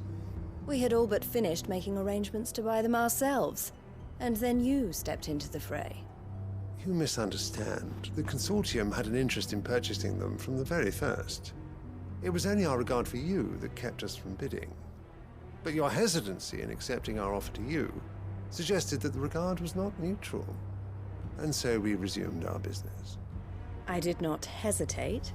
I am simply not inclined to make such decisions without first giving them due consideration. But what is done is done. Come then. How much do you want for them? Alas, you are too late yet again. We rarely take on such unconventional merchandise without a purchaser in mind. The bearers belong to him now. Who is your buyer? A trader from across the water. A most demanding fellow, if it's any consolation.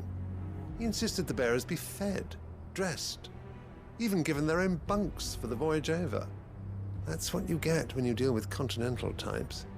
I wouldn't know. Oh yes, the culture on the continent is quite different to ours.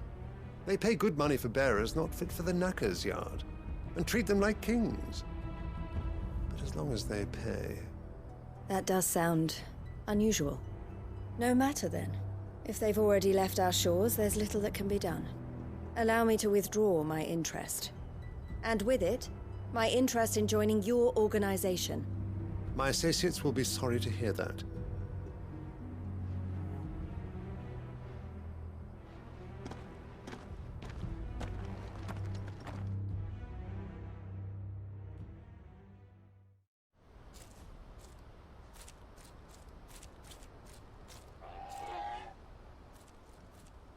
I'm sorry you weren't able to save them.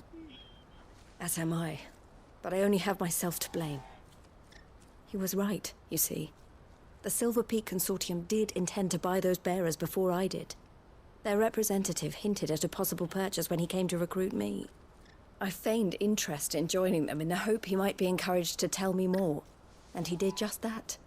As soon as he left, I sent my own offer to Randalar. So you never... No. I entertained the Consortium's proposal solely so I could learn more about those bearers. But I was a fool to think they wouldn't find out. I knew exactly who I was dealing with.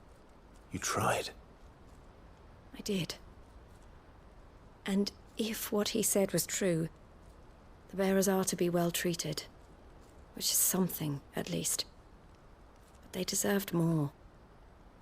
I wanted so badly to see them freed. Eloise! Eloise! Word from Cashlock.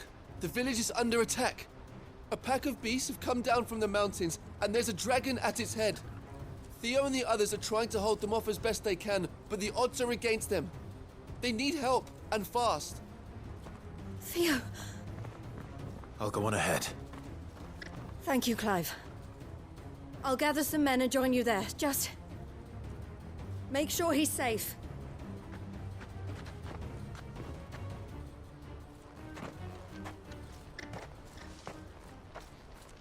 Hold on, Theo. I'm coming.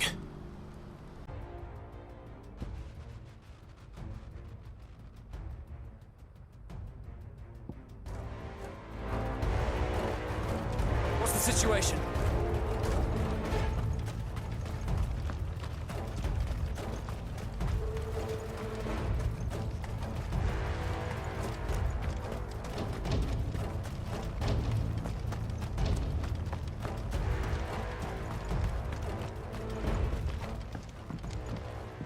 Where's Theodore? Upriver! He led the dragon that way to keep it from the village, but the whole area's flooded with ether. We just have to pray he makes it out in one piece. I can do better than that. Torgal, with me.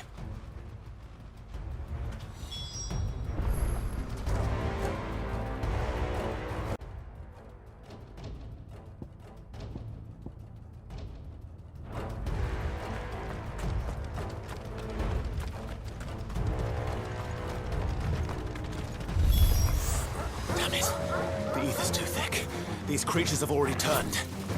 Let there be light!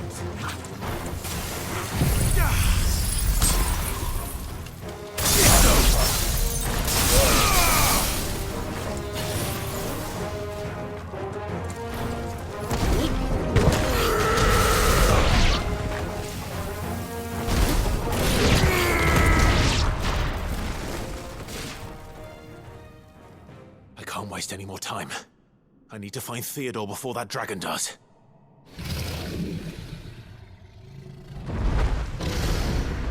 Looks like it's found me. This thing's turned as well. This isn't going to be easy.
Theodore, you had me worried for...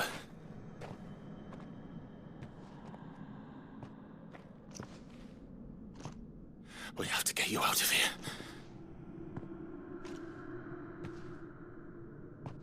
I think it might be a little too late for that. Bearer or no, there's only so much ether a man can take, and that Drake just wouldn't let me leave. You have my thanks, Sid, for finishing what I could not. For keeping Elle's dream. Theodore!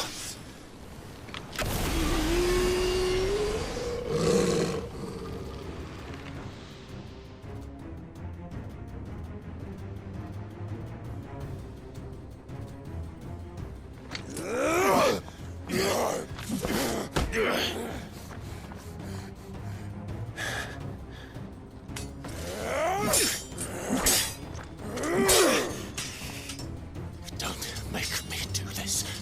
Stop it, Theo! Stop!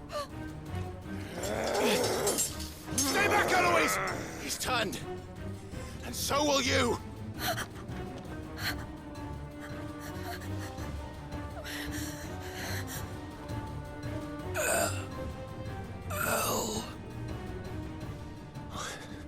Theodore.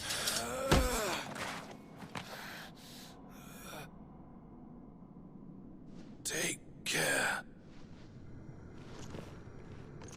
of my sister.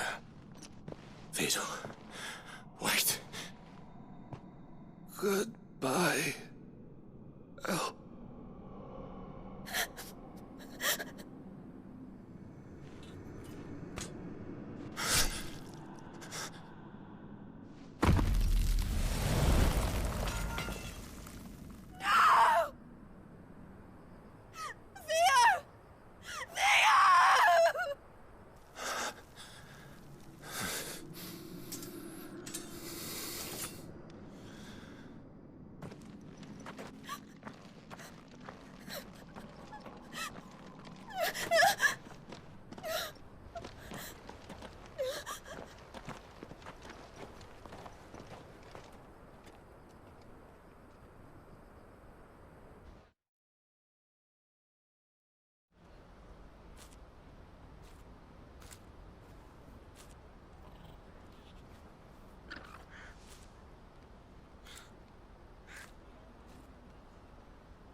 Thank you, Clive.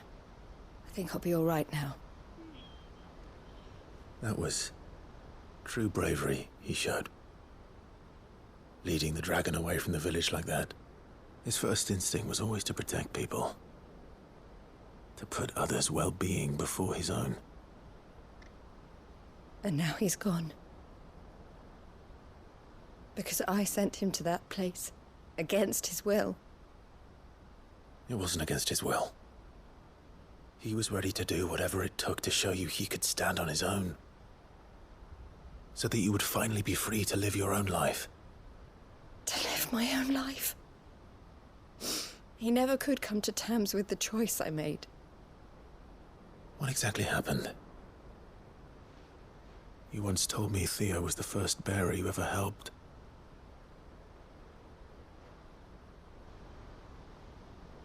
We grew up in Canva. We were born to one of the great trading houses. And I was chosen to inherit the family business. I had my father's head for figures, you see. Theo did not. While I studied the art of commerce, he played at soldiers instead. A late bloomer, in more ways than one. For unlike most bearers, it wasn't until his 15th summer that his powers awakened. My parents tried to drive him out of the house and into the care of the constables. But before they could, I took him into mine. Theo told me something else. He clearly admired your devotion to the cause of freeing others like him from slavery. But he said you deserved a better life than this. He wanted to free you from what he called your bonds, just as you freed him from his. I would be lying if I said I had not wondered from time to time how much easier my life might have been if I had allowed Theo to be taken and devoted myself to the family business instead.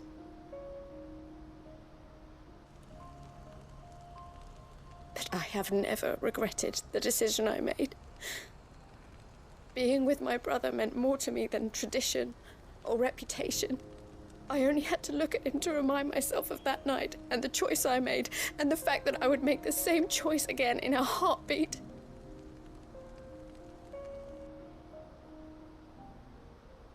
He was never a burden. How could he even think that?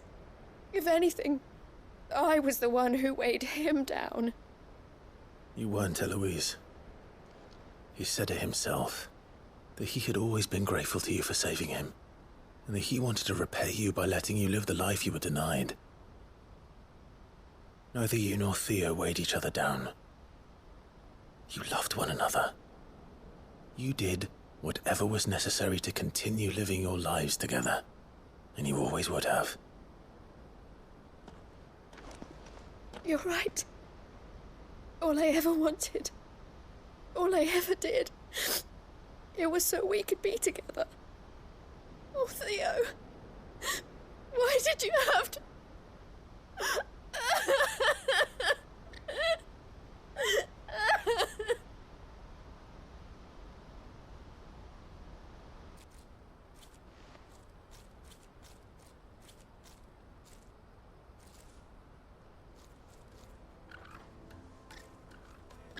I know Theo wanted me to move on, but I'm staying here at the Crimson Caravans to continue our work.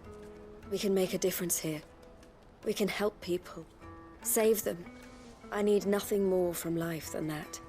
So I'll carry on doing what we do, ensuring that goods, people, bearers get where they need to be, bringing smiles to people's faces just like we always have, and to Theo's. Wherever he is. This is the life I have chosen. The life I will always choose. I've made a choice of my own. To continue helping you however I can. Whenever you need it. Thank you, Clive. Let's go on together then. For Theodore.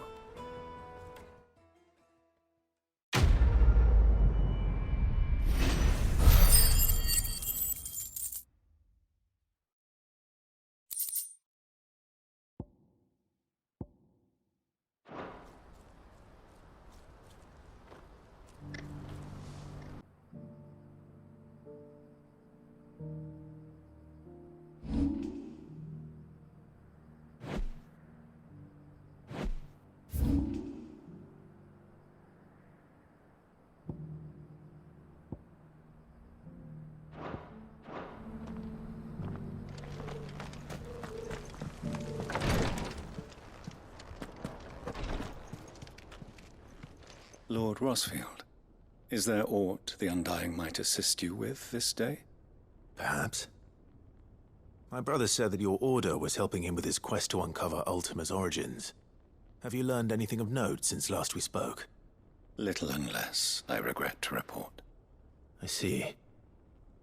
Be assured, however, that we will not rest until the truth is known. Even now, our archaeologians scour ruins in every corner of the realm for traces of Ultima's touch. Fallen ruins, I take it. Dating back as far as Phoenix Gate. Indeed. Ultima's thralls are oft sighted among the remnants of the fallen civilization, as if protecting the secrets concealed within. Secrets we'd see unearthed. Should our methods be of interest, my lord, mayhap it would please you to observe some of our number at work. Would that be possible? Of course. A survey is being conducted not far from here. Perchance you are familiar with Kretov, a small hamlet built around a fallen airship. I was due to visit my colleagues there to collect their preliminary findings, but if you would consent to do so in my stead, I'm sure that they would be honored to relate any discoveries they have made to you directly. All right. I'll go and meet with them. They will be most gratified, I am sure. Might I suggest you take the road through Titan's Wake? It will lead you straight to the village after but a short walk. Thank you. I will. I wish you a safe journey, my lord. May the Firebird's flames burn ever in your heart.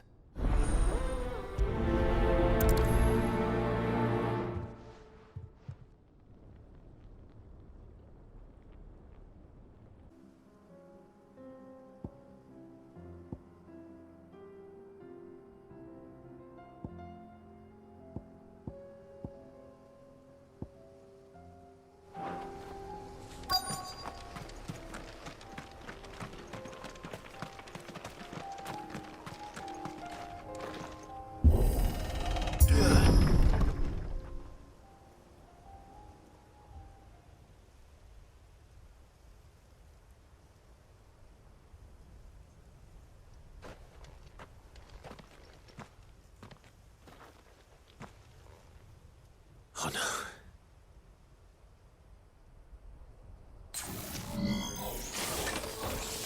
You'll pay for this.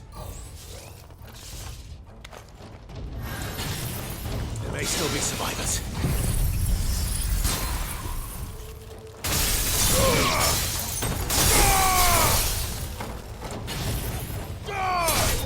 Enough.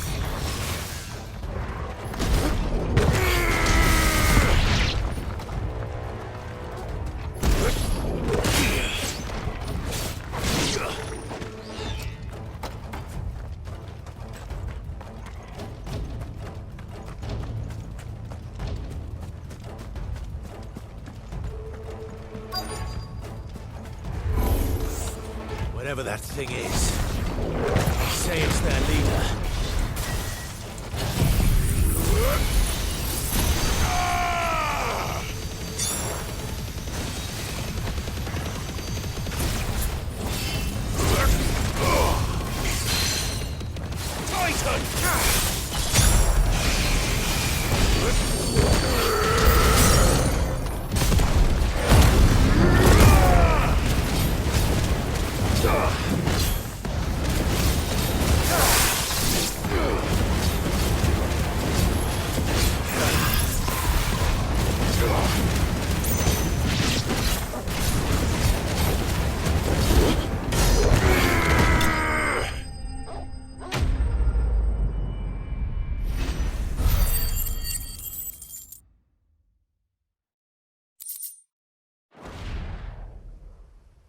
Should have stayed in the past.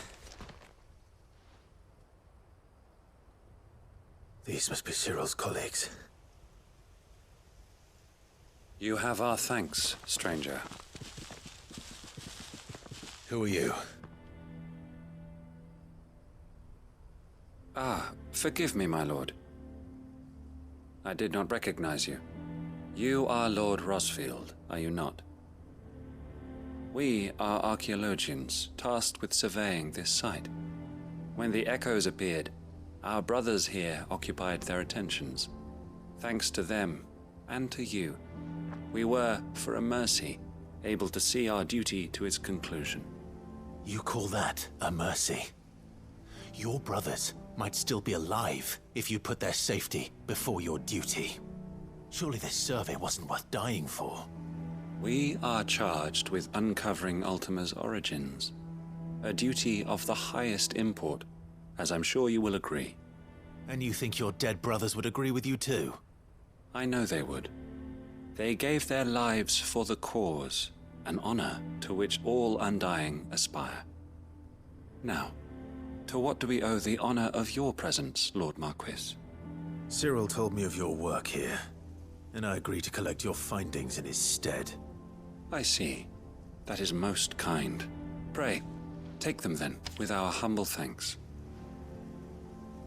May the Firebird's flame burn ever in your heart, as it does in ours.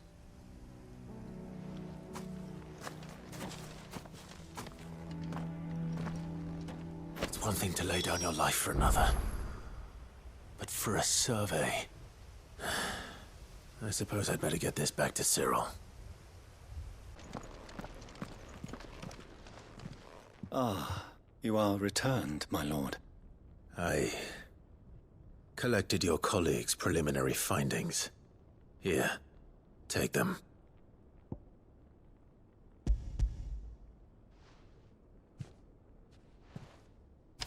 My thanks. I shall study them, and inform you forthwith if I discover aught that might aid you in your fight against Ultima.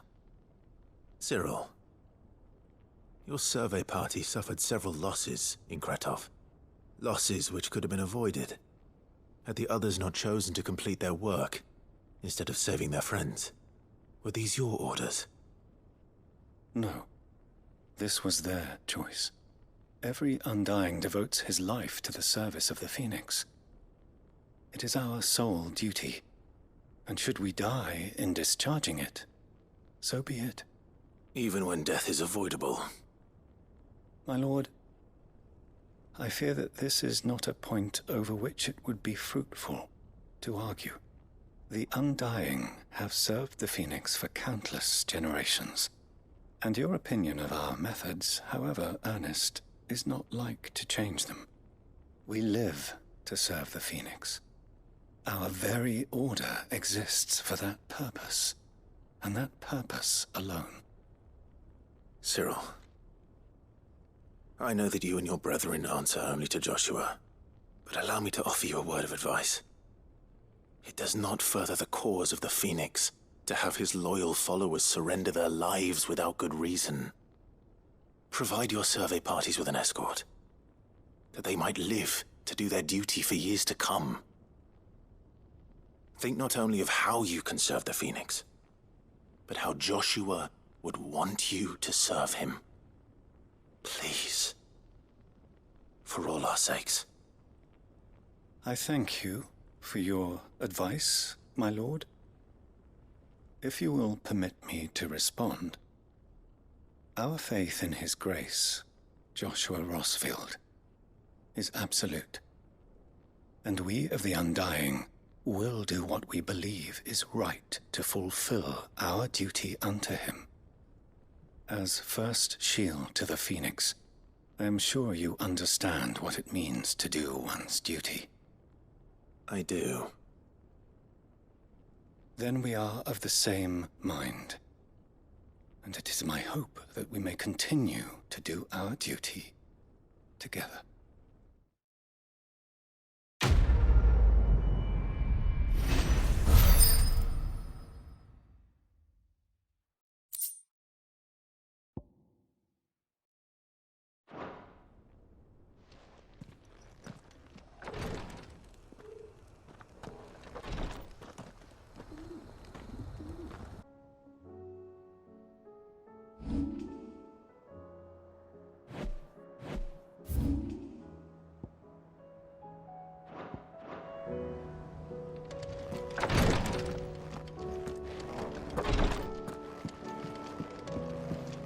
Please, your grace, stay. My Lord Marquis.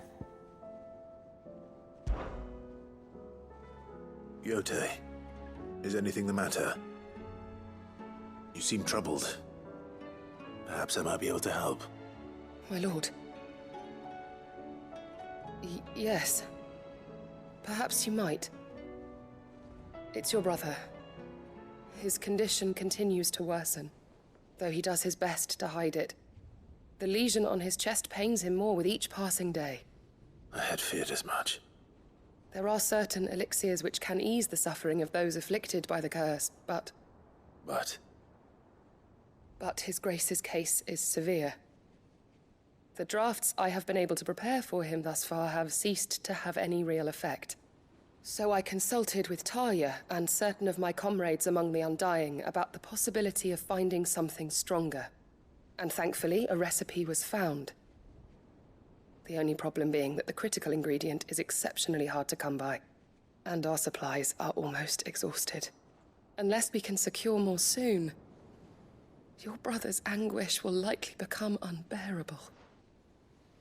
My lord, I know that I have no right to make demands of you. But would you help? For Joshua's sake.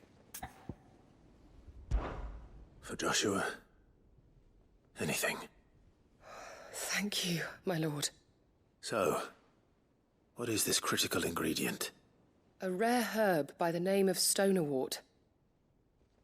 It grows only where the ether is densest. The vigor it stores in its stems helps to counteract the curse. We discovered a patch near the aqueduct in Rosaria. But alas, yet more ether has erupted from the earth there recently, leaving the whole area flooded. The search continues for a new source. One that we might reach without being turned. So it's only that you can't reach it? The stonerwort itself is unharmed by the flood? Well, yes, but... Then I shall go in your stead. But, my lord... You've yet to find another source, correct? So for now, the aqueduct is our best hope. Besides, I'm a dominant. The ether can't hurt me. Well, if you're sure, my lord. Stonerwort is easily identified by its blood-red blooms. Search around the aqueduct, and you're sure to find some soon enough. I shall remain here and prepare the other ingredients.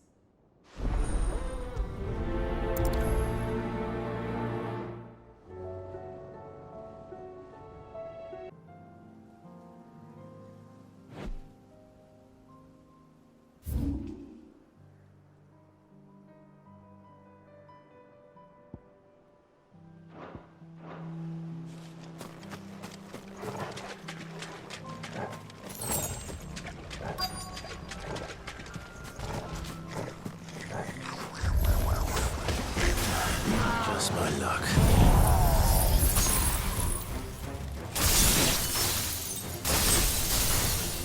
Well, I won't be picking anything to wreck on. There's only one thing for it.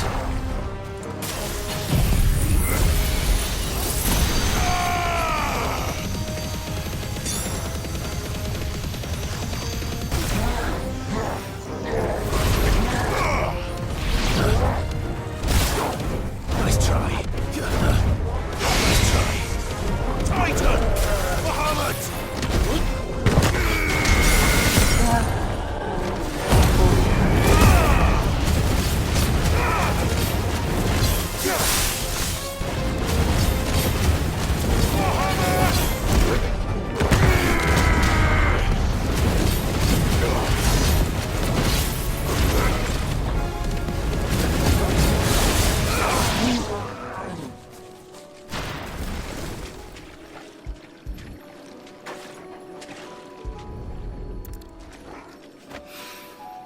Here it is. Better collect as much as I can before reinforcements arrive. Right. That should do it. Let's get these back to Yote.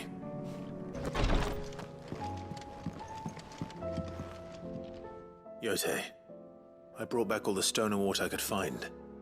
Will this be enough?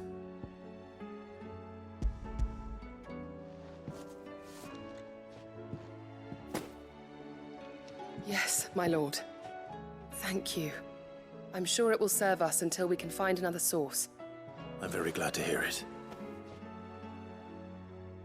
You and His Grace are very much alike, you know. You think only of how you might help others, and never of the danger to yourselves. No more than you have minding my brother. You've risked a lot for him, and I thank you for it. I am honored that you should say so. But I beg you, my lord, do not give too much of yourself for the sake of others. We could not afford to lose you. I'll keep that in mind.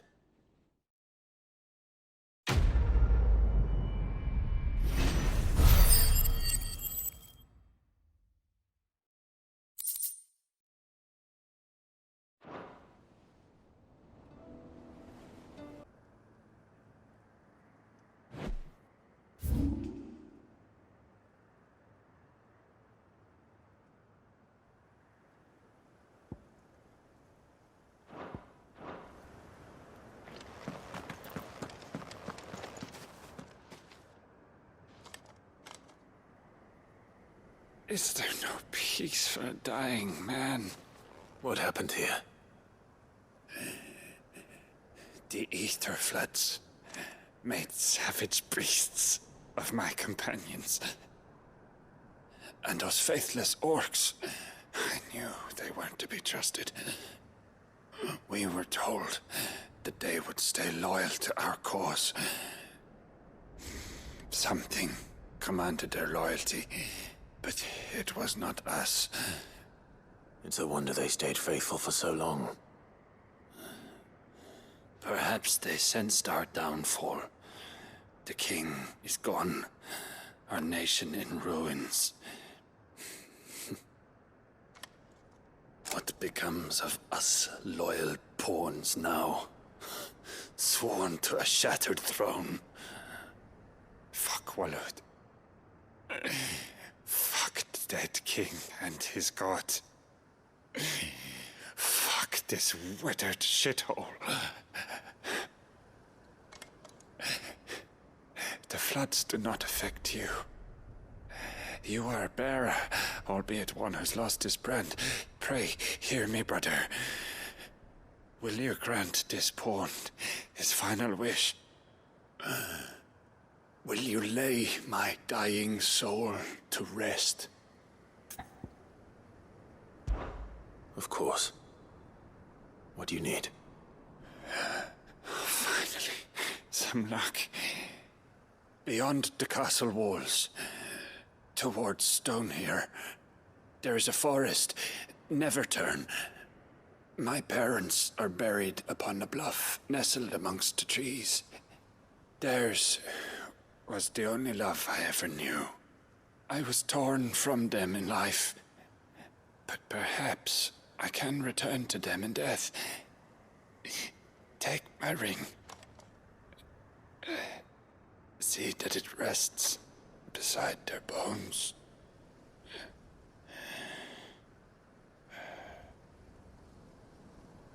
May you find peace at last.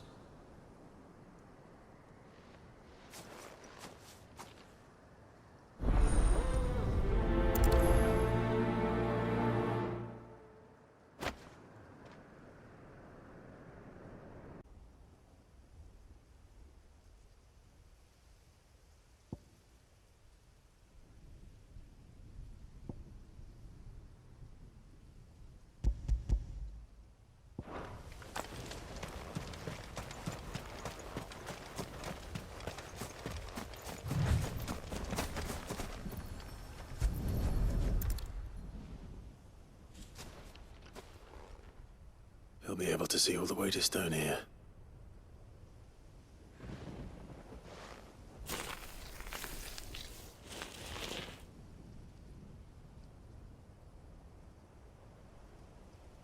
As fine a resting place as any man could hope for. Reunited with those he loves at last.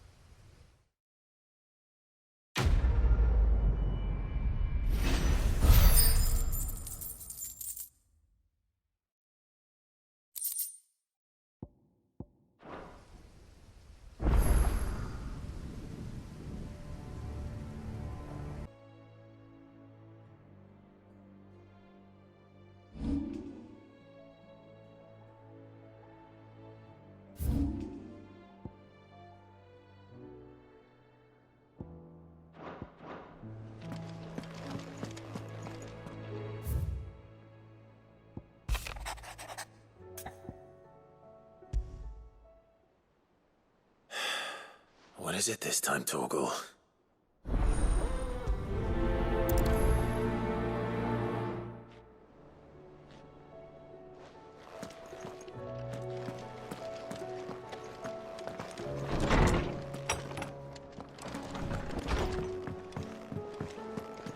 First the skies.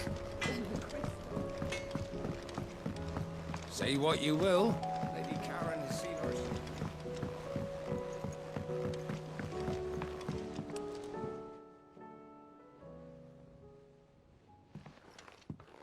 Pining for something, boy.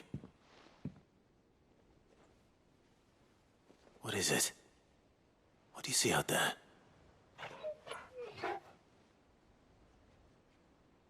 I never did ask where you got that anklet of yours. From Sid, that's why. On the day he brought him home. That long ago? And you're only thinking to ask this now? Sid saw that the pup had a habit of gnawing on his leg, since you ask. Clapped that there iron on him to keep him from doing it. What was wrong, boy? I'll take like as not. Must have been hard on the poor whelp losing his loving masters at such a young age. Doubly hard in being a frost wolf, torn away from his icons and all. Sid would always tell him, you want that iron gone, you find what it is you're looking for. I reckon what he were looking for was you. I'm sorry, Torgal. Sorry for making you wait so long. Let's get that thing off you.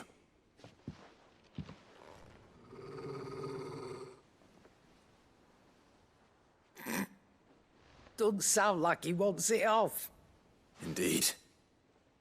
You miss Sid as much as the rest of us, don't you?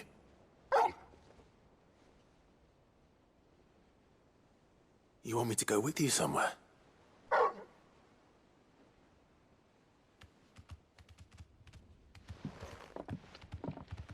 Quick, aren't you? Glad you've been paying attention. Not nearly as much as you have, Lady Karen. Aye, good thing and all. It's not like Gav would have kept him in nuts and rubbed his belly these past 10 summers. Your kindness is appreciated. You've been a good friend to him. Only because he doesn't talk back like the rest of you. Go on now.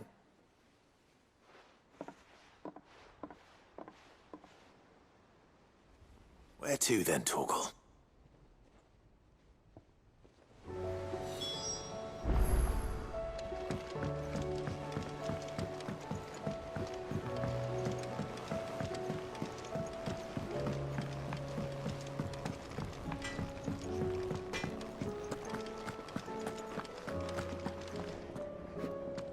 All right, Torgal. Where are you taking me? I'm going to need a little bit more than that, boy. Do you have a better hint for me? Unless... you've already given me one. Back on the rear deck, you were looking west, toward Rosaria.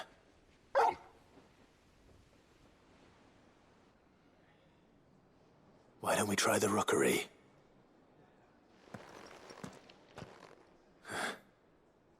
I haven't been to the island in almost 20 years. To Port Isolde, then. Fingers crossed the old mooring is still there.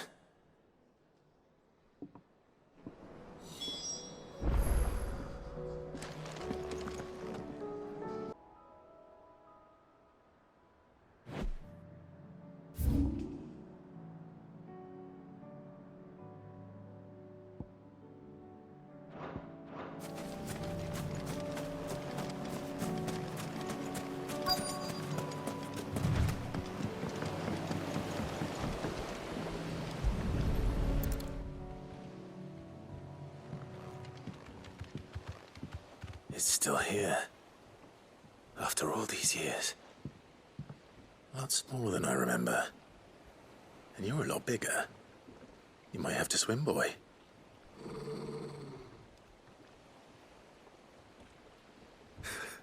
I wasn't being serious.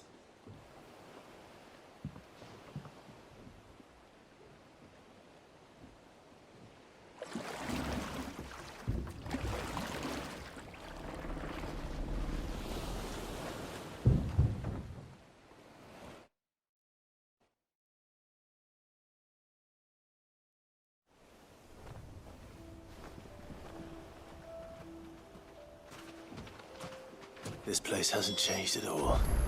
The rookery's right through those trees. Come on. Race you there? I bet I could still beat you.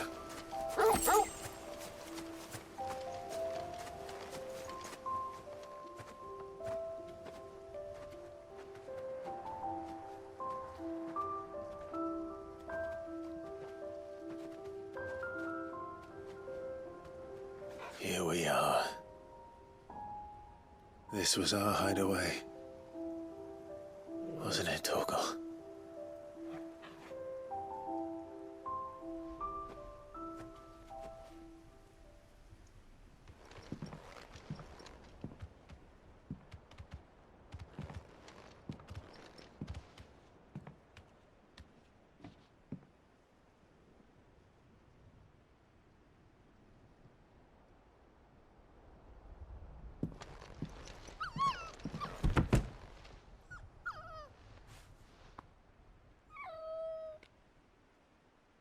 Coming here helped me to forget who I was.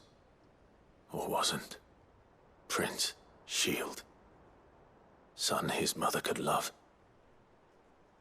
Had I been any one of those things? Perhaps.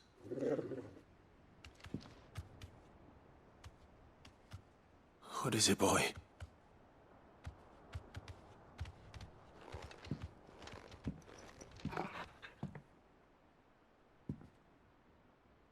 This is all from the castle. And Phoenix Gate. Did you bring these here?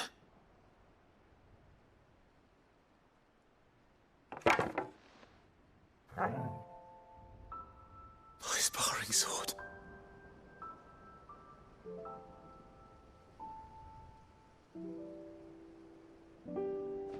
Well, well. You never stopped looking for me, did you, boy?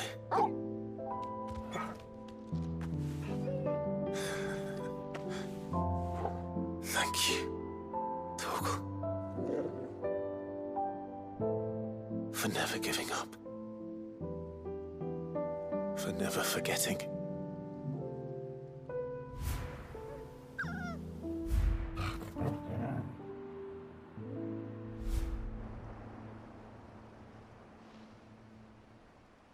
Let's take this with us, shall we?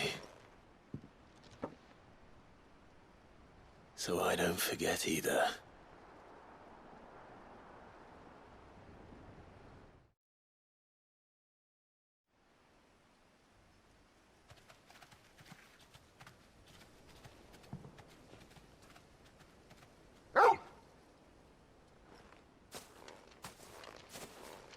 That's not the way back to the boat, Torgal. All right. I'm coming. I think I know where we're going.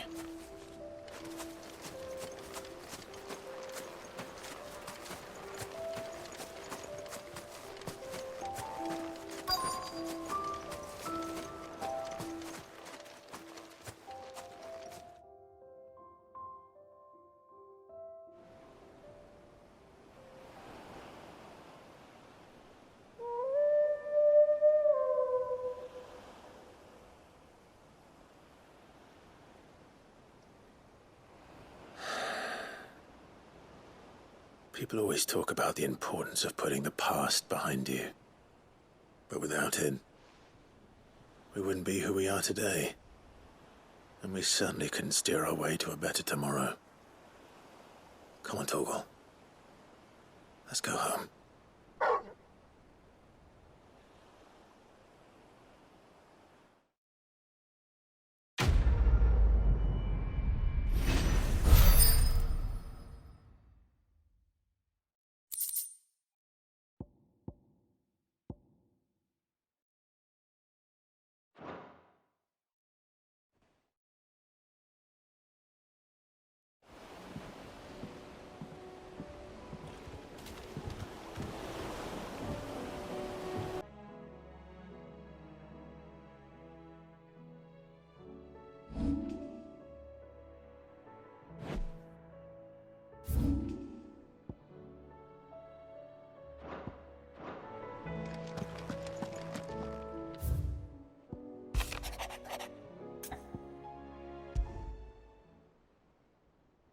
Something tells me this is no mere adventure story.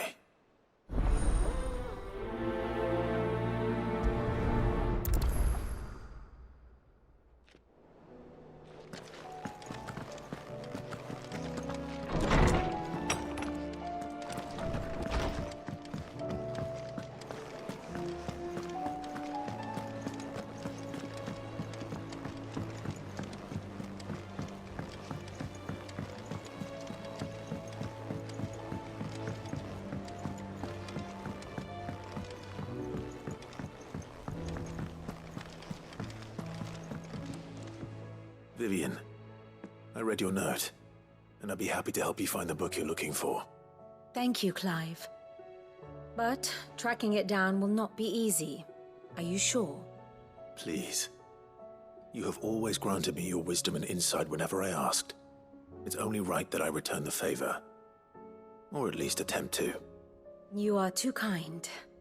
Alas, what I ask of you is rather more trying than delivering the odd lecture. I spoke with Harpocrates to see if he had any inkling as to where another copy might be found, but perhaps it is best that you hear the details from him. If you say so. Forgive me, Clive, for asking this of you. But this book, it set me on the path to becoming who I am today. Its importance cannot be overstated.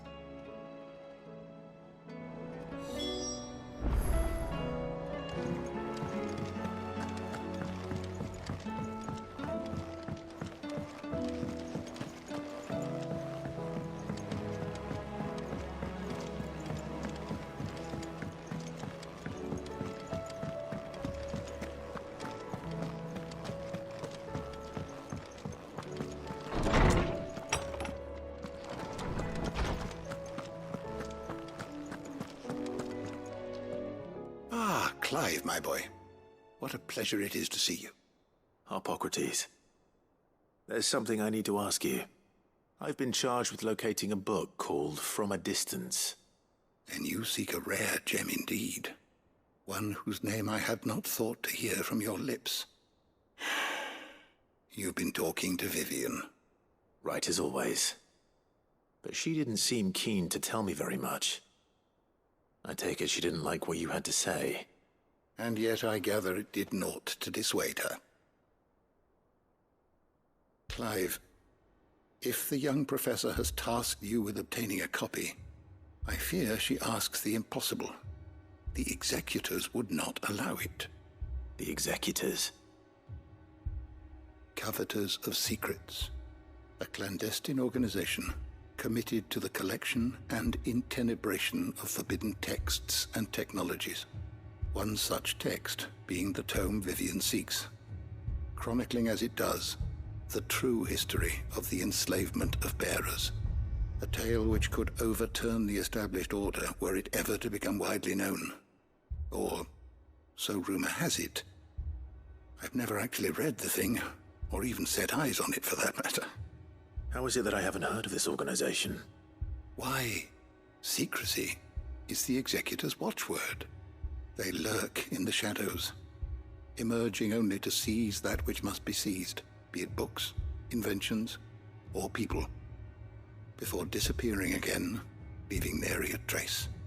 Which would explain why Vivian's copy was snatched from her grasp not long after she found it. By the hand of the executors, yes. But what drives them? Self-interest or ideology? Fine question. Sadly, all that is known of the executors can be recounted in a single breath. You may just as soon ask me of their origins, numbers, or the identities of their leaders. Any answer I give would be pure speculation. Then my hunt was doomed from the first. What was Vivian expecting? That I'd pluck it from thin air?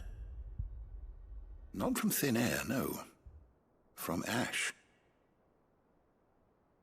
Rumors of the executors are rife among the scholars of Storm, but rather less so across the strait. I have a friend. Well, I had a friend in the village of Garnick, a collector of rare tomes, upon which subject we would oft correspond. Alas, I have heard naught from him since the skies fell dark. And no doubt he too has turned. But though he did not mention it by name, it is possible that a surviving copy of From a Distance yet rests upon one of his many shelves, quietly awaiting discovery. If you were, by some chance, able to save even a single book from the poor man's library, I know his soul would rest easier. Very well. When I next find myself in Waloed, I'll be sure to pay Garnick a visit.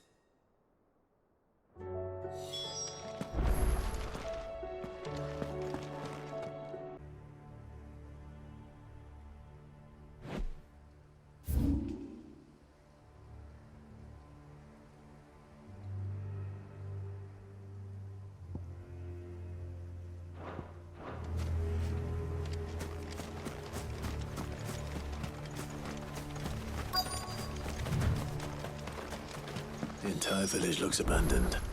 Now, which house would a bookworm live in?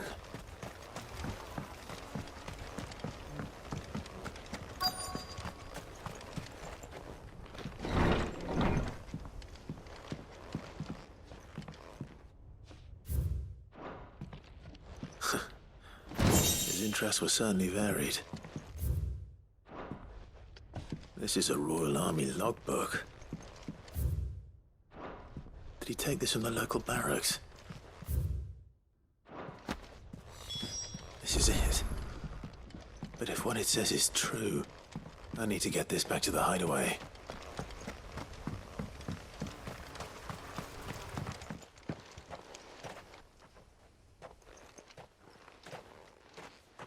Leaving so soon, stranger? We've been watching you. From a distance, so to speak. Subtle. I know who you are. Then we need not waste time on introductions. Hand me the book. Leave it in our care and return to your life. Your care? Do you mean to burn it or bury it? That is not my decision to make. But by one means or another, its contents shall be removed from the common record.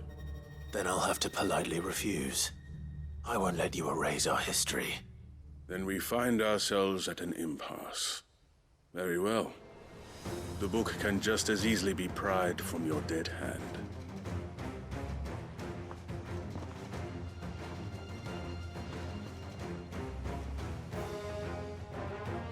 Let's see, shall we?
Impressive.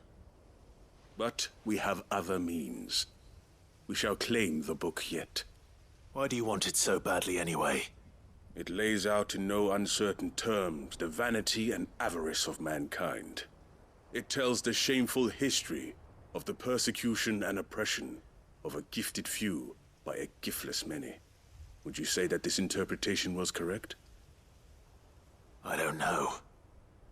You don't know. Your sword may be sharp, but your wits are dull. So let me answer for you. There is no correct interpretation of history. That a series of events took place may be proved beyond a doubt. But there can be no single, immutable explanation as to why they came to pass. It is a question of numbers and of belief. If enough people believe that a set of events occurred for a reason, that belief becomes the truth. So you're trying to control the truth? We are trying to protect people from themselves, from knowledge that would bring them naught but pain. That is all. You may keep the book, for now. The world is small. We shall meet again. Until then. Wait! Damn it. Let's get this back to Vivian. Perhaps she can explain what that was all about.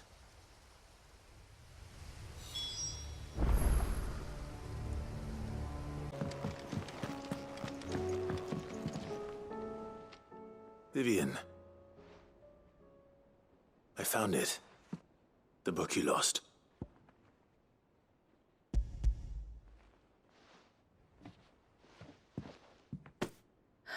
You found it.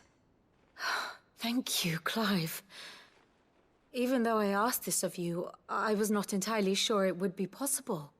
I feared the executors had seized every copy. I met with one of these executors, and I convinced him to let me keep it. He told me something. That the truth is just a matter of collective belief. And that if enough people believe a lie, that lie becomes the truth. It does.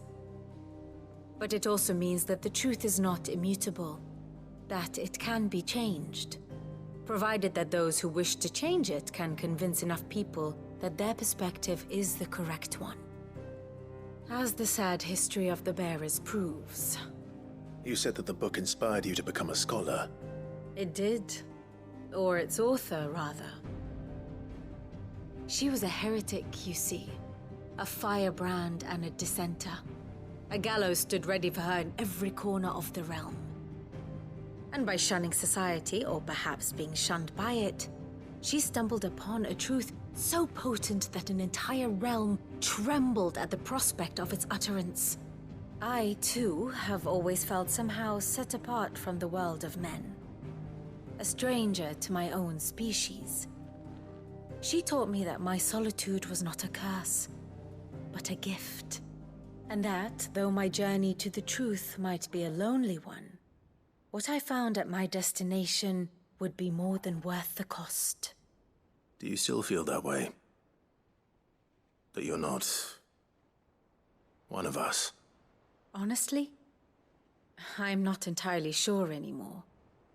Since coming to the hideaway, I find my thinking somewhat clouded. Perhaps the result of studying mankind from a rather closer perspective than I had intended.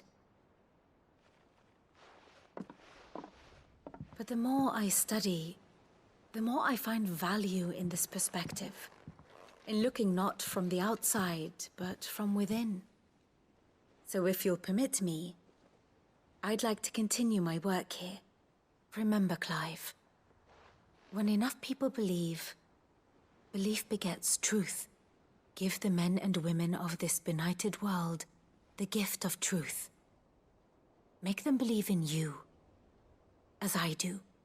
I'll try, Vivian. I'll try.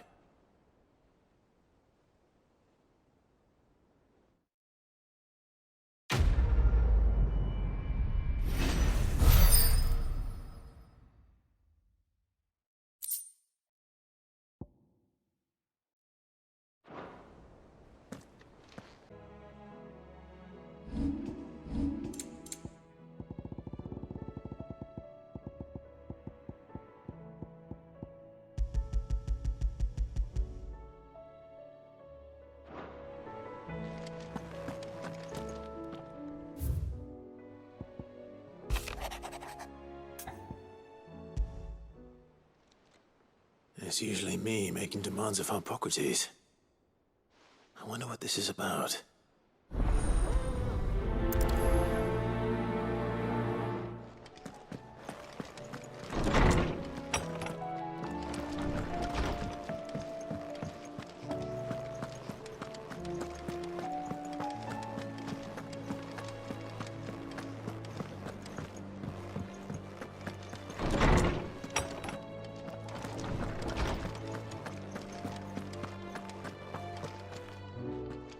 Oarsman Harpocrates.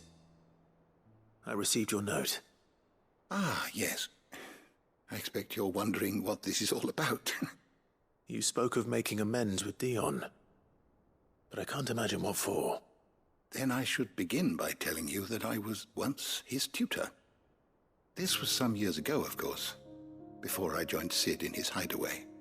At that time, I was counted among the foremost scholars of Oriflamme, and was accordingly invited to the palace to supervise the young prince's education, all to ensure that the future emperor had a firm grounding in, well, everything an emperor should. History, religion, commerce, government. Alas, our time together was cut short when Dion left to join the Dragoons, his studies no longer being deemed necessary. I had not expected to meet with him again, least of all here. Have you spoken with him? No, I have yet to find the right moment. His Highness always seems so preoccupied, especially when alone. I would not wish to disturb his ruminations with idle words of greeting, not when I know he dwells upon the evil Ultima had him commit in the Dominion. The guilt weighs heavily on him, I know. But as you say, that was Ultima's doing. Surely you can't blame yourself. When I first met him, it was not guilt, but his people's expectations that weighed heavily upon him, and I did nothing to ease that burden. He bore it alone, until the day he could not bear it any longer. It is one of my greatest regrets that I only ever offered him my wisdom, when what he truly needed was friendship. The blame for Dion's transgressions lies not only on his shoulders, but on mine. I see. I'm ready to help you in any way that I can. Then I beg that you bring me a wild wyvern tail. Apothecaries across the ages agree that even to glimpse such a flower is to be granted inner solace. Fabulists and fraudsters all, of course. But there is oft a seed of truth to be found where even the most outlandish opinions align. Well, it can't hurt to try. Where can I find this flower? And how will I know it? You have seen cultivated wyvern tails before, I trust. The lily-white blossoms from whose roots the poisonous ink for the brand is distilled. Well, those which grow in the wild differ only in their purple hue. The harsher the environment in which they are raised, the deeper the color. There is a waterfall in Rickmal's roost across the strait, where the flowers once grew in abundance. Whether they still survive there, I know not. But try as I might, I can find no likelier location. It's all right. I'll find you a wyvern tail one way or another. Thank you, Clive. And please, be safe.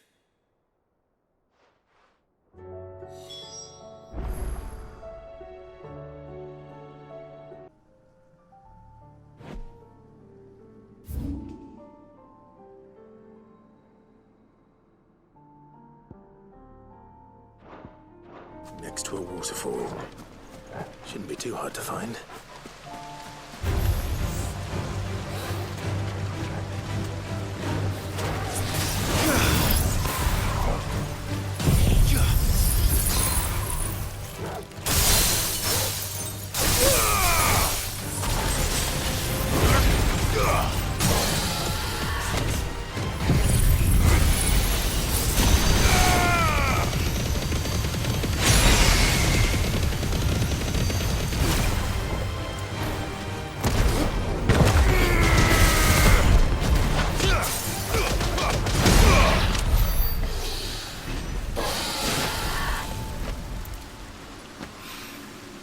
Here they are.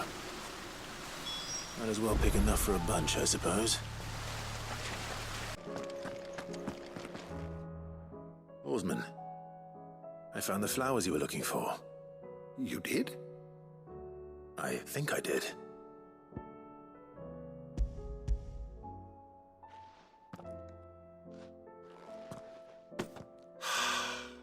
You did indeed. My dear boy, thank you. You wanted to make Dion a gift of one, did you not? Shall I invite him to join us?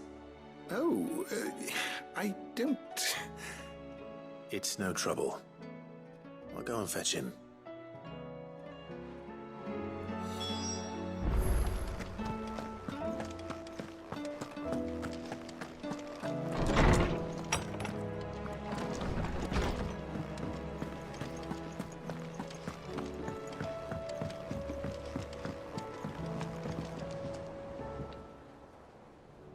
Your Highness, would you do me the honor of accompanying me? Now. It is time, then. No. Only to the shelves. Our lawsman has something he'd like to give you. Master Harpocrates. No. I dare not show my face before him. Not after everything I have done. I have taken countless innocent lives. And ruined countless more. All because I was weak. I have sworn to atone for my crimes or die in the attempt. But were I to meet with him again, and see in his eyes what I have become, I fear that my resolve might falter. Then that is all the more reason to do it. Test your resolve. Prove to yourself, and to him, how strong it truly is.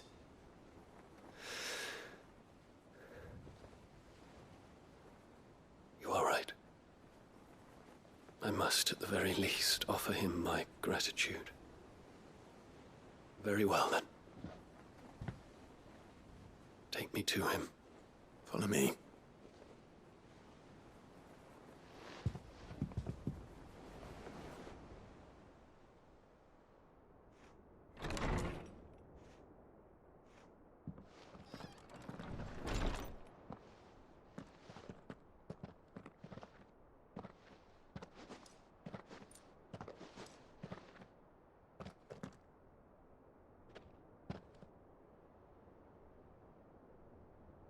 Even now, I hesitate to approach him. What must he think of me? You'd be surprised.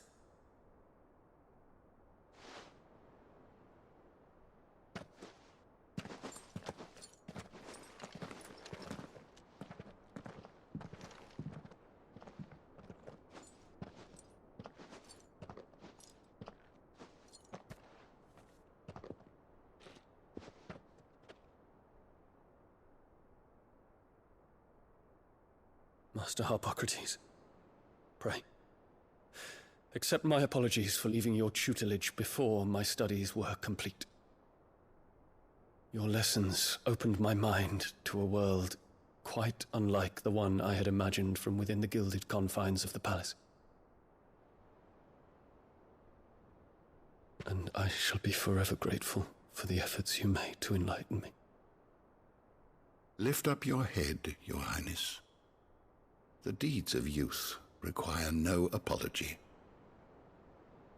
That you took the time to visit me says much about the man you have become.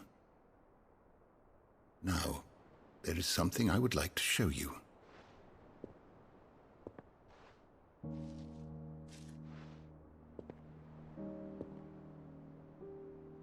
Is that a wyvern tail? The color is unfamiliar to me. Because it is unique to those found in the wild. Something in the harsh environments in which they grow lends them this striking hue. Their roots are indistinguishable from those of their hothouse cousins, but once they bloom, the difference is immediately apparent. In this flower, I see you, Your Highness. Its roots were the roots of a wyvern tail, with all that implies. But they do not define it, just as yours do not define you. I want you to have it, that it might remind you of this truth.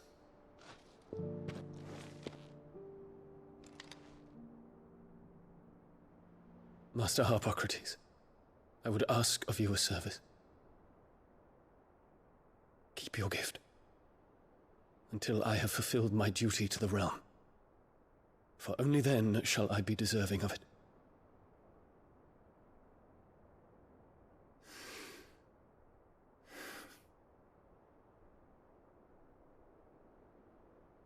As you wish, Your Highness. I shall await your return.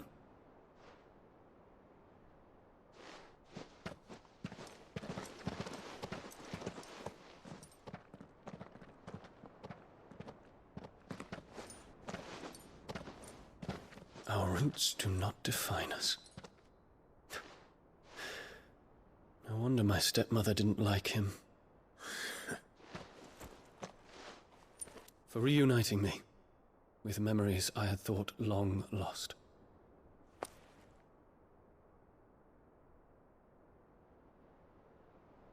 I shall not forget this.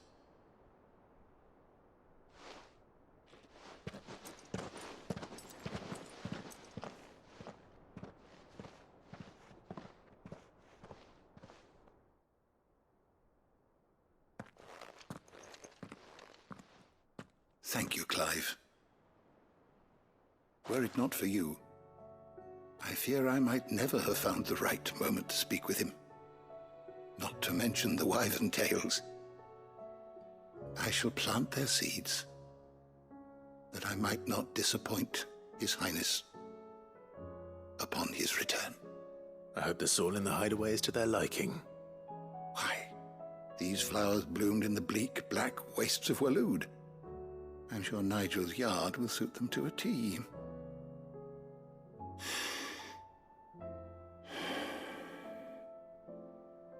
When it comes to expressing one's gratitude, I find that words are seldom sufficient. Here. What's this? A stolas quill. Or more precisely, my stolas quill. 'Tis said that an owl's feathers are steeped in the wishes it hears over its long lifetime. All those words just waiting to pour out onto the page. So consider this my wish for you. That one day you may put down your sword and pick up that pen. Well, when that day comes, I'll certainly have a lot to write about. Thank you, Harpocrates. It shall have pride of place in my chamber.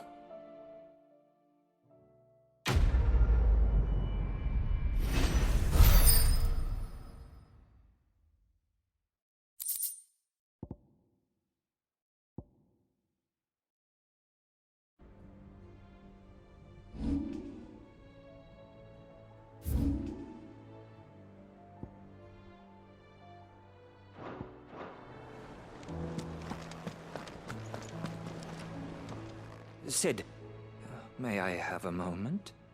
Of course. It is an honor to finally speak with you.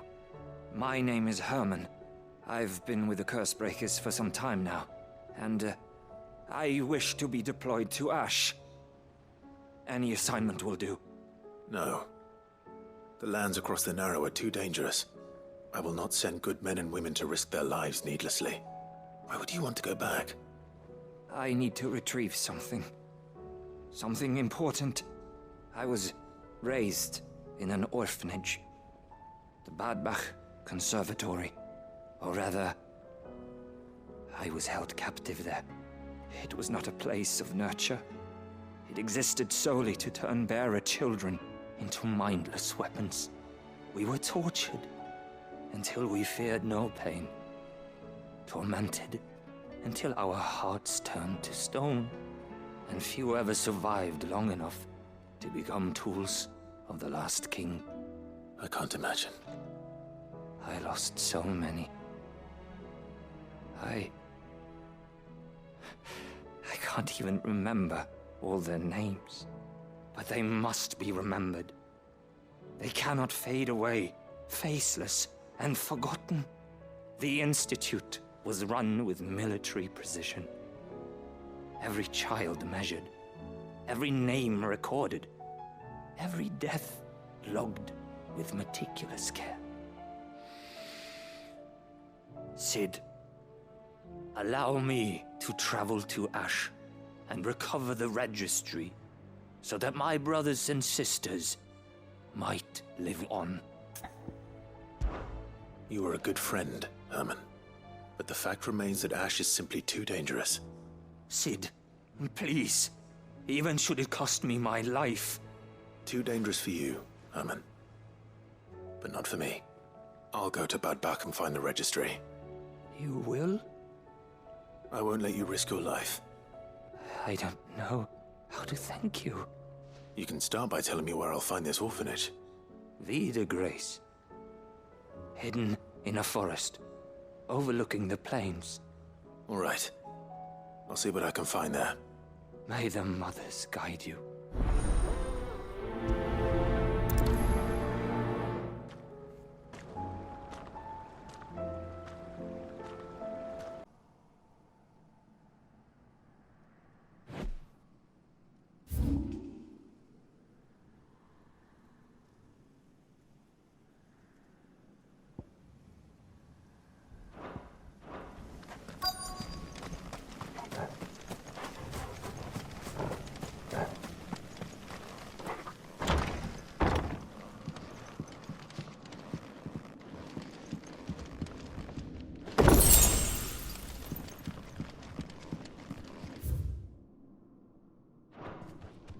Disposed of. Conditioning. This is nothing short of torture. Herman wasn't exaggerating.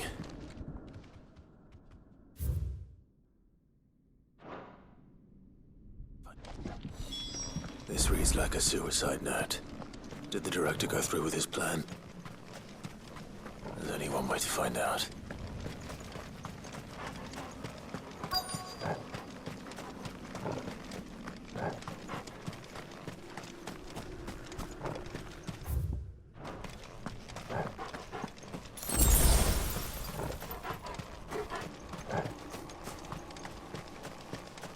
Forked white tree.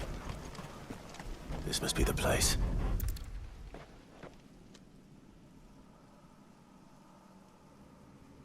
Could he really be buried here? There's something hidden among the roots. Let's see.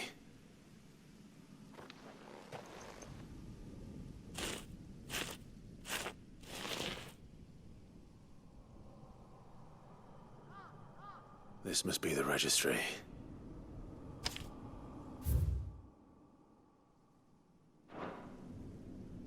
So many names. This place was a slaughterhouse.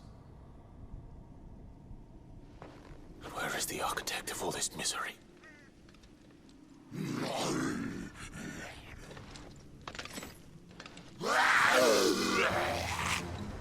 It was only a matter of time, I suppose. This place is cursed.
I'm done here. Let's get the registry back to Herman. I hear that you traveled to Ash, Sid. Did you by any chance recover the names of my fallen friends? I did. Yes.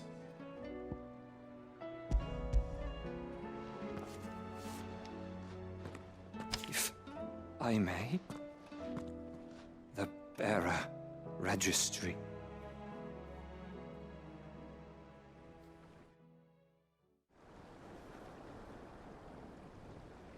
The director was a brutal man. He got no worse than he deserved. The registry was all I found beneath the tree. There was no sign of a body. Or any record of what happened to the children after the orphanage closed. I pray that at least some of them survived. All their names are here. The ones we lost. My friends. My light in those dark times. I can still remember their faces, like it was yesterday. Children who were taken from their bunks in the morning, never to return. No explanation ever offered. They'd be happy to know that you survived, Herman. But why did I make it out alive, when so many others died in that awful place? It's not your fault. And blaming yourself won't bring them back. Honor their memory. See that their names live on. That way, at least. They're never truly gone. Thank you. Sid, I'm going to write a book. An account of the horrors of Badbach, and the spirit of those its custodians sought to crush.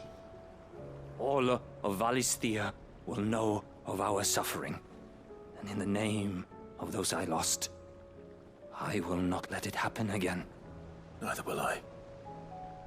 These records would have been buried for all eternity, were it not for you.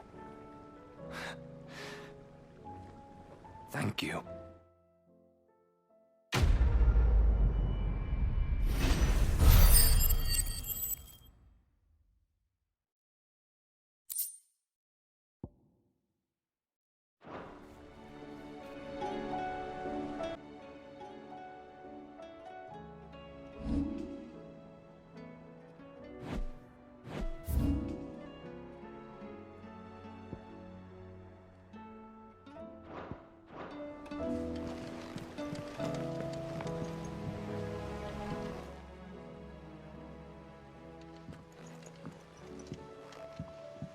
Sid, you have to help us. With what? You didn't take apart another of Mid's contraptions, did you? No. Well, yes, but that's not what we want to talk to you about. It's Miss Mididol. She's been acting strange. Very strange. She's barely ever around. When she is, she acts like we aren't even there. Her head's in a crowd. In the clouds. That's what I said. In the clouds. Well, she does have a lot on her mind. When did you last see her? Not long ago. Right after she got back from saving you from Stoneir. Then it's probably just about the Enterprise. It did take quite a battering on the way there and back. You didn't break it, did you, Sid? You really should be more careful around Miss Mididol's inventions. Don't listen to her. Even if you did break the Enterprise, you could put it back together, couldn't you? But who's gonna put Miss Mididol back together? She seems really sad. Why don't I go and see if I can cheer her up? You do that? For us? She's in her dungeon. Don't scare him. It's not a real dungeon. Thanks for the warning.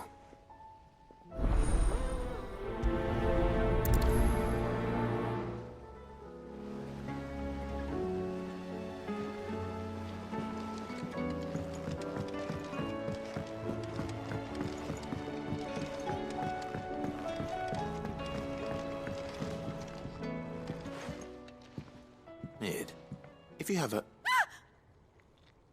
That's it! I knew it! The answer was right here under my arse all along! If this doesn't us here to the skies, nothing will. To the skies? You aren't trying to give the Enterprise wings, are you? What else would I be doing? The children seem to think you're avoiding them. They're worried about you.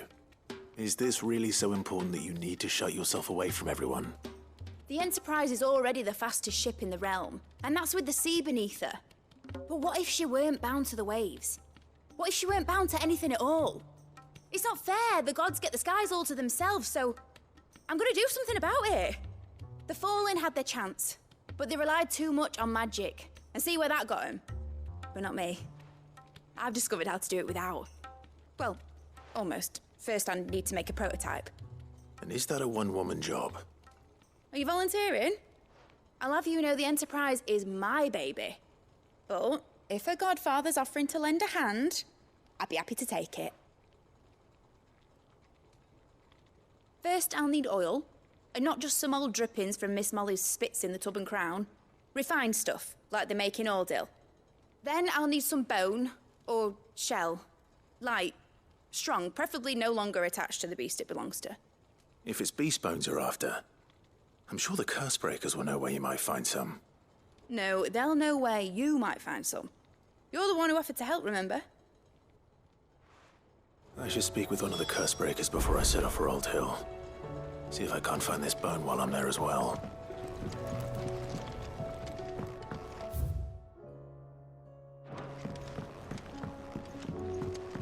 Has Midadol mentioned a new project?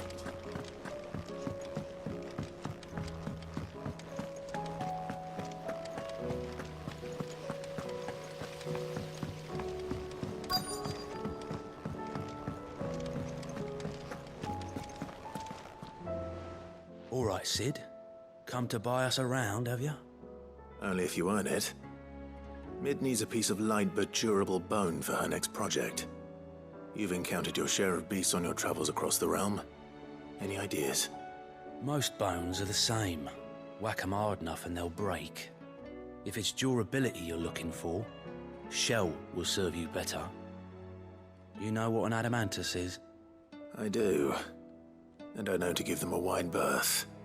Will any old adamantus do? Well, with shells, the older the harder. There's a rumour of an ancient adamantus down in Karava, near Old Bidza, or what's left of the village anyway. But don't expect to make quick work of the bastard. There's a reason it's lived as long as it has. I'll keep that in mind. Thank you.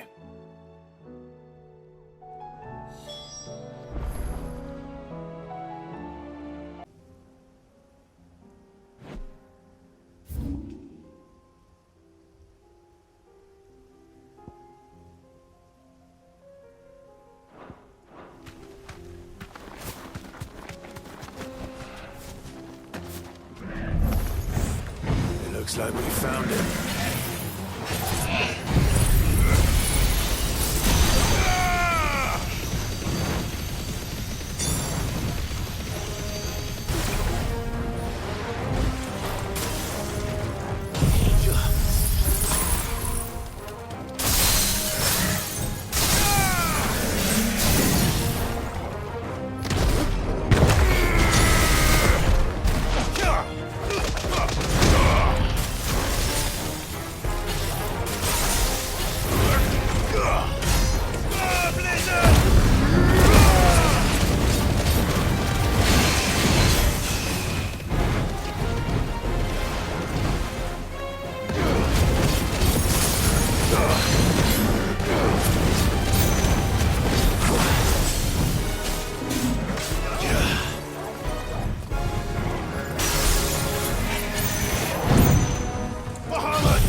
If Mid needs another, she can come and get it herself.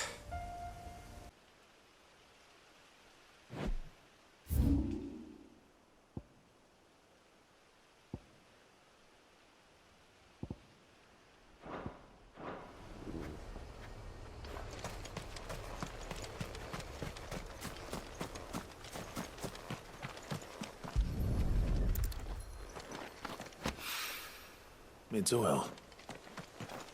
After what happened here, it's a miracle there was any left at all.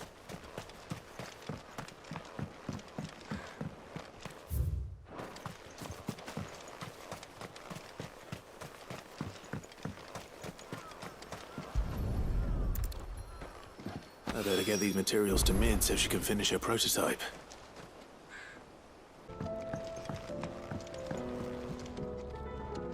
Mid, tell me this is all you need.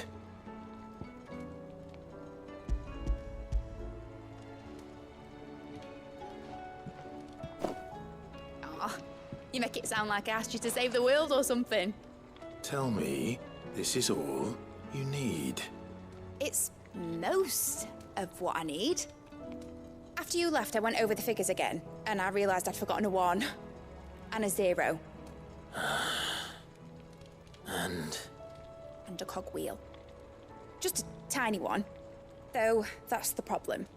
Gears that small are a bastard to make, and I may have lost the one Blackthorn spent a fortnight toiling over. wait.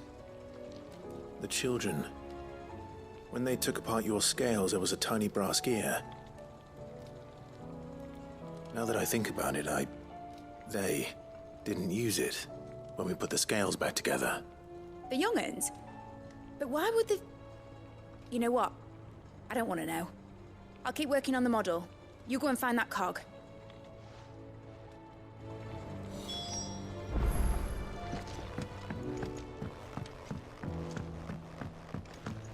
Has Midadol mentioned a new project yet? Sid! Is Mid still hiding from us? She wasn't hiding. She's fine. She's just busy working on her next project. A new invention? What is it? What is it? Is it an airship? I bet it's an airship! Do you think she'll let us help? That just so happens to be why I'm here. She needs something special, something only you three can provide. A brass gear. A tiny one. One that might fit on, say, a set of scales? Oh, the one you forgot! We remember! We saved it, just in case. It's in the bag of bits.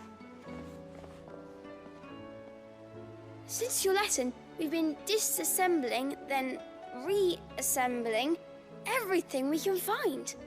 All the pieces that are left over, we keep under our beds, just in case. That's good to know. Look! I found it!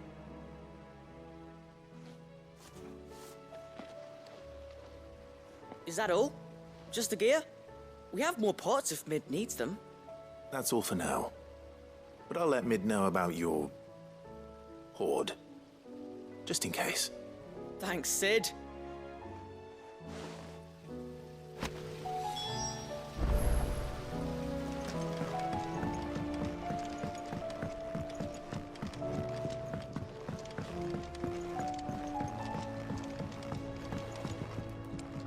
Well, did they have it?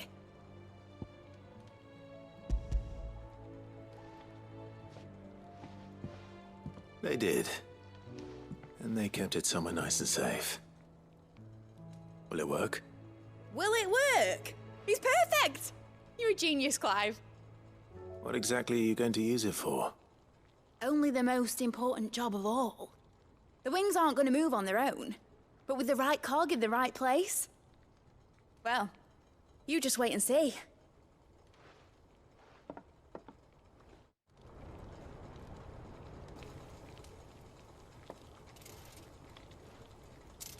That should do it.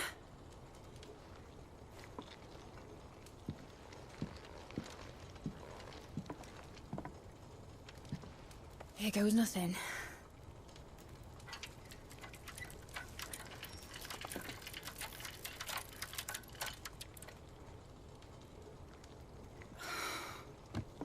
Titan's tits. It wasn't supposed to fly, was it? Of course it was supposed to fly. Wouldn't be much of an airship if it didn't. Honestly, these bloody engines are driving me mad. I was so sure this would be the day she soared. The Mithril engine was made to make dreams come true. But maybe this is one dream the world's better off without. Show folk how to take flying. It won't be long till they're raining death down on each other. People will lose their homes. Children, their mums and their dads. Like I lost mine. I'm sorry. So am I, Clive. So am I. Sorry that I have to choose. Do I follow my head, or do I follow my heart?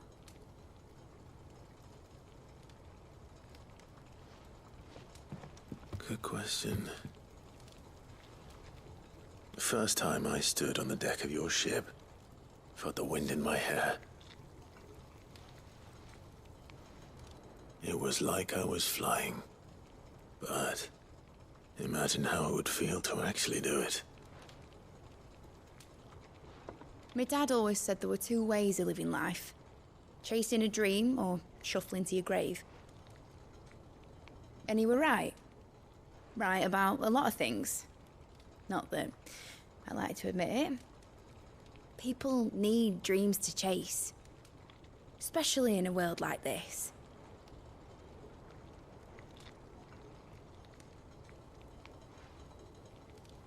Right. When this is over, I'm gonna take all my Mithril engines to Zemeckis and sling them over the edge. I won't have my dream end up turning into someone else's nightmare. But all that hard work... All that hard work will not be used for war, Jamie. But it isn't like it'll be gone. Tell me, Clive, have you ever been on a treasure hunt? Not since Joshua and I were boys. Why do you ask? Because I'm gonna bury the engine schematics and leave behind a little riddle telling people where to find them. A really hard one, so that only the most dedicated dreamers will ever be able to work it out.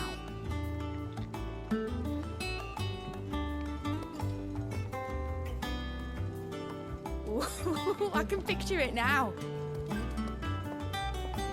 Some daft general squinting at the words with a gormless expression on his mug. Like that one, yeah.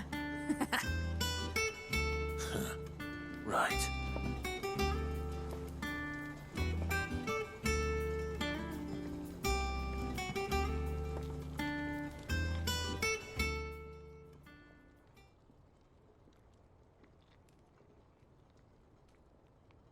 Of course, if I'm putting this engine at the end of a treasure hunt, I'll still need to make it a treasure worth hunting for. Won't be much of a prize if it couldn't even make a toy boat fly after all. My dad always said, dream big. But it ain't the size of a dream that's important, is it, Clive? Only that it's a good one. And I reckon I've got a fair few good uns left in me. I'm sure you do.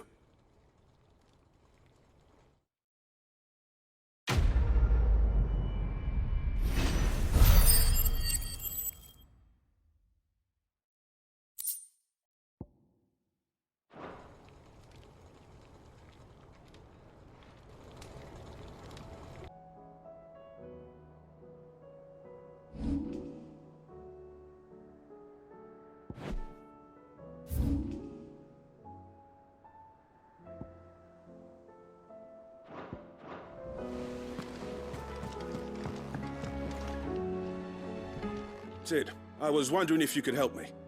It depends what with. A bearer, but recently freed from his bonds, is keen to join the Curse Breakers. As you know, the work we do is not easy, which is why we test every volunteer's suitability. I was hoping you could oversee this one's evaluation. I don't mind, but why this one? Because he wants to be a scout. Our ranks are filled with men and women capable of breaking chains and putting slavers to the sword.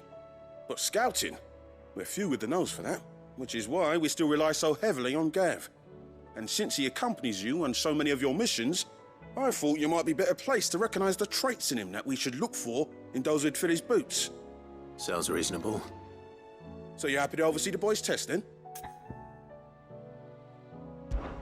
One can never have too many scouts. Truer words, Cid. I'll let the initiate know that you'll be attending his trial, and that he is to proceed directly to Northreach in readiness. No time like the present, eh? No time like the present. I'll await you there.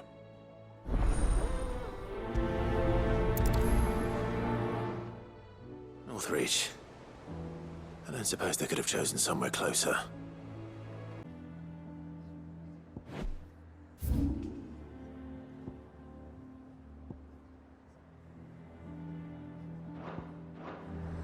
Nazaire might at least have mentioned where in Northreach he'd be testing this recruit.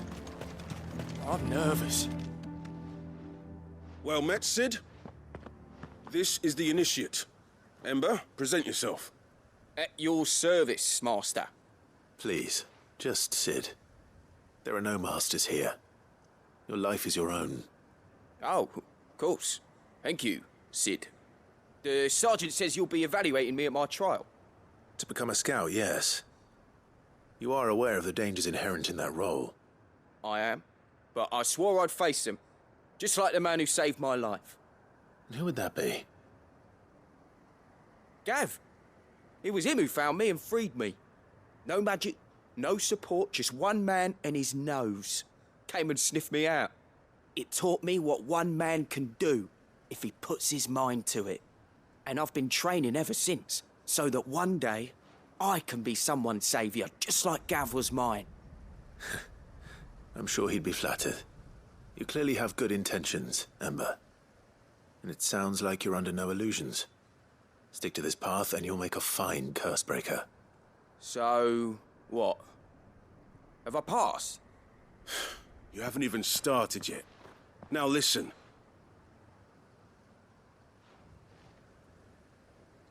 Not far from here is an Imperial lookout, Eastwatch. The guards there record all their sightings in a logbook. You are to find it and bring it here. And bring it here, right. Anything else? No. Sneaking into a heavily guarded Imperial outpost and stealing the logbook would be quite sufficient. You'll need to assess the situation, determine a point of entry, create a distraction and effect an escape, all without being discovered and thrown into an Imperial oubliette. Ember, Gav isn't our best scout because he can do everything. It's essential that you know your limits. Know my limits, right. I won't let you down.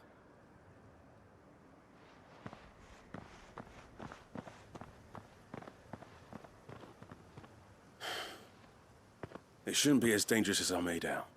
But keep a weather eye on him all the same, would you? On my way. All right, Ember. Impress me.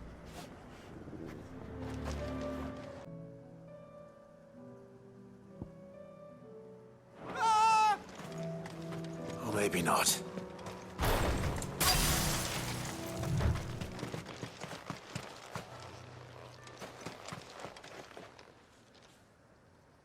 Damn it.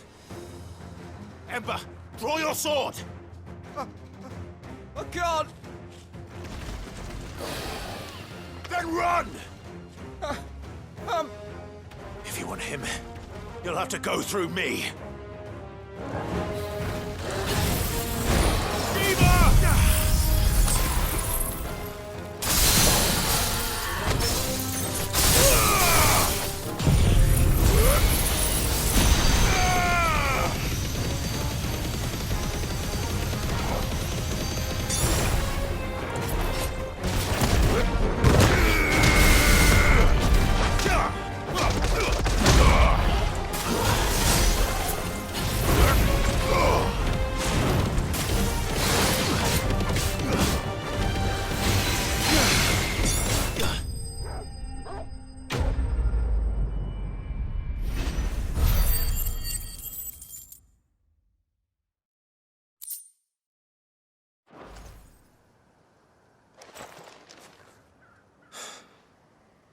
Ember, are you...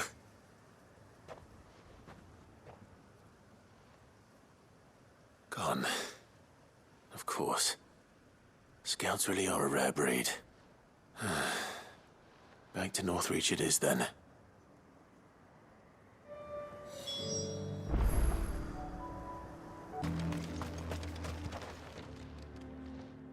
I didn't expect you back so soon. Where is Ember? How did he fare? I thought I'd find him with you. He must have fled. I followed him to Eastwatch, where I found him being set upon by a wild Avis. He was just standing there. Didn't even draw his sword. I had to step in and take care of things. But by the time I had, he was nowhere to be seen. I assumed he'd set off in your direction, but apparently not. Oh, I'm sorry, Sid. I knew the boy had a nervous streak, but he seemed like... The right man for the job? I believe this is the logbook you tasked me with retrieving. Eh? How did you... Don't you tell me you breached the tower while Sid was busy saving your skin. What? Wasn't that what you asked me to do? To bring the thing back without getting caught? He has you then, his heir. And he did it all on his own. But Sid, he did what he thought was best. And now I have to decide whether I agree. Of course. We'll await your evaluation back at the hideaway. Don't you leave my sight. Yes, Sergeant.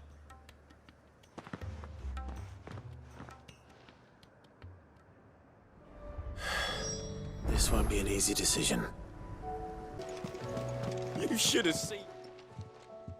Welcome back, Sid. Welcome back, Sid. Yes. Welcome back. Trip wasn't too much of a pain in the arse, I hope. Truth be told, it was me who suggested roping you in to help with the trial. But from what I hear, things didn't go quite as planned. No, they most certainly did not.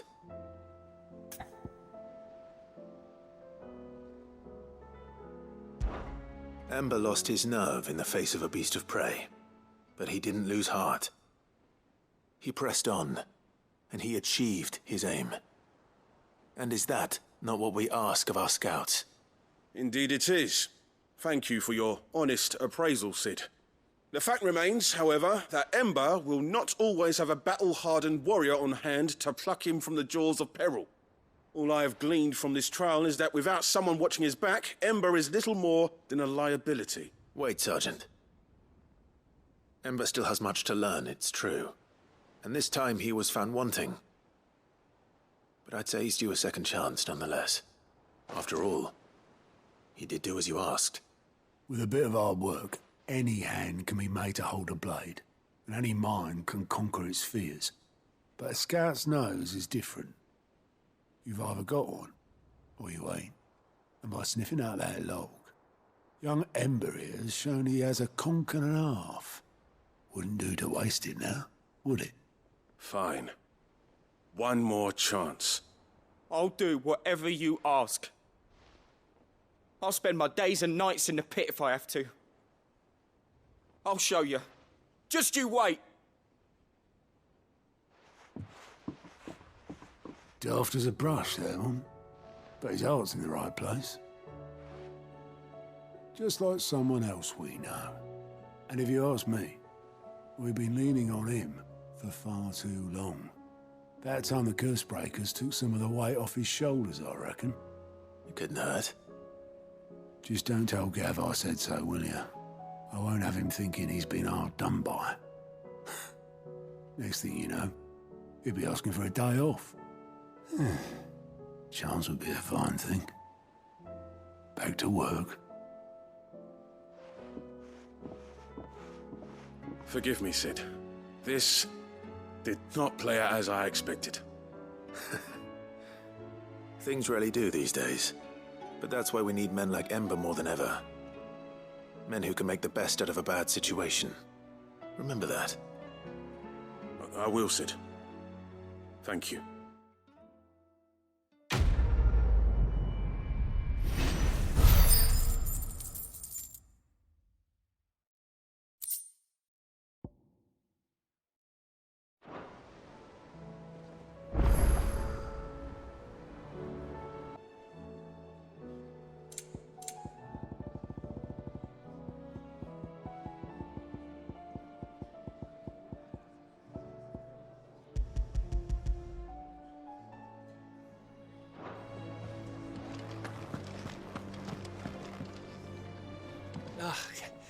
You alright?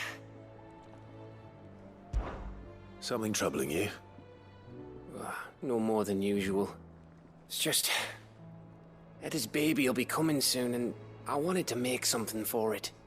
I'm sure she'd like that. Back in the north, families would always make gifts when a bairn was on the way. Yeah, let the little tykes know they were welcome in their new homes, like.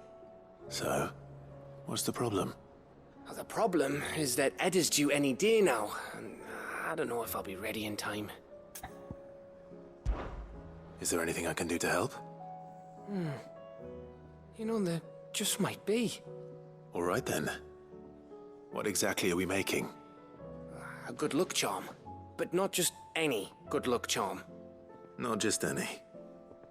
No. One made from the feather of a silver chocobo. There's naught lucky in all the realm, or so we used to say back home anyway. Thing is, they're hard to come by. Had Otto and Karen check with their suppliers, but nothing. I'd try and track one down myself, only... Only the big day is fast approaching. And that's all you need, a feather. That or the bird whose horse it's attached to, aye. I was gonna start by asking around with traveling traders plying the northern borders. Well, there's no shortage of those passing through Martha's. I think I might make that my first port of call. I'll let you know if I find anything. You're a good friend, Clive. I won't forget this.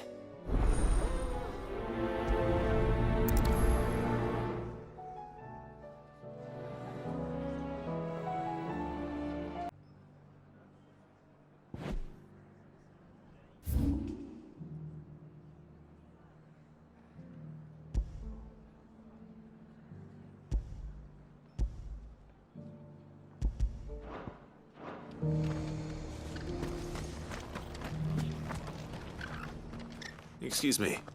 I'm looking for something. Oh, well, then I'm your man. A silver chocobo feather. Oh, or maybe not. Though you're not the first to mention the bird around here. There was a man stopped by the rest not long ago claiming he was attacked by a silver chocobo. Near some gutted hovel not far from Eastpool. Most took him for a braggart and a liar, but who knows? Perhaps there was some truth to his tale. We'll see. Thank you.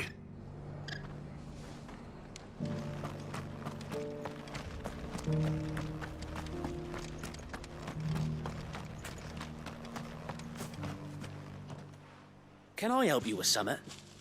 You wouldn't happen to sell silver chocobo feathers, would you? I deal in fruit, not fancies. But if it's fancies you're after, I suggest you try Rhiannon's ride. Was a silver chocobo seen there?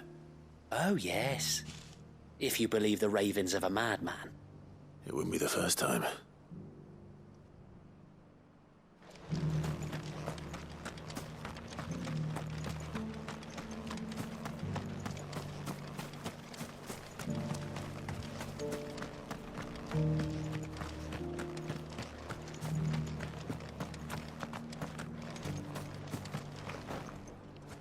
How do, traveller? You've the look of a man who could do with a new whetstone. Or perhaps a bawdy etching of the Vicerine. Maybe another time. I'm looking for a silver chocobo feather. If that's the case, rumours are all you're likely to find. No one has seen a silver chocobo for years. Word is they were all hunted for their feathers. Some northern nonsense about bringing good luck. Didn't bring them much, nor their bows. If any are still out there, I reckon they'll be doing their damnedest not to be discovered. You're probably right. Thank you anyway. A silver chocobo sighted in the hills near Rhiannon's Ride. It's...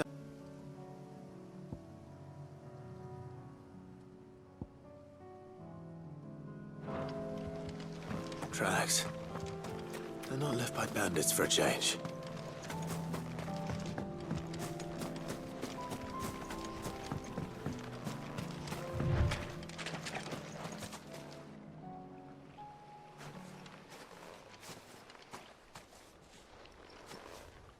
More tracks. And these look fresh.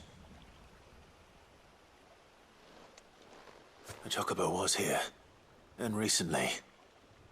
Perhaps it still is.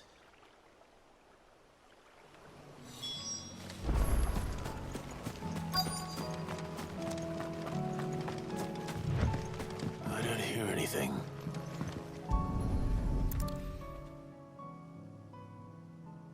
Well, I'll be damned.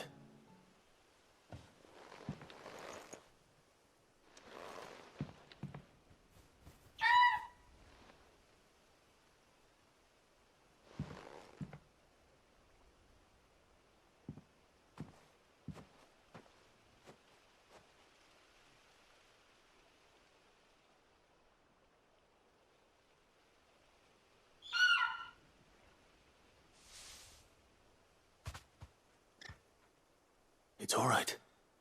I'm not going to hurt you. Just borrowing a feather for my friend.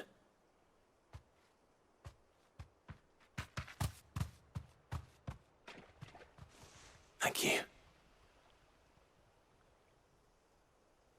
Let's get this back to Gav before they change their minds.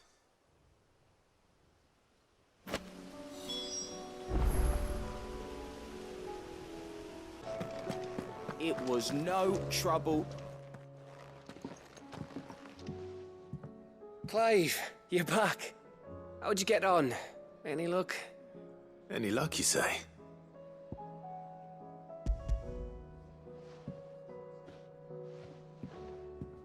Crystal's crack. Is this what I think it is? Where in the hell did you find it? It's a long story.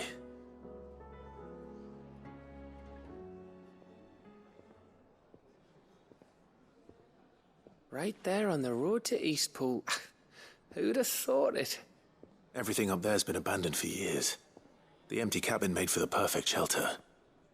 Though I fear my presence may have forced the poor creatures to look elsewhere. Don't blame yourself, Clive. The Blight's right on Eastpool's doorstep. They'd have had to move on before long, even if you hadn't have turned up. They'll find a new home. Trust me. After all, that's what us endangered animals do. Anyway, what matters is, you managed to nick us one of their quills before they could run off. And now all that's left is to fix it to the carving. I didn't know you could carve. Reckon there's a lot you don't know about me. Like the fact I'm as good with a whittling knife as I am with a sword. And that bone Ember gave me's a dream to work with. What did you say it was from again? An Avis?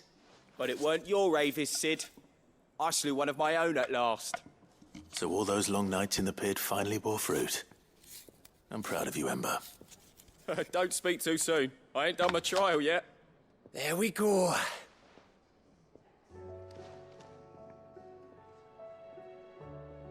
What do you think? I think if you ever hang up your scouting cap, you'll be able to make an honest living. Oh, will I? I should go and see if Ed is awake. Give it my best. You can give it to yourself. Come on.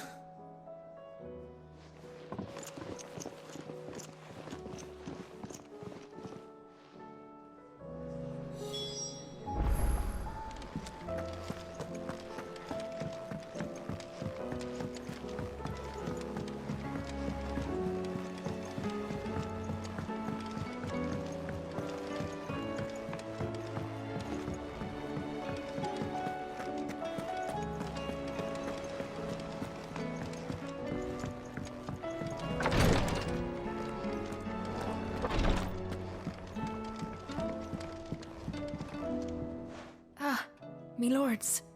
How are you feeling? Well, thank you. Is something wrong? Wrong? No, nothing like that. What it is, Go on, please.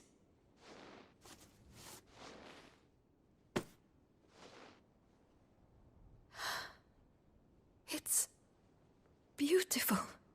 Did you make it? We did. It's from all of us here at the Hideaway. Your new family, like. It's a good luck charm. We may come up north when it burns on the way.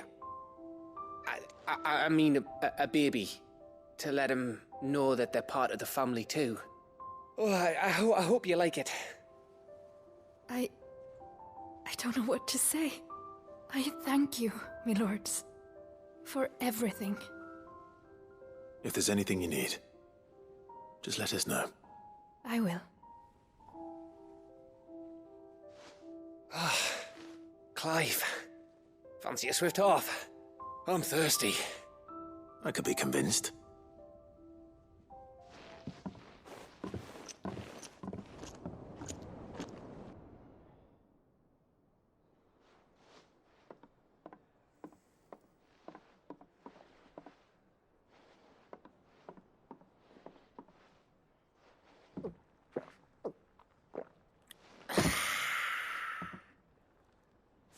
Don't you think you've had enough? No, we're celebrating. I'm gonna be a father. I think Edda might have something to say about that. Ah, you know what I mean. Bit of light in these dark times.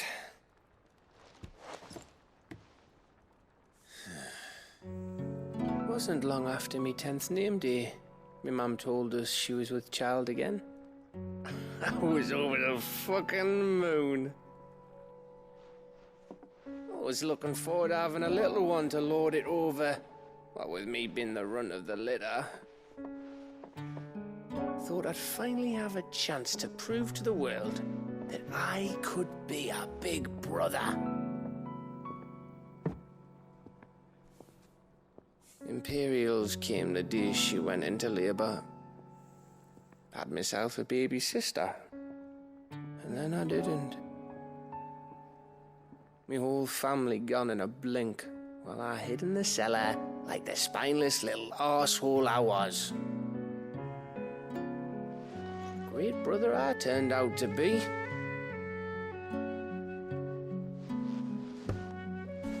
I'll never be a leader. And I'll never be a hero. I'm just a daft little dog who comes running when his master calls. I'll never be like you, or Sid, or Jill, or even Torgal. Have you finished? Maybe.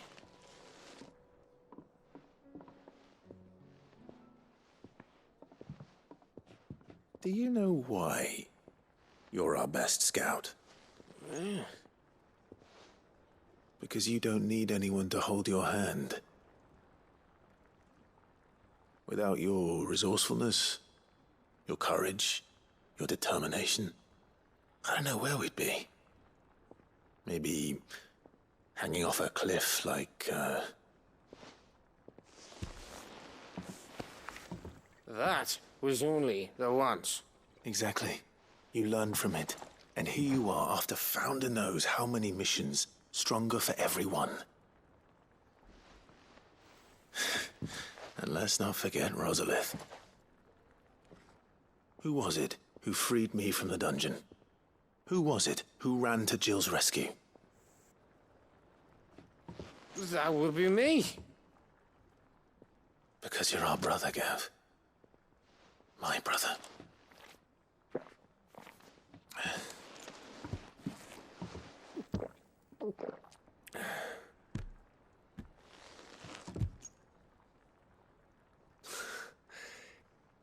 Your brother.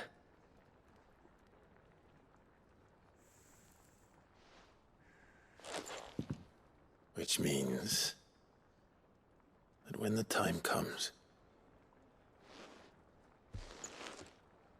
I get your room. And your sword.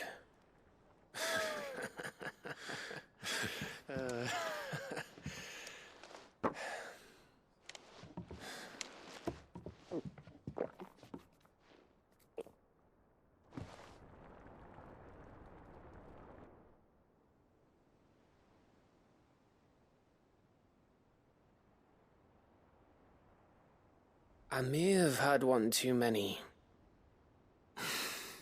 You may have had 10 too many. I said I was thirsty. Better get back to work anyway, after I walk this off. Clive? What is it? Thanks for, you know. I know.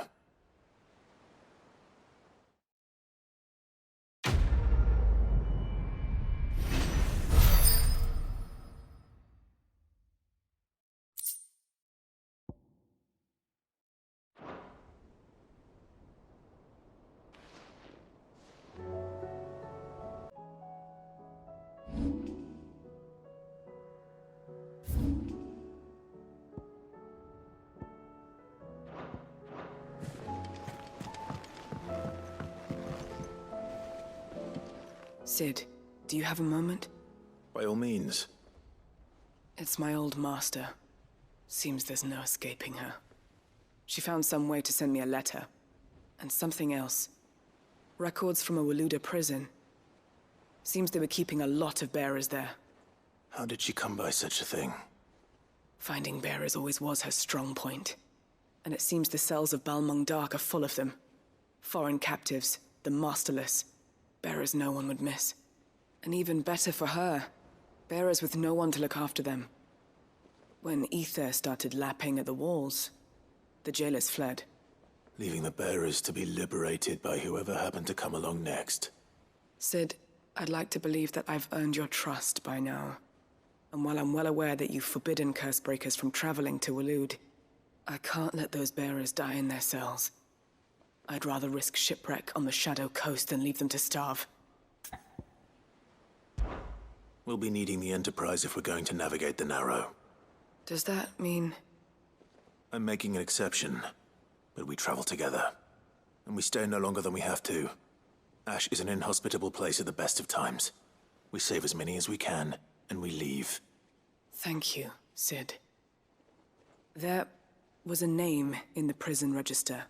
A name from my past. Chadwick. Another of my former master's protégés. A gifted soldier, and the closest thing I had to family. The thought of him held captive in that place. He must be very important to you. He was. Is. Then we find him. The entrance to the prison lies in the shadow of Ravenwit Walls, just beyond the portcullis. We should head there as quickly as we can. I only pray there are still bearers alive to save. As do I, Doris.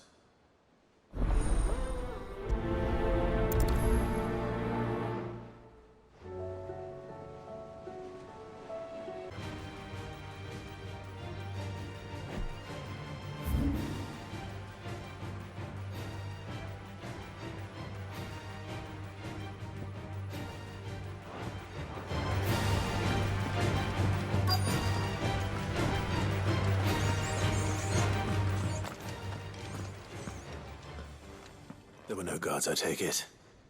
None manning the gates, no. It's a different story inside, though. The corridors are crawling with Akashic. Most likely guards left behind when the Wardens ran.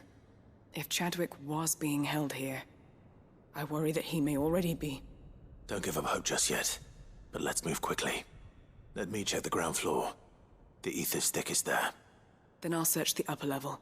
Good luck, Sid. Stay safe.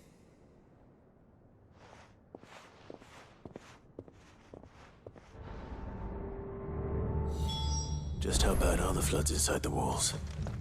Bad enough to turn a bearer.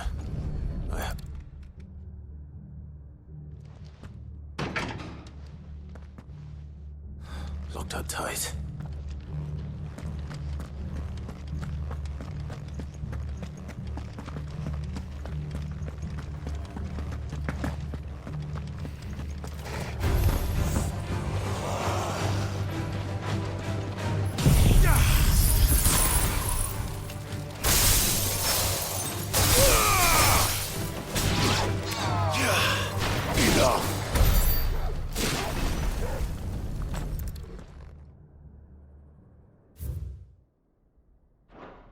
So this place was no ordinary prison. And I doubt they'll have taken the creature with them when they fled.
Minimal loss of Waluda lives. And what happens when they run out of bearers? Even the Imperials take better care of their branded than that.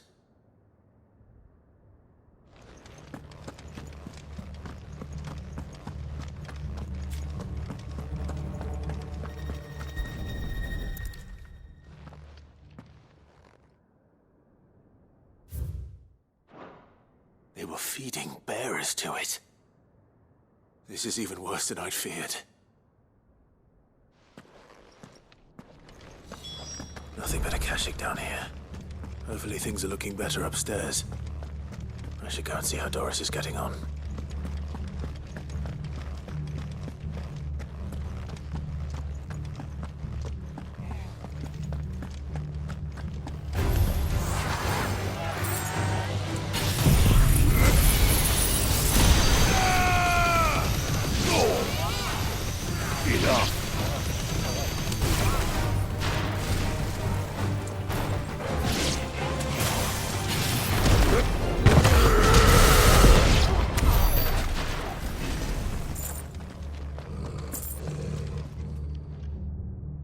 No lock downstairs. But I did find out that this place was more than just a prison. Something far more sinister was happening here. I know. I've been reading some of these documents, and it can't be true, can it?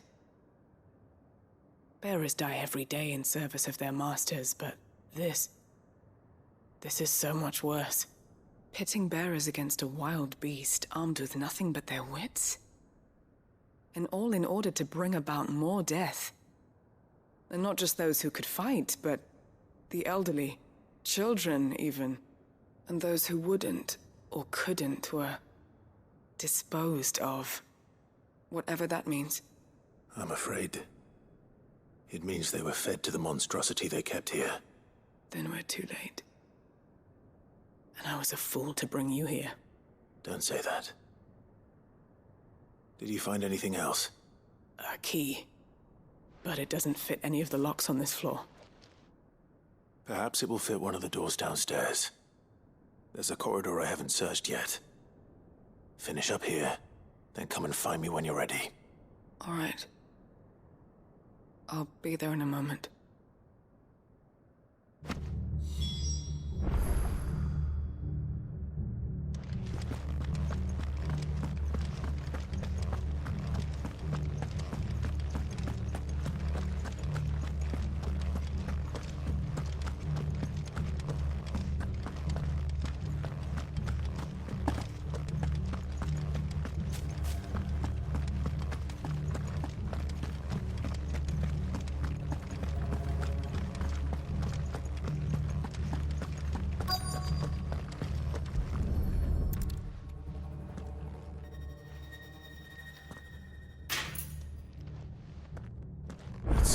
find down here.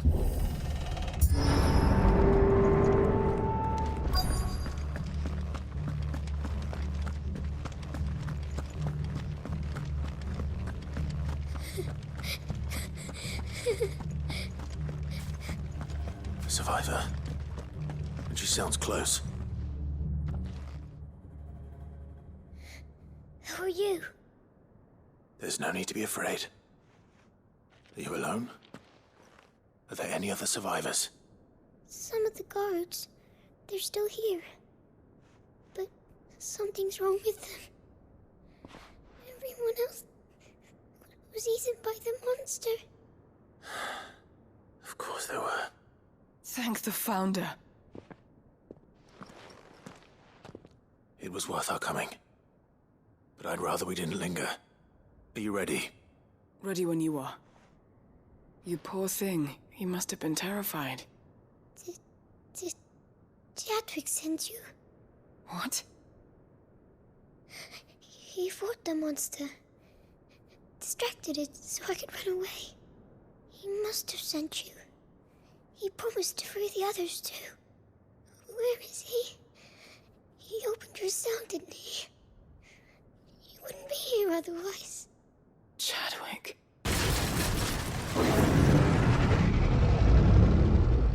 Was that? Monster's back! Chadwick, help! We have to get out of here. Doris, keep the girl safe. All right. You put that bearer-eating bastard in the ground.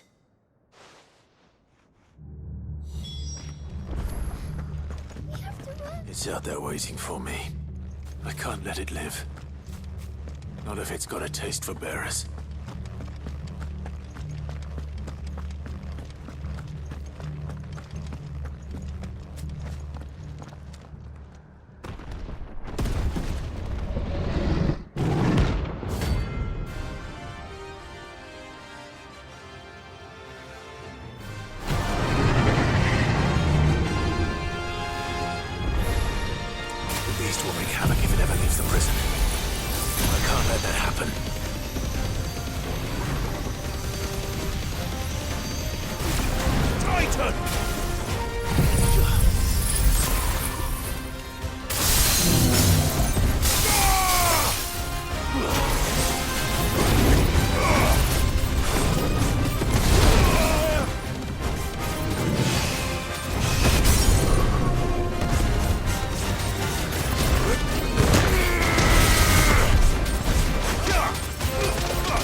Finally. Sid, are you hurt? I'm fine. I think.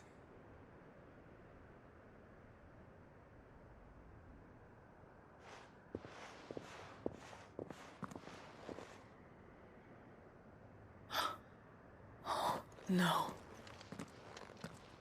What is it? A diary. I gave it to Chadwick before we went our separate ways. He was here. Do you think that creature? I'm sure he fought bravely to the last. The girl is safe thanks to him. Chadwick. You fool. Come on. We have to get her back to the hideaway. We don't want his sacrifice to have been in vain. No, of course not. I'll see that she's looked after from now on. It's the least I can do.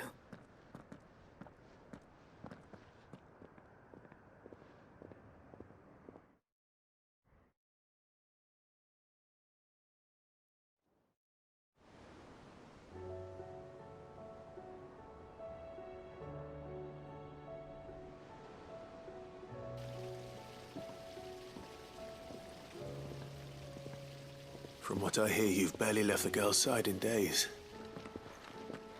I hope she's recovering from her ordeal. She is. Slowly but surely. She's far tougher than she looks. I thank the flames we found her. If we hadn't... I know. But we did. I'm sorry we weren't able to save Chadwick. There's no need to apologize. Without your help, I would never have found out what happened to him. How he fought to the bitter end to save her. To save Haida Marie. That's the man I remember. The man I thought of as a brother. I wish I could have met him. I'd like to hear more about your past. If you don't mind, that is. Of course. You already met my former master. She trained Chadwick and I to do two things. Kill and obey. We were supposed to be sold to the highest bidder when the time came. But no bid was ever high enough to convince her to part with us. For years, we were her daggers in the shadows. But we could never quite shake our doubts about the things she made us do. And then, one day, we just couldn't do them anymore. So we escaped.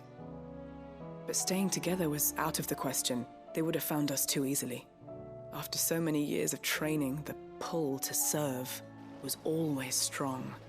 It scared me to think he might have taken another master, become a dagger in someone else's hand.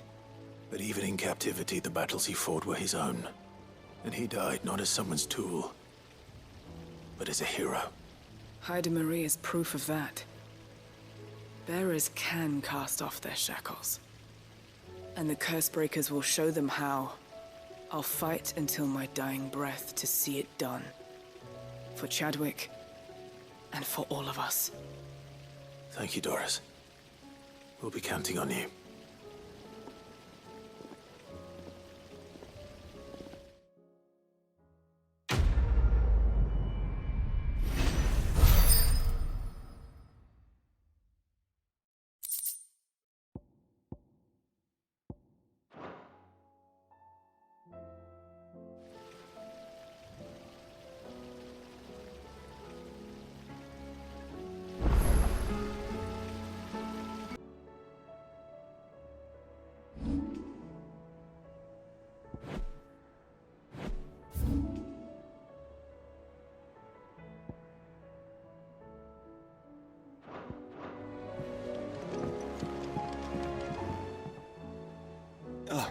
Clive.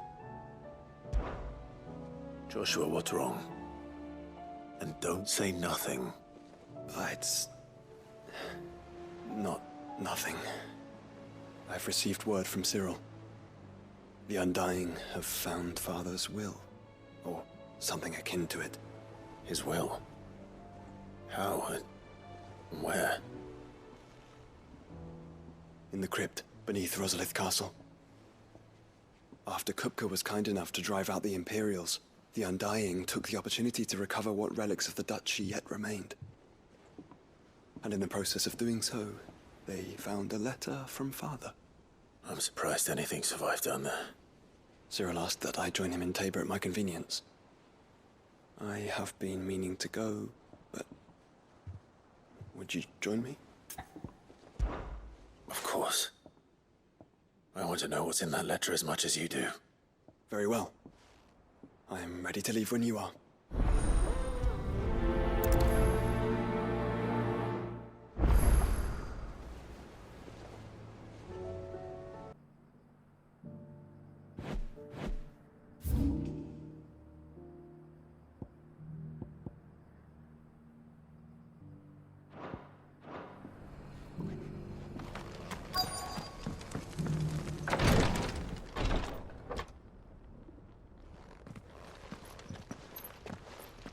Your Grace, my lord. I trust your journey was not overly onerous. Cyril, you found a letter from Father? Yes, I have it here.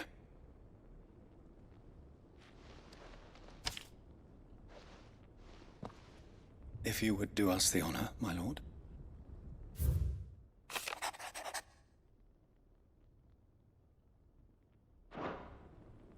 An inheritance.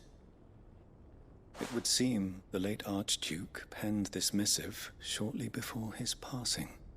The day before we left for Phoenix Gate. What are these plans he spoke of? His plans for the duchy, Your Grace. Your father entrusted them to my predecessor, the former bearer of the Burning Quill, who entrusted them in turn to me. The complete emancipation of bearers is their stated aim. But your father's dream did not end there. His Grace also spoke of building hospices to care for those stricken by the curse, and the founding of a new university to further the development of non-magical technologies. With the blight spreading ever more widely across the twins, Archduke Elwyn saw this as the only means of securing Rosaria's survival. He wished to see men and bearers treated as equals. To see centuries of common wisdom overturned. Small wonder he did not think it achievable within his lifetime. But he thought it achievable nonetheless. Had he not, he would never have written this message. Nor would he have entrusted his vision to his most faithful aides, those who would have stood with you, shielded you from the machinations of the less benevolent personages at court. It's a pity only they are still with us. 'Tis true that those most loyal to your father were the first to suffer the Duchess's wrath. But one at least remains, and she has come bearing gifts. What do you mean? Mayhap it is better that she explain, my lord. After all, the duties entrusted to me by my predecessor extended only to recovering His Grace's will and arranging a meeting with the one who might execute it, or a part of it at least. And where is this woman? She awaits you in the archive, Your Grace. Thank you, Cyril. Shall we then?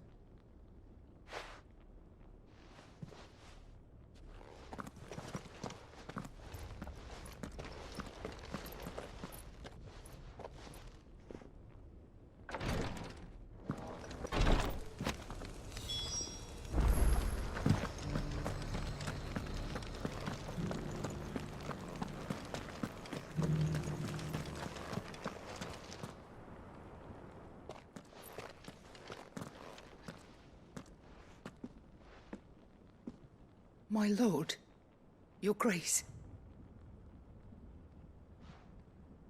I hardly recognize you. I am Goditha, retainer of House Rosfield, loyal servant to the Phoenix and his shields. Your father, the Archduke Elwyn, entrusted me with the delivery of a gift. I only hope you can forgive my tardiness in bringing it to you. Lift up your head, Lady Goditha. You have our gratitude for your service to our house and to our father. I merely did my duty, as any proud Rosarian would. My lady, perhaps you could explain a little more? What exactly is the gift you bring? As I'm sure you know, it has long been the custom for the children of House Rosfield to be presented with certain keepsakes upon their coming of age. Indeed it has. Our father often spoke of the day when our turn would come. And had he lived to see it, he would have presented you with the treasures I bear. Matching armbands for you both. Alas, he did not live. Indeed, he was taken from us even before they could be completed. He had intended to claim the Heartstone with which each armband was to be finished himself, but it was not to be. And his gifts remain incomplete. I see. It It saddens me to bring them before you, as they are. It was your father's wish that you be presented with the finished articles, not these works in progress. But with his grace long since gone, and the stone left unclaimed, I had little choice. You are grown men now, and his house is yours. And while I would not presume to insist upon your claiming the Heartstone in his stead, I know that nothing would have pleased him more than for you to do so. Thank you, Lady Goditha. What say you, Clive? What else? Of course, my lady. May our father's will be done. Oh, I am much obliged. Do you know where we might find this Heartstone, my lady? I do. Though it may be a matter of a good deal more than simply happening upon it. It is found in the bellies of elder griffins, you see. We do at least know where to find one. A certain specimen has made its nest in Titan's Wake, not far from here. A certain specimen? You are most perceptive, Your Grace. In answer to your unspoken question, yes. In fact, this is the very same beast your father meant to slay. I have been tracking its movements since you were but a boy. Were you to slay it in his stead, as men of House Rosfield, it would surely make your father proud. What say you, Joshua? What else?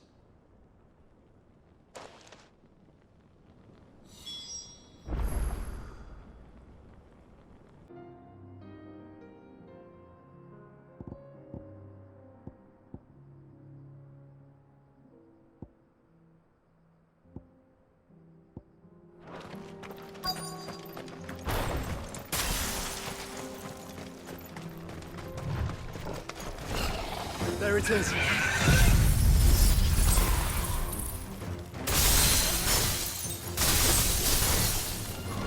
For House Rosfield.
Is this the Heartstone?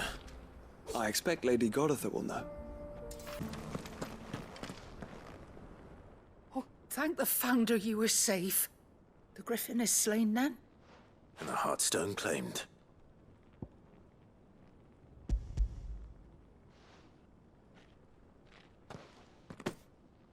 Yes. This radiant luster, like frozen flame, it is just as your father described it. Thank you, my lord. Your Grace. Your father would be so proud. Lady Goditha, the lapidary is ready. Thank you, Cyril. I will be with him shortly. If you would excuse me, I shall have the stone cut and set forthwith.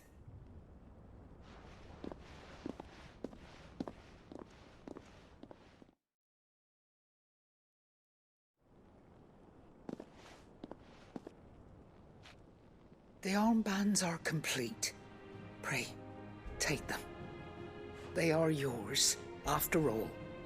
Heartstone is harder and more enduring than garnet, or even ruby. It symbolizes unwavering will and devotion, and the graven vines encircling the stone represent the unbreakable bonds between you. It's a message. Father knew we had enemies both inside and outside the duchy. Enemies who would thwart his vision. Only with unwavering devotion would it ever be realized. And only if we stood together, as Phoenix and Shield, as brothers in arms. Only then might those enemies be overcome. Indeed. His Grace knew the enormity of the task he would entrust to you, his heirs. But this was more than just a message. It was a promise. That he would always be with you. Thank you, Lady Goditha, for remaining the steadfast custodian of our father's will. Forgive me, my lady, but there is something I don't quite understand. The Undying told me that after Father died, Mother claimed all of the ducal treasures for her own. Even if the armbands were incomplete, she would surely not have overlooked them. So, how were you able to keep them from her? Because I was the keeper of the vault. Though I was but a lowly servant, your father spoke to me of his intentions for the bands, of the deep love he had for both of you, and his hopes for your future. In the days before the disaster at Phoenix Gate, I discovered that the Duchess had ordered her jewelry be sent away from the castle. It was then that I knew she meant to betray us. I tried to warn your father, but it was too late. When word of the fire reached Rosalith, I knew my time was short. So I took up the armbands and I fled into the night. And thank the Founder you did. Yet my duty to your father was incomplete. Not knowing what else to do, I followed the Griffin, thinking I might claim the Heartstone on its passing. And so my pursuit continued, until Lord Cyril appeared before me. He informed me that His Grace's will had been recovered, and that his sons were alive and well. Lady Goditha, on behalf of my father and all the people of Rosaria, I thank you for your loyal service. As do I. Thank you, my lord. Your Grace, for coming back to us, for giving my service meaning.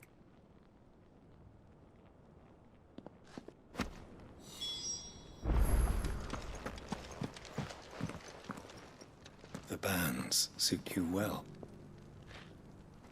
It must be gratifying to finally receive the inheritance that was denied you for so long. It is. And we thank you for the part you played, Cyril. If you would permit me to play my part a little longer, might I suggest that you make your way to your father's memorial atop Hawk's Cry Cliff? Let him see that you have received his blessing, and that his vision lives on in you.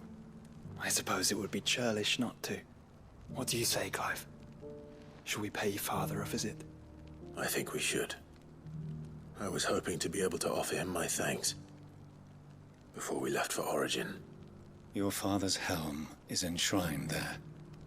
It has been since the day we recovered it from Phoenix Gate. I prithee claim it, for it too is a part of your inheritance, and I do not doubt that your father would prefer it in your hands than perched upon some lonely rock. Thank you, Cyril.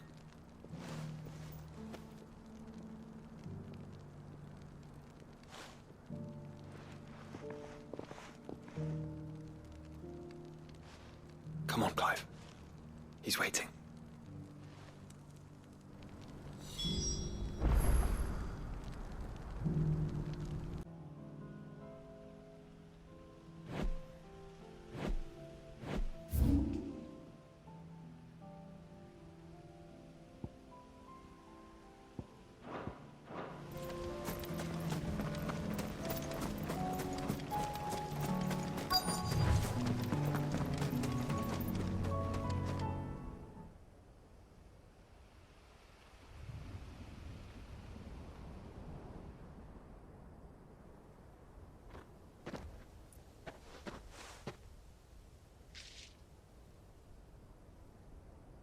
Father always fought for what he believed was right. It wasn't until that night at Phoenix Gate that I realized I had never fought for anything. I always had someone else to do the fighting for me.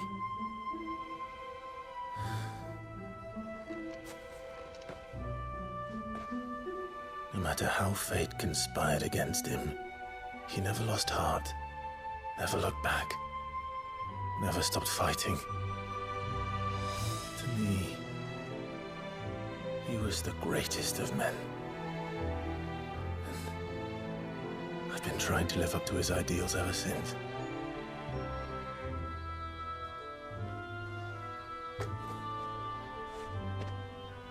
We all have, Clive. We all have. And we'll keep trying. Because that's what he would have wanted. What he would have done himself. Even if it meant standing against the very gods in the heavens. I shall be borrowing this, Father, if I may. That you might watch over us as we follow in your footsteps.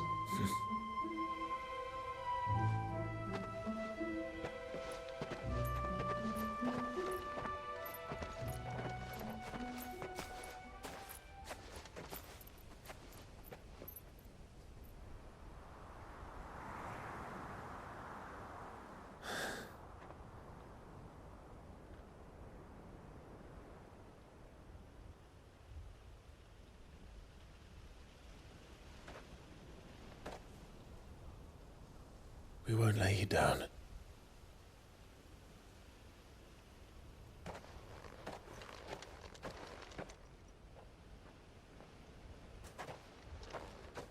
Onward then.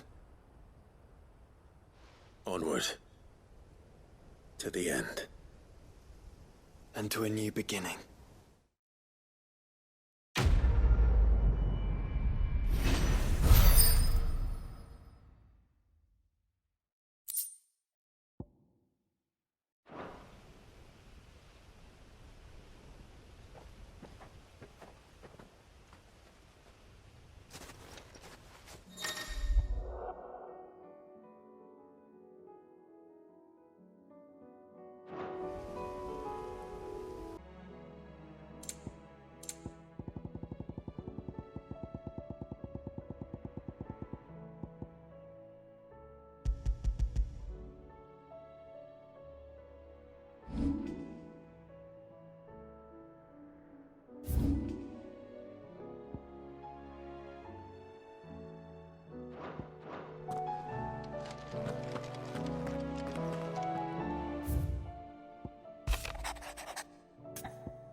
If Joshua's worried about Jill, I should go and speak with him.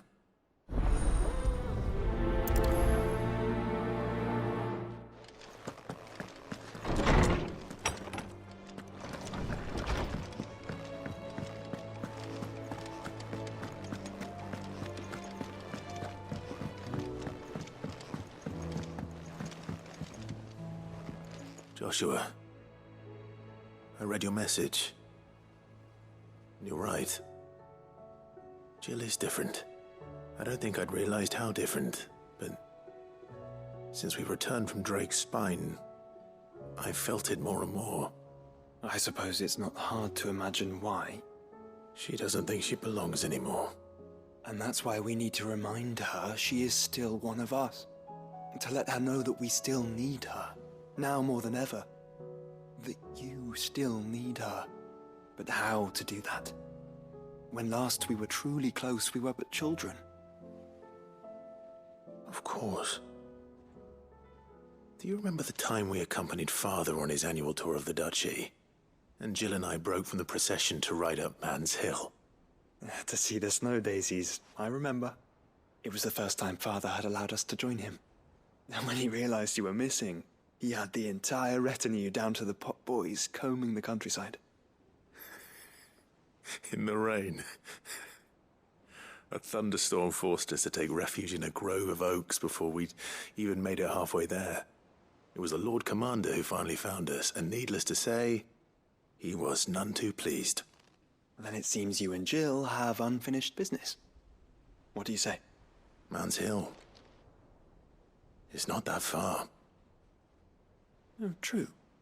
Though I suspect it is also much changed. Little in southern Rosaria remains as it was when we were children. You're saying I should go and scout the area for bandits? I'm saying we should first go and see if there are actually still any snow daisies left. What would you do without me, Clive?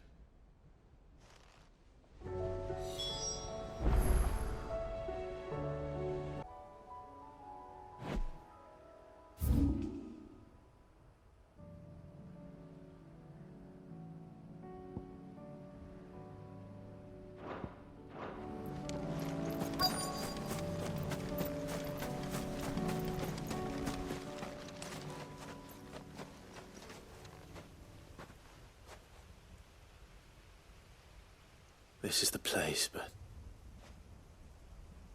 I'm sorry, Clive.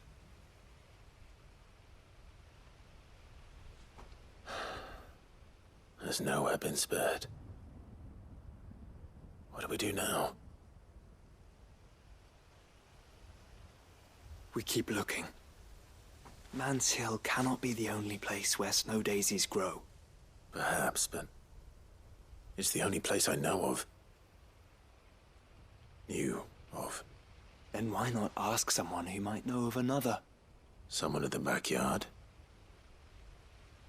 To the hideaway, then.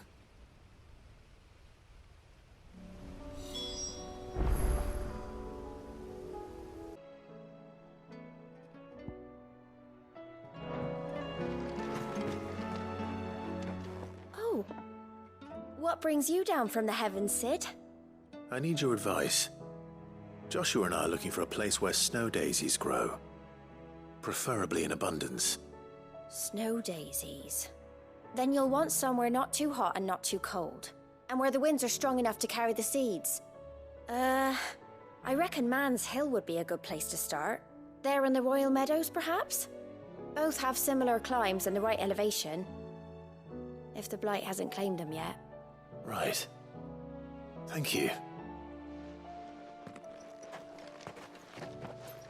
Did you learn where we might find our flowers?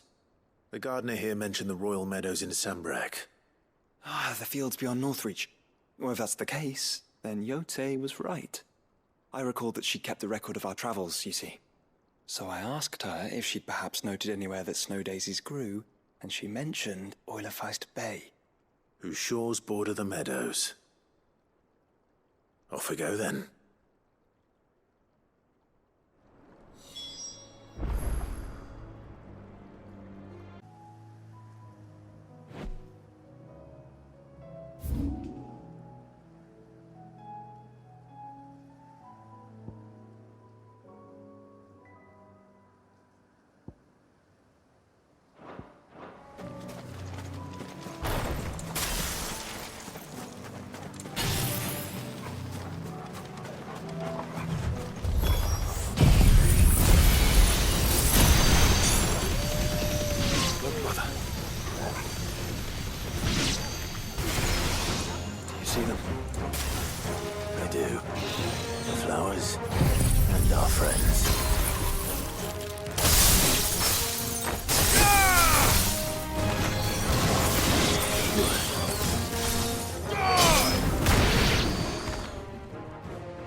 See, boy.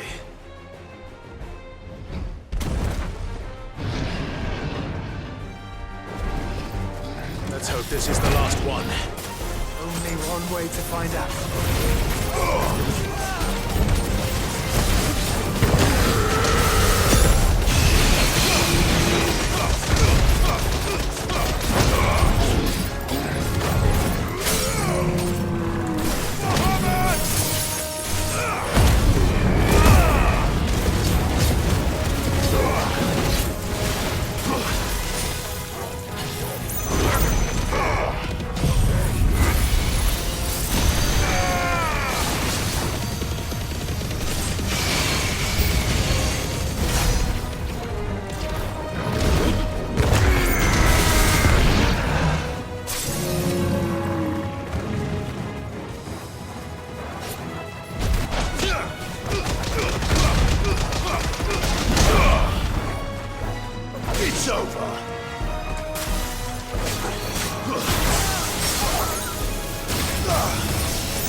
That was harder than I expected.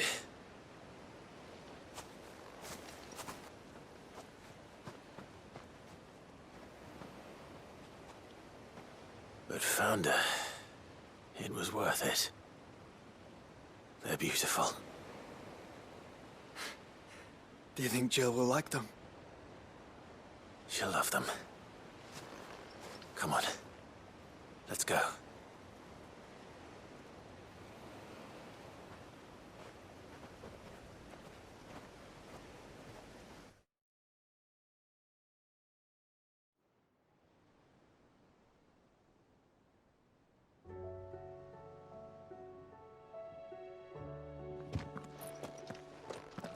It appears my work is done. The rest, as they say, is up to you. Well, you and the skies. We wouldn't want another thunderstorm now, would we?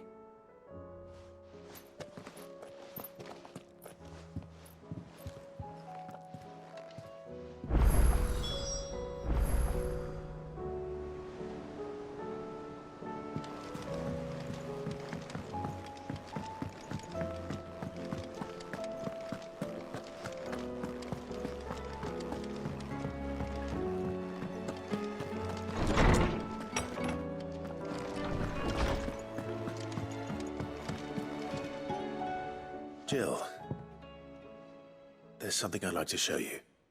There is? And where might this something be?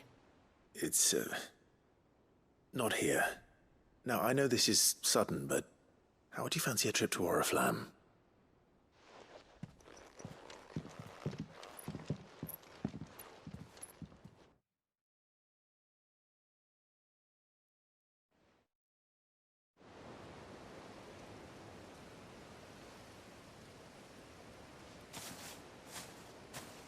There are so many. This is what you wanted to show me.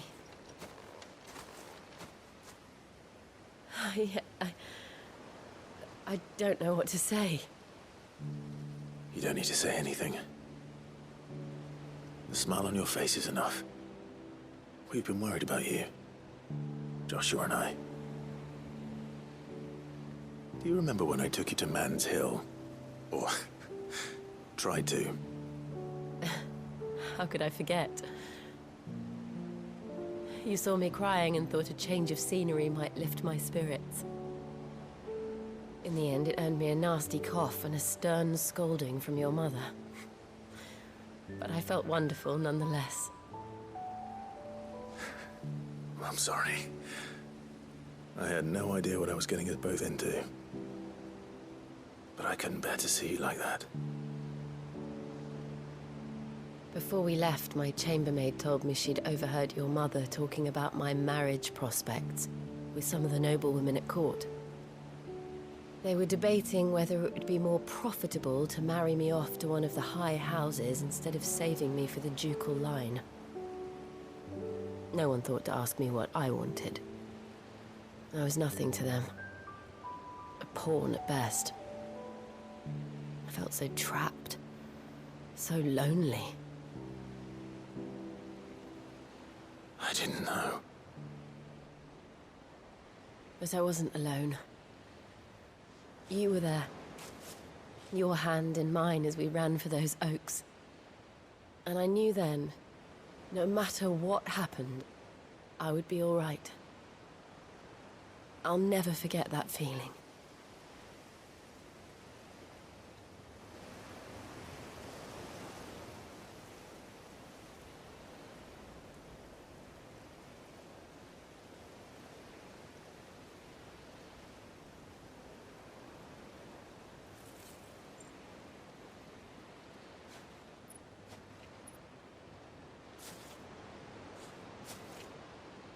Before we broke camp, the morning after the storm, do you know what I did? No? What? I slipped away from my governess to climb the tor. And from there I saw a sea of petals, all reaching for the sun. And I realized... that... No matter how terrible the night, dawn would always come.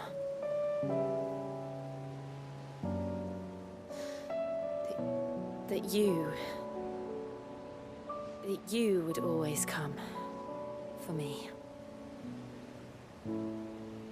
And you have.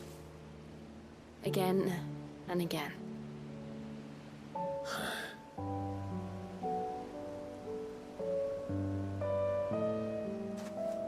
Where do you see us? When all this is over?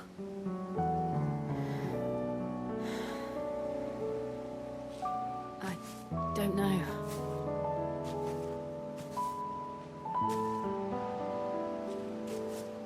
Not here, though. I think I've outgrown the twins.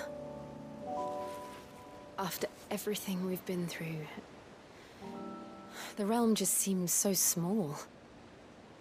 I'll need some space to spread my wings. Then that's what you'll have. And I'll stop at nothing to see that you do.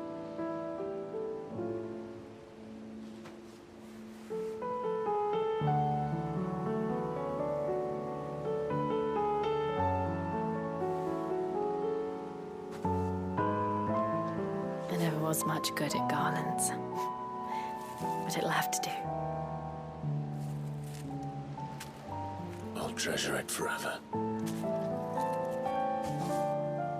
Thank you, Clive.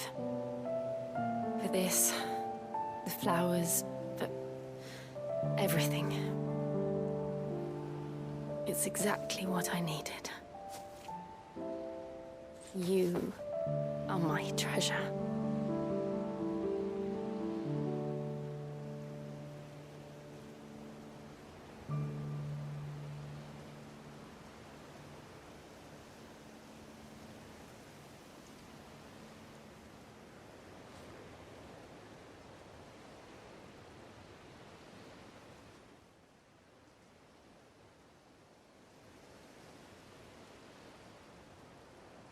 We should probably be getting back. I expect the others are wondering where we are. You're right. There's still much to do. And we'll do it together.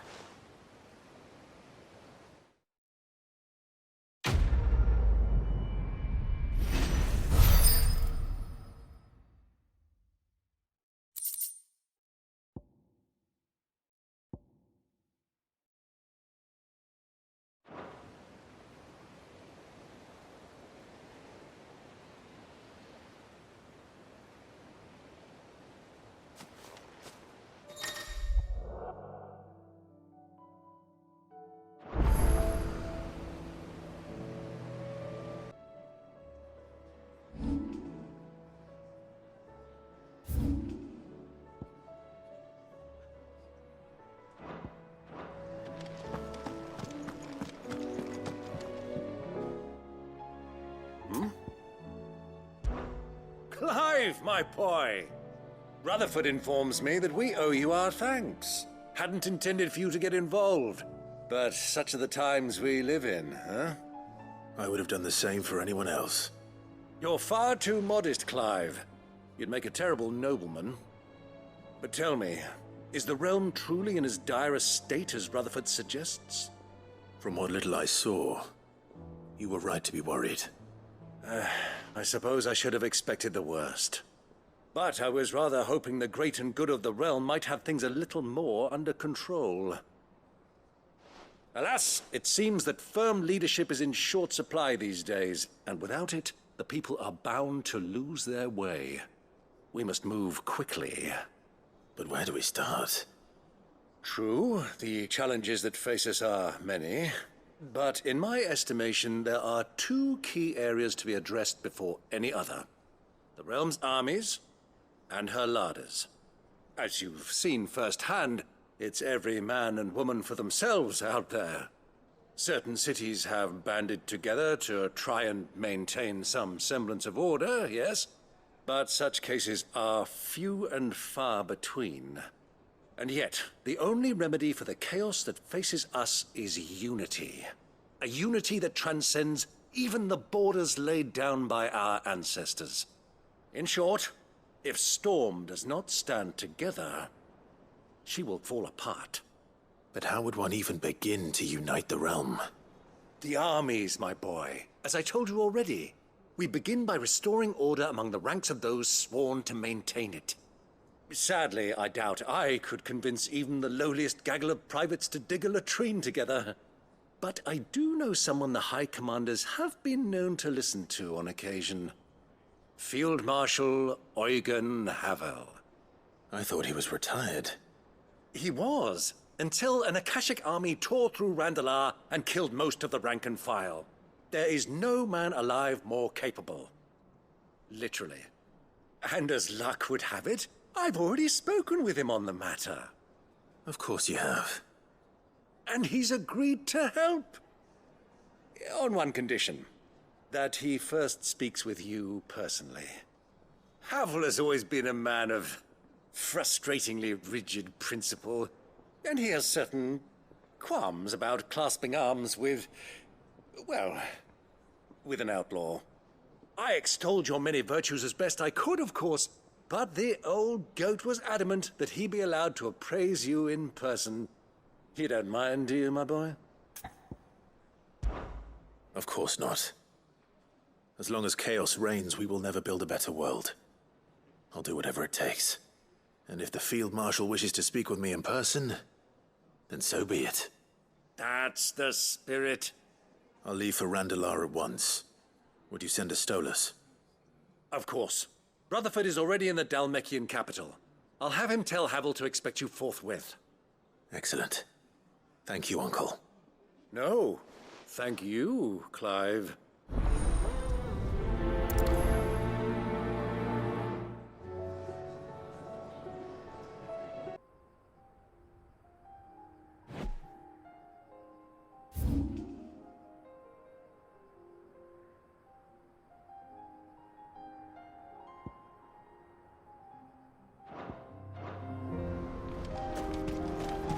Can't be Rutherford, can it?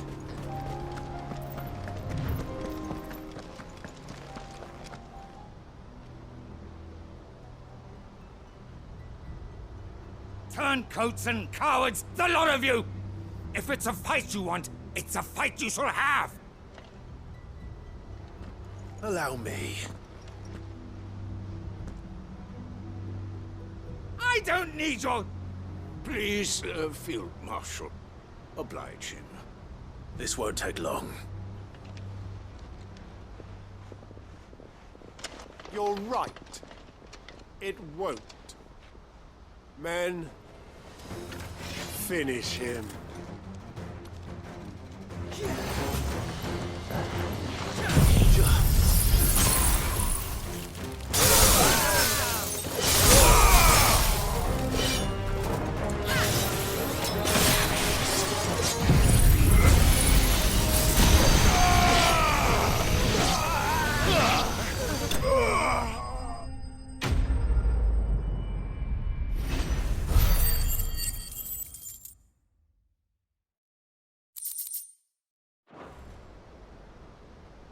A little longer than I'd have liked.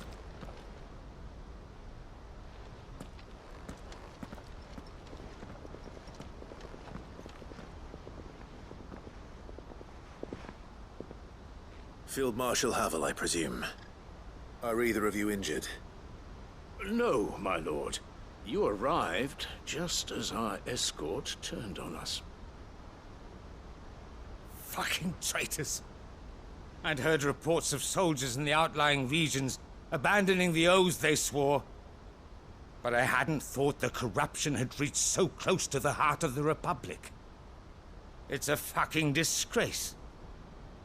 Your interfering old bastard of an uncle tried to warn me, of course. My lord Marquis. Or is Sid the Outlaw more to your liking? Call me what you want. It doesn't change who I am.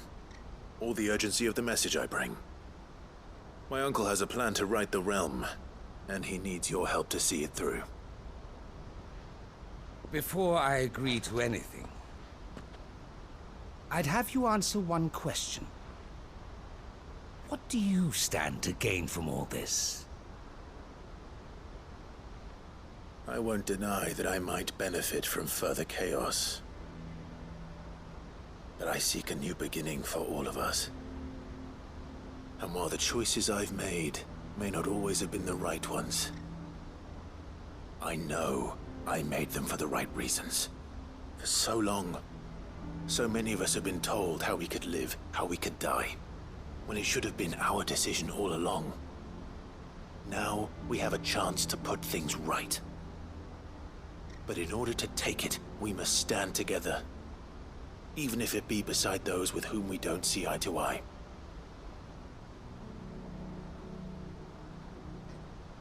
Certainly not the words I expected from an outlaw. But perhaps your uncle was right. You are no ordinary outlaw. I'll never hear the end of this. All right. I'll start by ordering my most trusted guard to bring the Dhalmekian fringes under control. Next, I'll make contact with my counterparts in the Imperial Army and see if I can't convince them to try and restore order in their own territory. Thank you, Field Marshal. But they are not the only ones we will need to convince. What do you mean? I don't doubt that I can bully some sense into a few generals, but those they answer to require a different kind of persuasion. And when it comes to honeyed words, well, we will need an envoy. One who can court even the most stubborn of statesmen. You, perhaps? I'm flattered. But I'm no diplomat either. And I have other problems to attend to. What we need is a skilled arbitrator. And I may know just the person. Is that so? And would he happen to be an outlaw too? Of a different kind, perhaps. Well, beggars can't be choosers. I suppose we'll all have to find a little of the outlaw in ourselves if we're to make it through this. Very well. Send your man to me right away. I shall.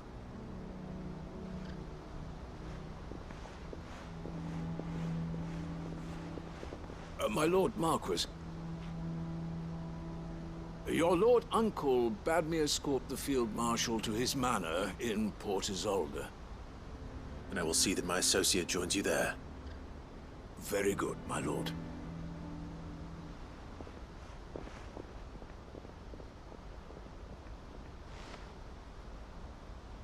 Huh. An envoy. I'm not sure I'm the man to talk anyone round. I can barely convince my brother to take his medicine. No. This is a job for someone with experience. Someone like Quentin. I hope I can convince him at least.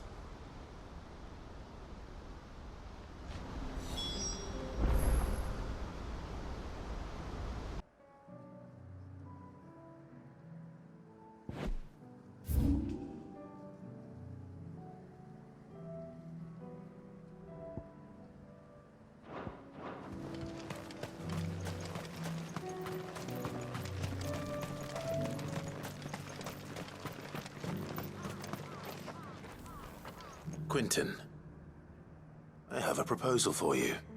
Do you now? Something tells me you'll be asking more of me than a cask of Gotand gold. Go on then.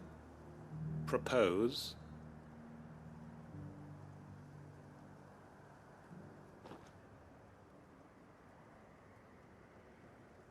You'd have me convince the chiefs and chamberlains of the realm that they should simply swallow their pride and do the one thing that has proved impossible for thousands of years. Was there anything else? Perhaps I can fetch you a meat pie as well. I know it's a lot to ask, but I can think of none better suited to the role.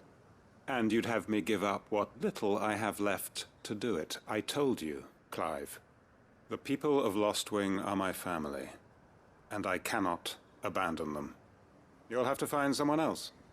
I'm sorry to hear that. So am I. And why might that be? What he's asking. How's it any different to what you've done so far? They want you to speak for those who can't speak for themselves. That's what you do best. If it's the vineyard you're worried about, we'll see that the grapes are picked and the tons filled. You know we will. It's not that. Then what is it? You said yourself we're family. Don't you trust us? You know that's not what I'm...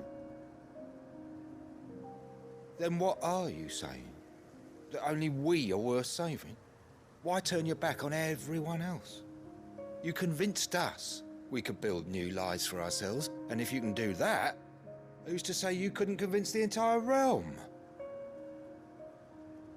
A stirring argument. I fear that any rejoinder I make might fall somewhat flat by comparison. So you'll join us? Where do you need me? Field Marshal Havel will want to speak with you in person. He's currently in Port Isolde. I can arrange for a party of Cursebreakers to accompany you there. That would be very much appreciated. I hear the roads are far from safe these days. Hopefully not for long. My uncle will want to know that his plan is taking shape.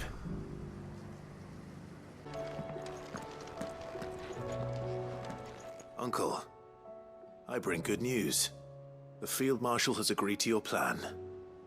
Ha! Of course he has. I didn't doubt you for a moment, dear boy. Rutherford is accompanying him back to your manor in Port Isolde as we speak. They will await your return there. As will one other. One other? Who, exactly? Lord Havel was concerned that even if he could get the realm's armies to agree to an accord, he might not be as successful in convincing those with political power. He asked if I might have a solution, and I suggested a certain Imperial Lord Magistrate turned Liberator. One of your co-conspirators? Master Quinton would probably call me one of his, but yes. Another outlaw, then. Just the thing we need to put these rotten politicos in their places. Good thinking, Clive. I'm glad you approve. The more the merrier, eh? Uncle, assuming Havel and Quinton can solve our problem with the armies, you still haven't mentioned how we might manage the grain shortages. Oh, don't you worry, my boy. The 7 high houses will be seeing to that. They have all agreed to make the most generous of donations. Oh, of course, it did take a little persuasion, but luckily I had some unexpected help. From who? Why, you, my boy. Rumor has it that you rescued the Lady Ariane's head steward Rockford from a horde of bloodthirsty bandits. It was more of a handful. Well, the old battle-axe was so pleased. She had a shipload of talents delivered to my private docks by the next new moon. And when the other houses saw the parsimonious old crone's purse strings finally loosen, they as good as tripped over themselves in the rush to follow suit. I'm happy to hear it. Now, I must be getting back to the manor. Join us there at your earliest convenience, would you? Of course, Uncle.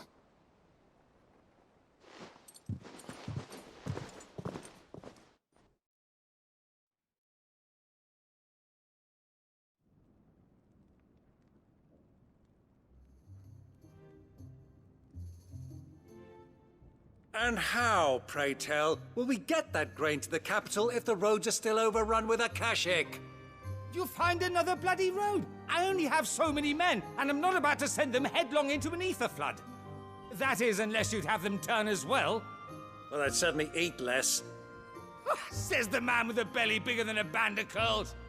My soldiers actually need their rations. Without any food to keep them going, they'll be dead even before you've sent them on your fool's errand. If I may, gentlemen, perhaps I might suggest an alternative approach. Though supply routes are indeed disrupted, there is no shortage of ships. Indeed, they bob away in every bay from here to Randalar, awaiting a safe haven. Allow them to make port and fill their bellies full of grain. And once those who crowd the cities are fed, ferry the displaced back to the countryside to work the fallow fields. But I'm sure that you wish to continue your discussion. Forgive the interruption. Two such firm friends as yourselves need no help from the likes of me. Rutherford spoke fondly of the great bond between you. Us? Friends? I can't stand the man! Clive, I'm beginning to question the quality of the company you keep. And what kind of company were you expecting him to keep? The man's a criminal! Criminal? How dare you? You are not fit to breathe the same air as this fine, upstanding young gentleman. Upstanding? He calls himself Sid the Bloody Outlaw! Once more onto the breach.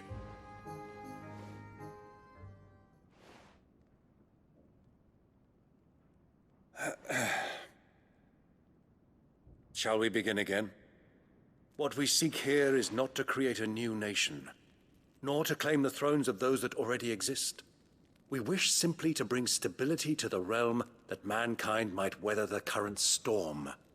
And to do that, we must convince those in power, the generals, the statesmen, the nobles, that our cause is just. There will be disagreements, yes. And I imagine some resistance, much resistance. But we cannot let that deter us. If we show them the path, show them that we walk it ourselves, then I am confident they will follow. The fate of the world lies in my nephew's hands, but the well-being of her people lies in ours. And we must not squander the chance that Clive has given us. Uncle Byron, Now, with that settled, let's move on to the signing of the Accord. For what great moment in history hasn't been accompanied by a little ceremony?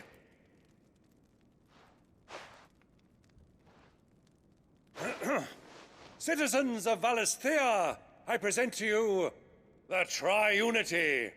Rutherford, Mike Will.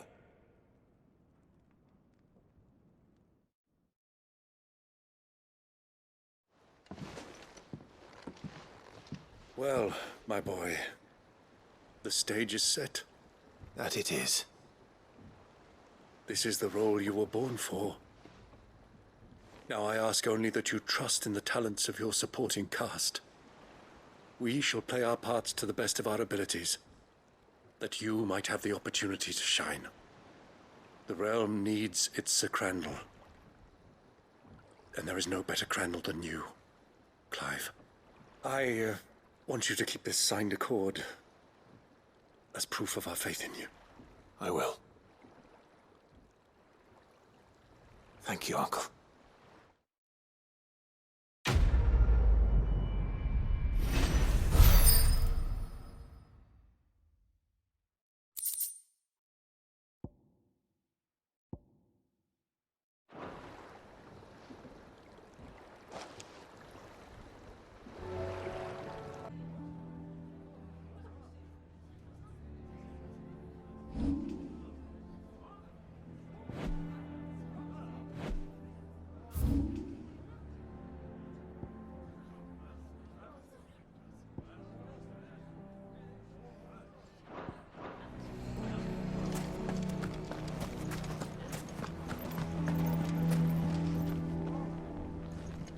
Here to help me pack? Thanks, but I'll be traveling light. I'm almost finished already, in fact. You're really going to go through with this, then? I am. But before I go, there is one small issue I'd like your assistance with. Well, two, in fact. If it's within my power to help you, I will. It's the children. I refuse to let them share in my disgrace. And if I leave them here, they surely will. Our friendship would see them ostracized forever. But I can't take them with me either. I can think of only one place where they are certain to be safe, and provided for, and loved. The Hideaway. Of course. The children will be more than welcome. Thank you, Clive. I will not forget this. Lubor, are you still here? What is it, Ferda? You look pale. There's been a flood in the Velcroy, a damn big one. The League of Outlaws encampment was completely submerged in ether. What? Every last one of the bastards has turned. And they're headed this way. Bandits are one thing, but Akashic bandits are quite another. The town guard won't stand a chance against them. We need to evacuate. There's no time to lose. Further, gather the men. The Akashic may strike at any moment. We must make ready to cover the townspeople's escape. Well, what are you waiting for?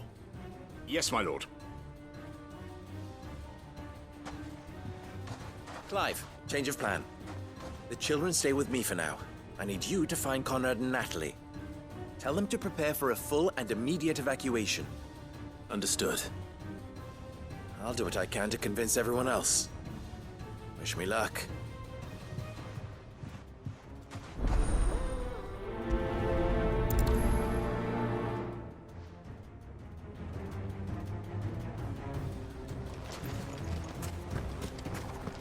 You have to listen to me. They're coming. Why do they always have to make such a...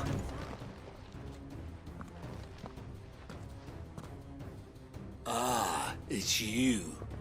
What do you want, Lord Underhill? To pass on an important message. There's been an ether flood out in the Velcroy.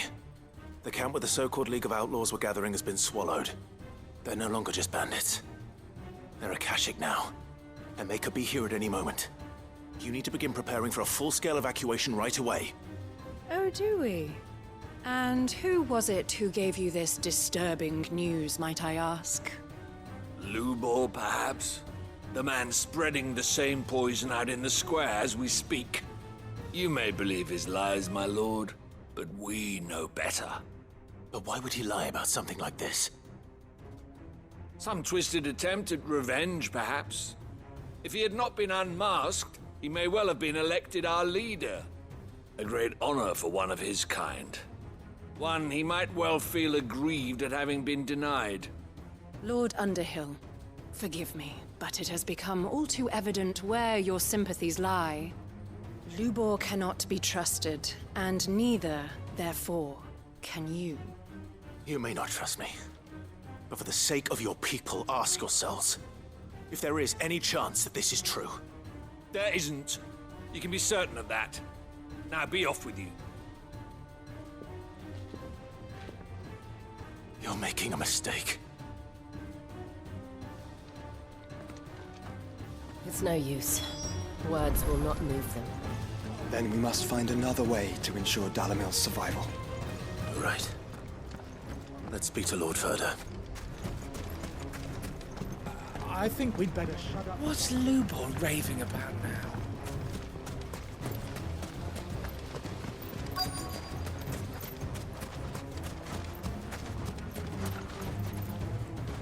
Lord Furder.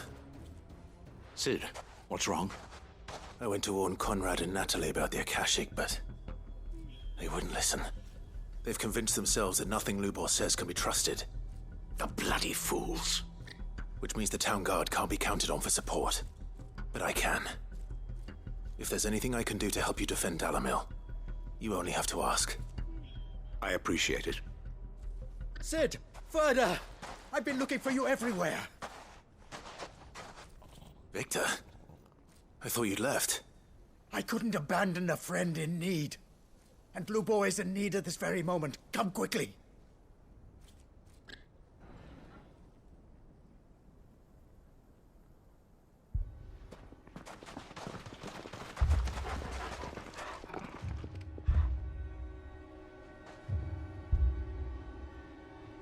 You have to believe me! The Akashic are coming!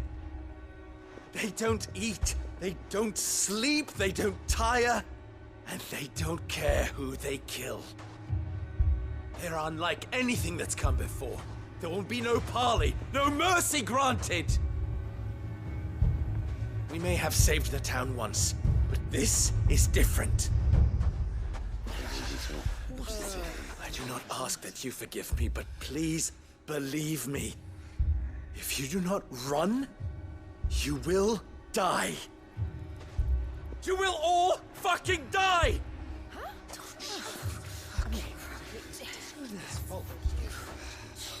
You'd like that, wouldn't you, bearer? Yeah, with us out of the way, your kind will be free to claim Dalamil for yourselves. It's you who should run!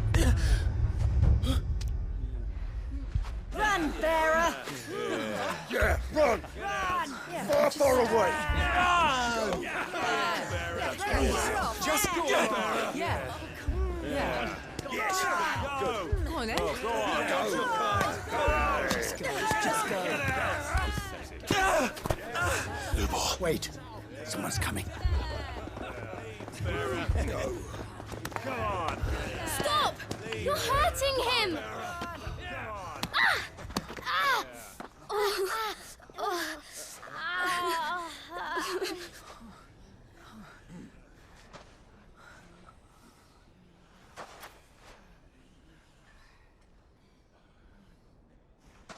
What did Lubor ever do to you? He solves all your stupid problems, and he keeps all of you safe. You know there's nothing he wouldn't do for this town.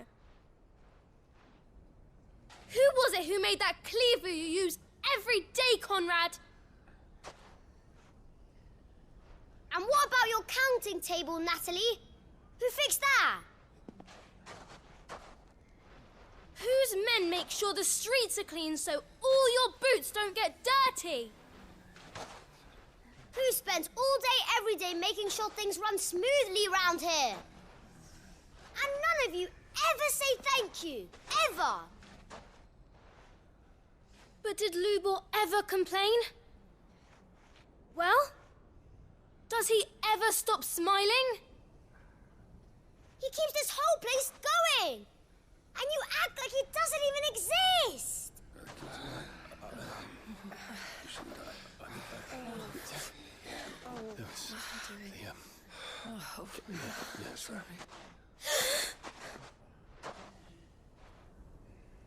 Lubor, we've heard enough. Wait! We will not run. The town guard will not abandon the very place it is sworn to protect.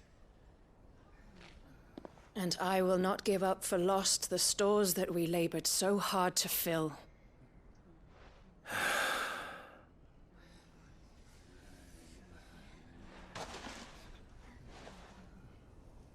So tell us, how do you propose we deal with these Akashic of yours?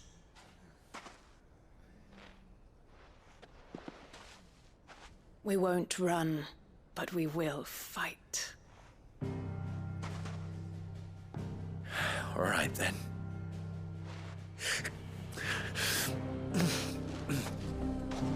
Fine.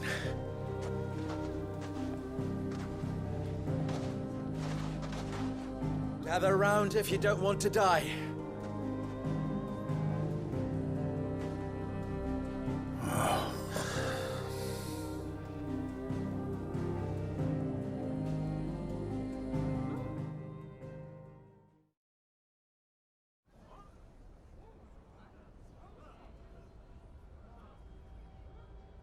Allow me to explain the situation.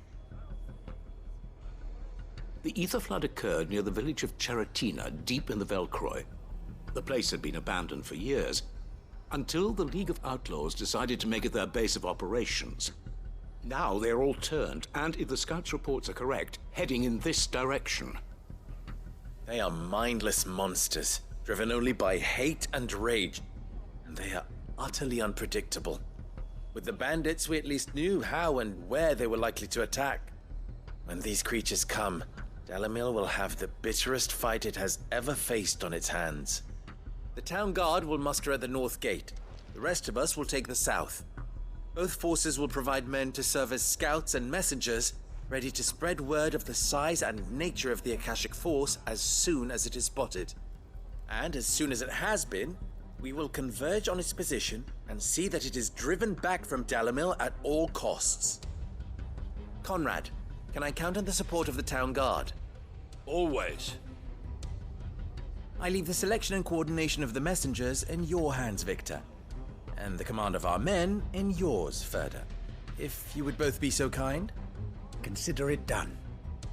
As you wish. Natalie, I would ask that you and your people have the townsfolk barricade themselves inside the bathhouse. And tell the merchant not to waste time securing anything beside the essentials.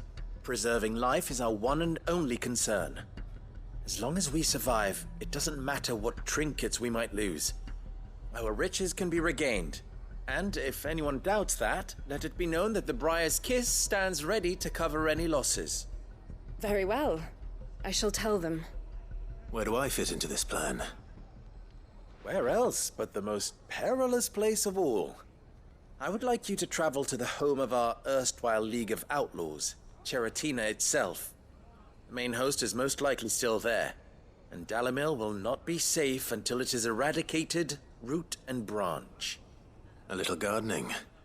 How pleasant. I doubt it. I have a feeling these weeds will be particularly stubborn. Luckily, so am I. So you are. All right then, we all know what we have to do.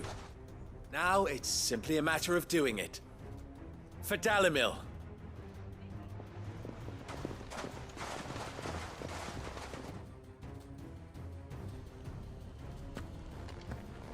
Looks like everyone's ready. I'd better not keep them waiting.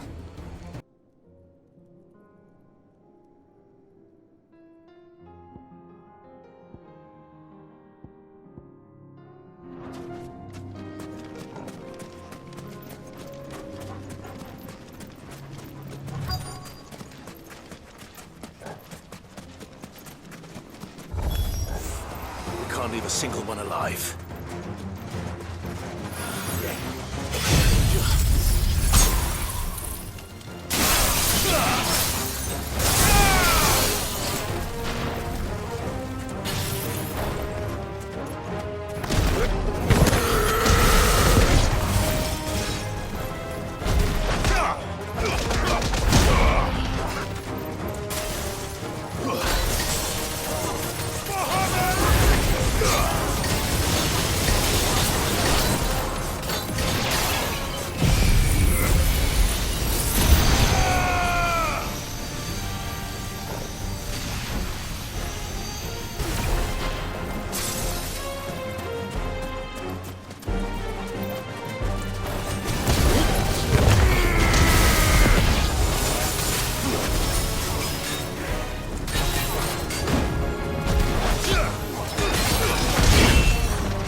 The League is disbanded.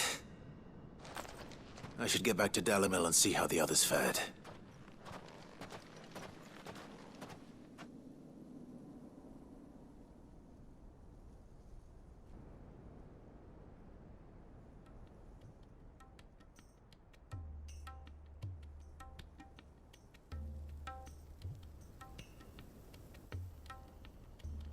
All the Akashic we were able to find have been dealt with. Seems that might be the last of them. Last of them here, perhaps. Lubo, Sir Clive has returned. Clive! What news from Cheratina? It's done. Root and branch. I knew you wouldn't let me down. Thank you, my lord. Friends, the Horde has been driven back. The Akashic have been defeated. And we need not fear the arrival of any more, thanks to Clive. Victory is ours. We bloody did it! We saved Dalimil. Lubor, allow me to apologize. After all you have done for this town, we should never have doubted you. But we did. And for that we are truly sorry. We only hope that you can forgive us. We need you, Lubor. Dalimil needs you. So, if you would still like to be considered for the position of mayor, you have our backing. You do remember that I'm a bearer, don't you? We do. But that is not a stain on your character. It is a stain on ours. We thought only of what we perceived bearers to be, not what you truly are. The man who saved Dalimil twice over. I see. But I will only accept your proposal on 2 conditions. Name them. Firstly, that you will both do everything in your power to rally your people to my cause. If the Town Guard and the Merchants League do not accept my leadership, it will be doomed from the start. Unity is the key to defending Dalimil, and I do not doubt that we shall need to call on our combined strength again. When that time comes, I will expect us all to pull together, just as we did today. Of course. You have our word. And secondly, you will accept that if I am to lead you, the mistreatment of bearers must end here in Dalimil. Any bearer within our walls shall be afforded the same rights as any other citizen. They will not be judged by what they are, but who they are. As we failed to do, and came so close to losing everything. We agree to your conditions. And we have only one in return. That you continue to work for the good of Dalimil, as you always have. Condition accepted. Well then, it seems my mayorship is all but confirmed. Do I get some sort of special hat?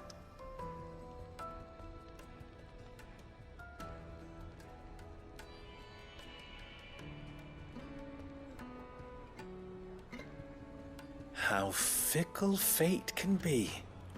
Not so long ago, I had resigned myself to leaving Dalimil in disgrace. And now, I find myself her leader. Here. For everything.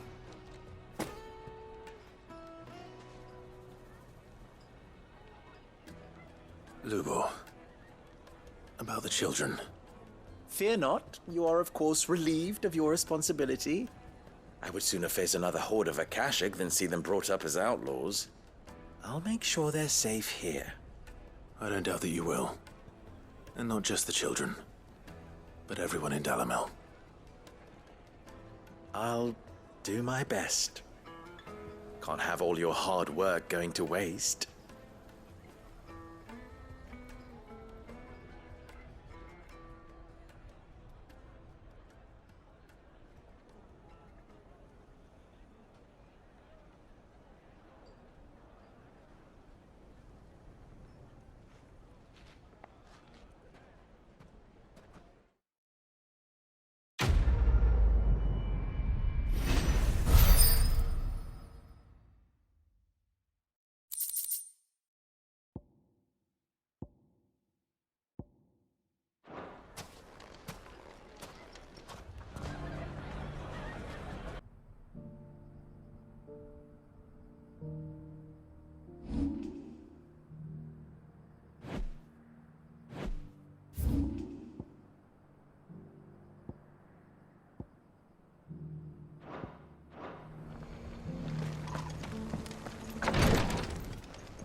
Lord Marquis, if you have a moment.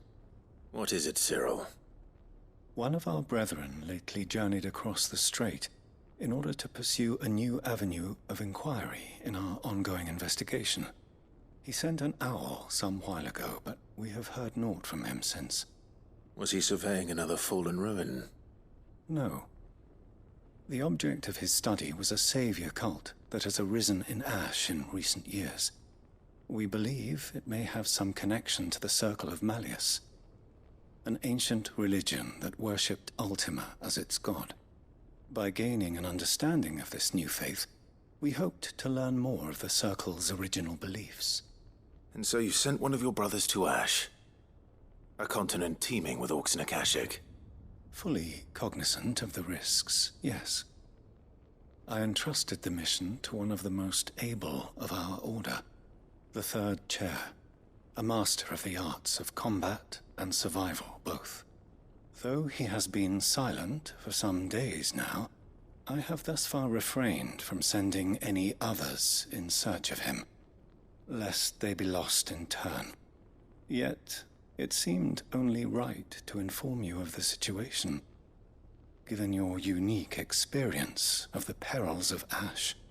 For as you so earnestly advised me, it would not do to abandon a man to his fate, when he might yet be saved.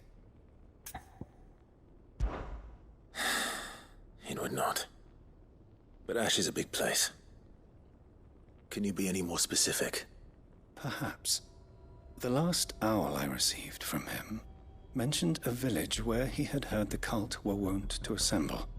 Mickleburg was its name. It lies in the southern reaches of Waloed. If aught ill befell him, I expect it did so there. All right. I'll see what I can do. You are much too kind, my lord. Go then, with my hopes, and may the Firebird's flame ever burn in your heart.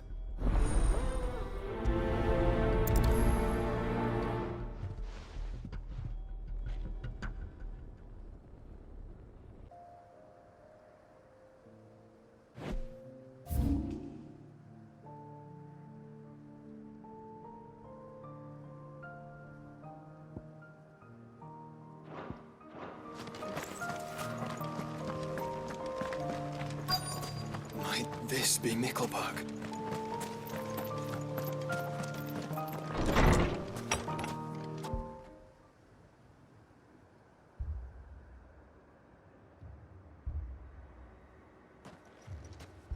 These people aren't turned. And the village seems safe enough at least.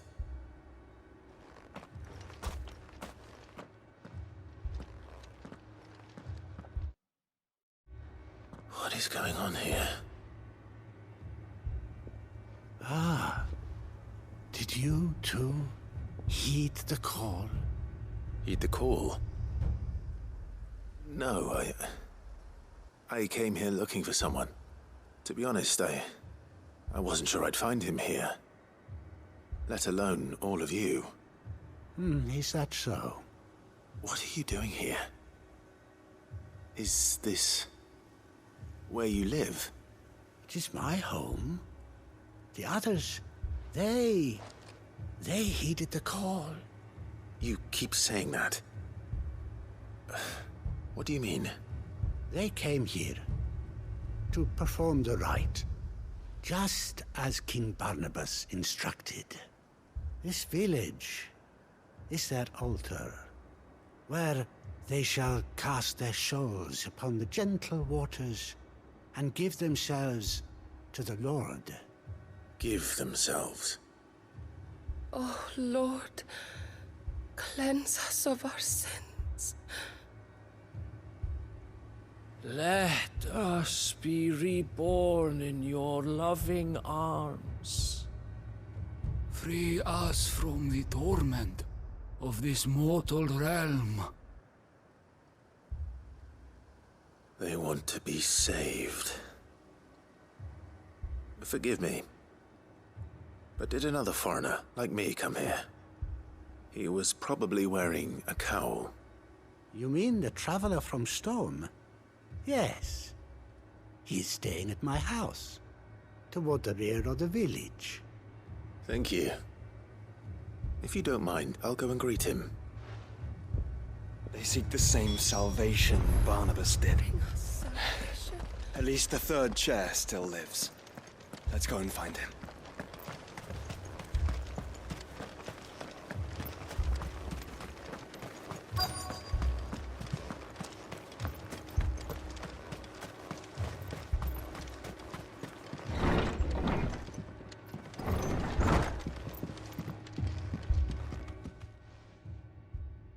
Excuse me. Are you with the Undying? I am. And so it would appear, are you?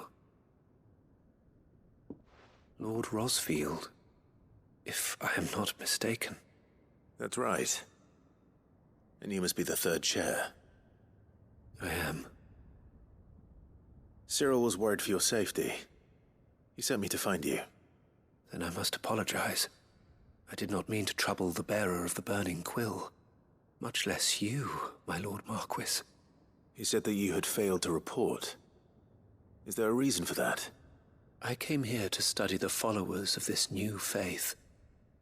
But the more I learned of them, the more my own faith began to falter. You have seen them at their prayers, have you not? They devote themselves to the veneration of their Lord with a fervor I have never seen before. Praying night and day that they might be rid of their wicked wills and reborn in their Saviour's light. Not that they might be granted respite from their worldly woes, but so that they might continue to serve him. Serve him with all of their beings. I, too, swore to devote my life to the service of my Lord and Master, but this... 'tis different. It is more. And so I would see it through to the end. See these people safe, that they might achieve their dream. That they might do their duty to their Lord.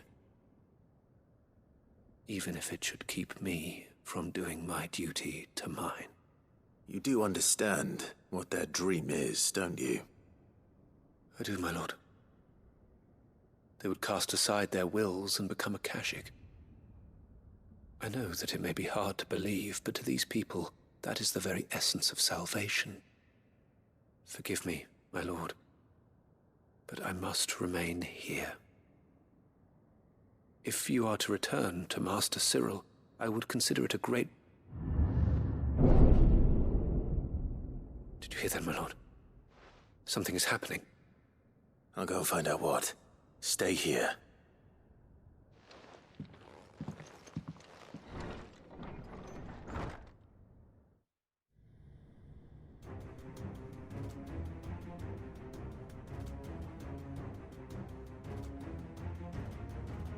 An ether flood.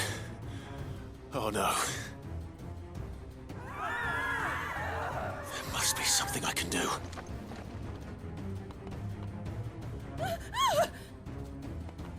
Echoes as well. Found her. Ready, brother? Ready.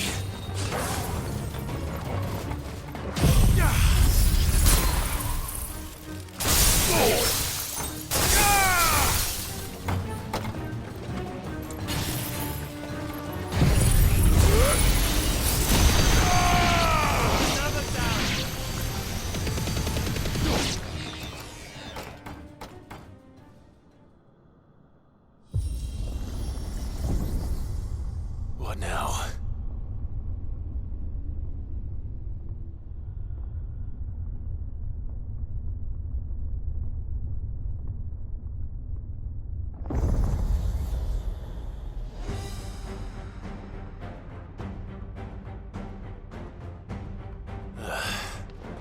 We meet again. I've killed your kind before.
Damn it!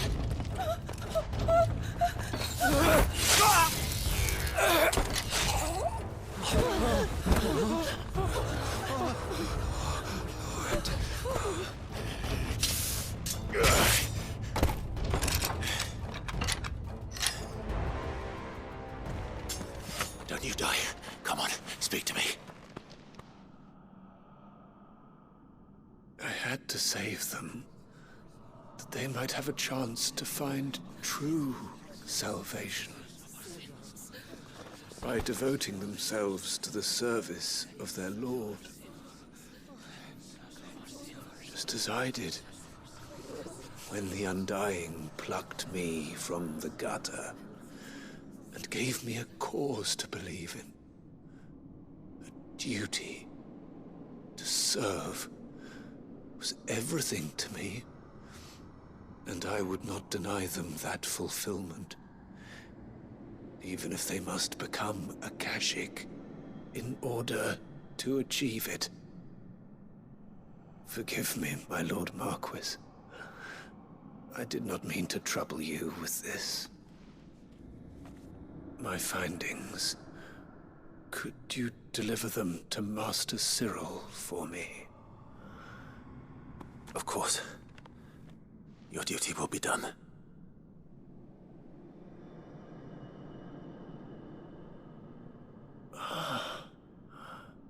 Look, my lord. They are saved.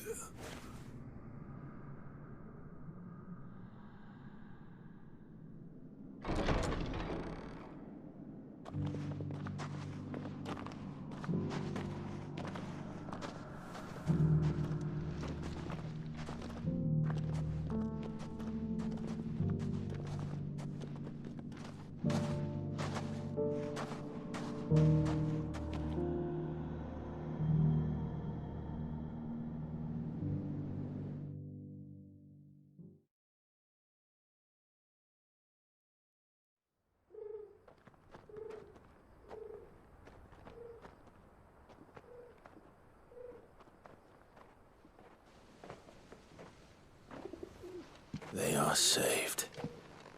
Found her. I should get this report to Cyril.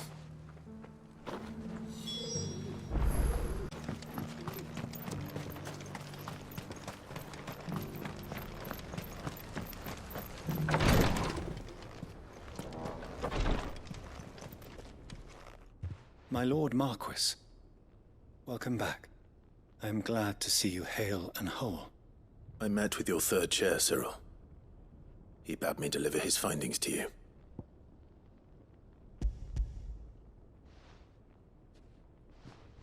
Thank you, my lord. He remained in Ash? He died protecting the villagers from an echo. I buried him in Mickelberg. I'm sorry that I couldn't save him. If you could not save him, no one could. The villagers, they were believers in this savior cult. They prayed to their god that they might be unburdened of their wills. Then an ether flood came, and their wish was granted. Your brother sacrificed himself that they might live, even knowing that that life was death by another name. Then he perished defending liberty. A hero's end.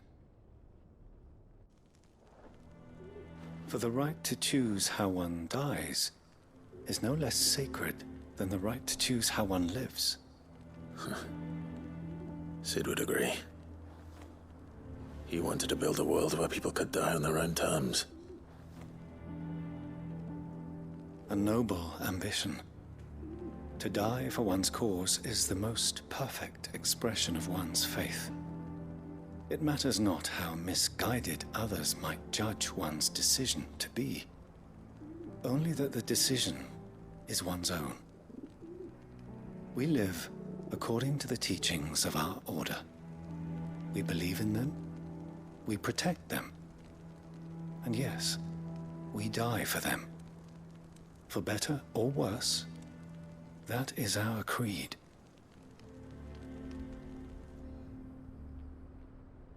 But he didn't die for your creed. He died to save them. And you still believe that what he did was right? I believe that he believed it was. We of the Undying are not slaves, but willing servants.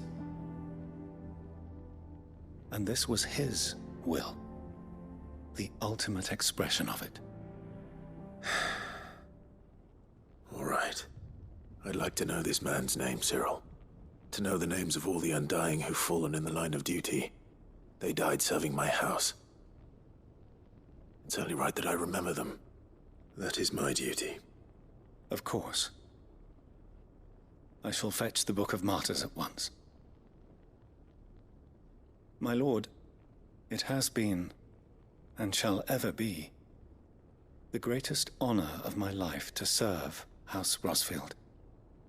Though our duties may differ, yours is no less important.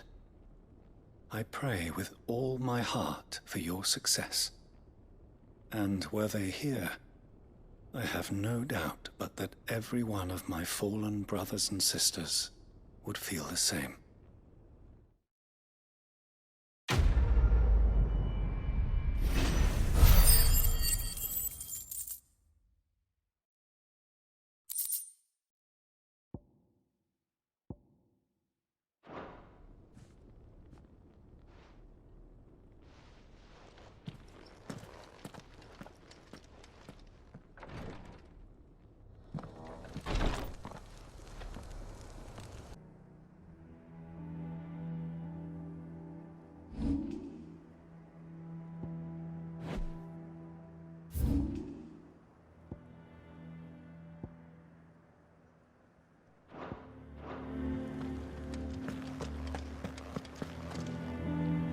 Do you have a moment, Clive? What is it? It's the Duke, unsurprisingly. His Eminence has assumed full control of the garrison and put every able-bodied man to work on the fortifications. The town was left all but unguarded, so Philippe was compelled to form a citizens' watch to fill the void. And though my dear boys have been characteristically willing to assist him in this, they want for bodies. So I was wondering if you would lend them your strength, that the people of Northreach might sleep easier, if only for a few nights. Of course. Whatever you need. Thank you, Clive. What would I do without you? Philippe told me he had men stationed at... Where can I find the mistress of this establishment? Here, my lady. To whom do I have the pleasure of speaking? My name is Sabine, and it is my displeasure to be the daughter of the Duke of Oriflamme, who I understand is causing you and your town no small amount of trouble. I wish to speak to you about what might be done. Very well. Let us speak. I trust you'll forgive me, Clive. Absolutely. Our conversation can wait. Please, proceed. As you know, my father is a most overbearing and supercilious man, and I join you in objecting to his every action. Indeed, I owe you my thanks for continuing to argue against his reckless plans. Yet I fear he is not one to be swayed by reason. No. He must be made to face the consequences of his actions. And who would make him do this? I would. Myself and several other like-minded individuals. Were you to join us, we would surely have the strength to drive him from Northreach for good. Does that not seem a trifle... drastic? Drastic action is precisely what is called for. Unless you are content to see your people downtrodden and dispossessed. My father would have it that citizens exist only to serve the Empire. That they should be forced to make every sacrifice to ensure her revival. But he is wrong. It is not the people who must serve the Empire, but the Empire who must serve her people. He's always been like this. Scornful of the opinions of anyone he judged beneath him. But he cannot be allowed to ride roughshod over the common folk any longer. We must fight him. By all possible means. Fight him? No. My purpose is to quell the tension in Northreach. not to stoke it. Respectfully, my lady. Our only chance of saving this town depends upon every one of us uniting against our common enemy. Your father and his followers included. While I understand your frustrations, I cling to the hope that he may yet be won round. False hope, I assure you. But I see that your mind is made up. I shall bother you no longer. If you will extend me the same courtesy, I bid you good day. She certainly has spirit. Indeed. But unfortunately for us, that spirit is only likely to harden the Duke's resolve, which may be enough to seal the fate of this town. Not that she cares. This is all about her and her father. Families. I'm sorry, where were we? Ah, yes. I was about to tell you of Philippe's plans for the town watch, but perhaps it's better that you heard them from him. I believe he's in the market, if you'd be so kind as to seek him out. Right away. It's just a pity I cannot join you. I'd like to see the two of you in action together.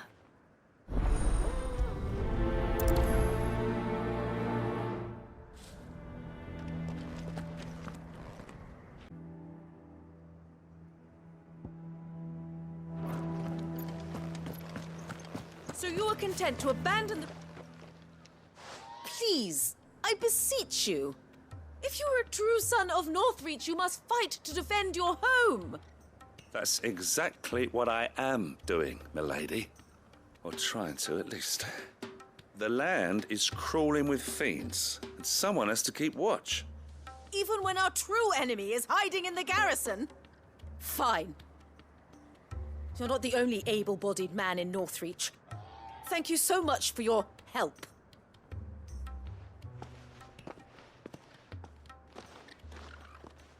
She cornered you too, then? Could hardly get a word in edgeways. Like father, like daughter, eh? She made an uninvited appearance at the Vale earlier, hoping to convince the Dame to join her in fomenting rebellion. I bet that went well. Her ladyship seems to have a way with people. Anyway, what brings you here? Our mutual friend thought you might welcome some help. Oh, she did she? Right as always. In fact, you're just the man. We've had some reports, you see. Sightings of, you know what. They're back.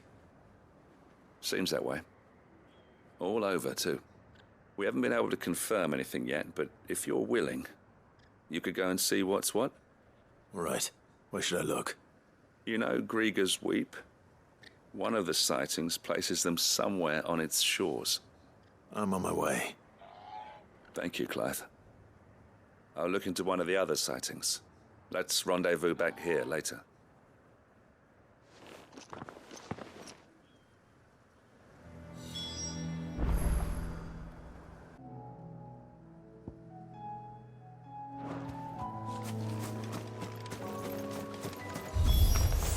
Damn it. The reports were true. I need to stop them before they get to the town.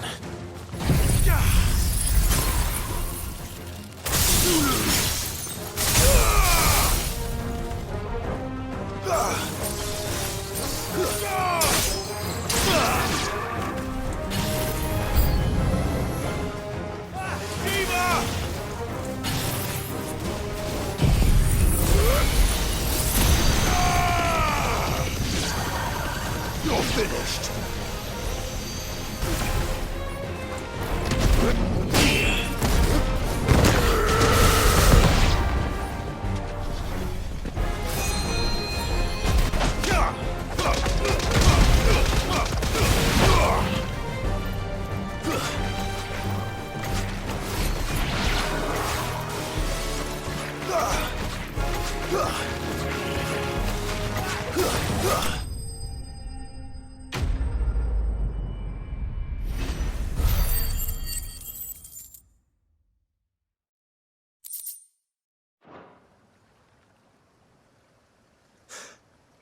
Call that a test, Ultima? Clive, it's me. You all right? I am. But it seems the reports were true. The thralls have returned. I dispatched the few that I found, though. Well, that's something, I suppose. But what were they doing south of town? They all came from the north last time. We might be able to fend off an attack from one side or the other, but from both? Do you have eyes in the north? Some. I should probably go and have a look, though, just to be sure. You head back to Northreach. I want you there just in case war breaks out while I'm away.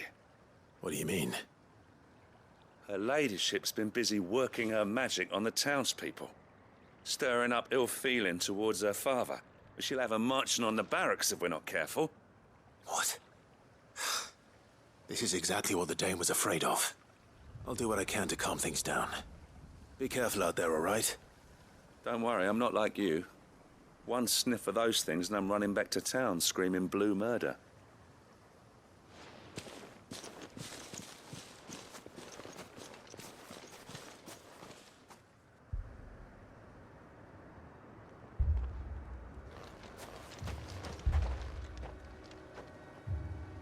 Do you not see, Father? The people of Northreach have given enough, and only a fool would ask for more. Listen to me, Sabine. Where would our people be without their country, hmm? The Empire is their sword and their shield. It is she that ensures they can live without fear. And now she teeters on the brink. Without their sword, how will the people fight? Without their shield, how will they protect their kin? Can the unarmed stand against the advancing hordes? No. But there is yet hope.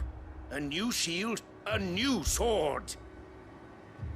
A new empire. We can rebuild Sandbreck, just as Great Griga wills it. Perhaps we could, Father. But we don't want to. Not if it is built on the broken backs of the people. Please, let us not quarrel in the street. You must see that no good will come of this. Our fight is not with each other, but with the threat that draws ever closer to our gates. A threat that your sword has yet to rid us of, Your Eminence. You will hold your tongue, whore! You may have filled my daughter's head with your heresy, but I will not be corrupted. Corrupted? Your daughter's opinions are her own, as you would know if you had ever deigned to listen to her. At least I hope they are your opinions, and not posturing born of a family feud. Northreach deserves better than that. Northreach deserves better than you, Carla. Yes, I know who you are. The slut of Twinside who bedded a branded.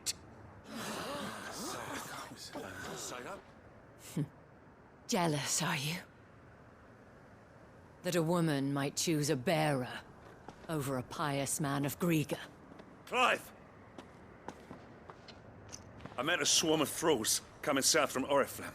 Hundreds of them. Too many to count. Oh, fuck. No. Work on the fortifications has scarcely begun. We will retreat to Caer Norvent and there make our stand. Did you hear me? That was an order! While this is but a heartfelt plea, let us make our stand here and protect our homes.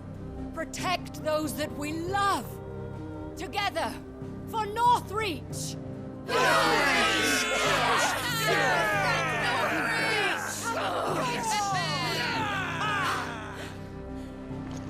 You heard the dame. What are we waiting for? Pikemen to the gates. Archers to the roofs. Quickly, come on!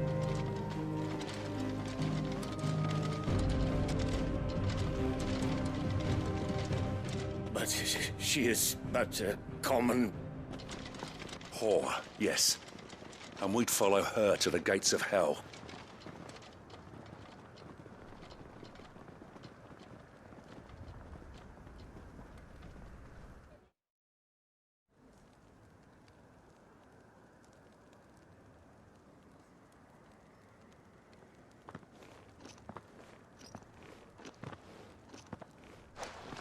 The men have their orders, and they look like following them. I got them spaced out at regular intervals. Whichever direction the thralls strike from, there'll be someone there to meet them.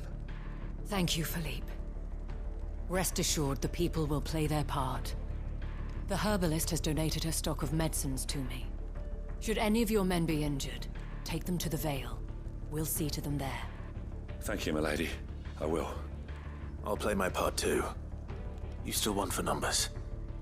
Unlike the enemy. I only hope I can go some way to evening the odds.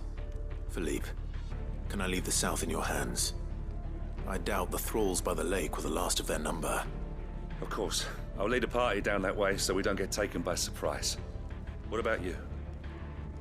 I'll make my way up the road to Oriflamme. I've fought a few of these things. And while I can't promise to hold them all back, I should be able to thin the herd. All right. But take care. Thank you. Both of you.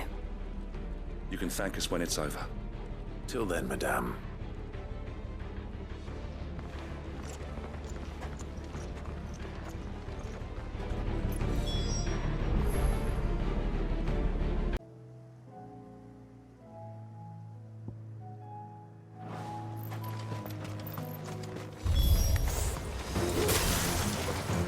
There are so many of them. Not for long.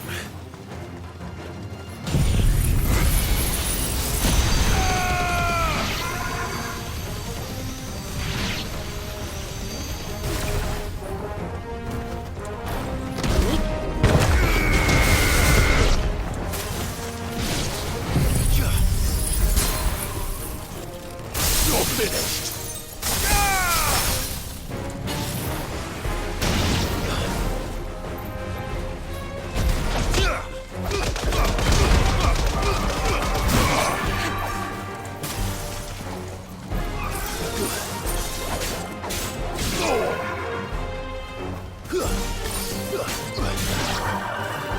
Is it over? No. It's only just begun.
That looks to be the last of them.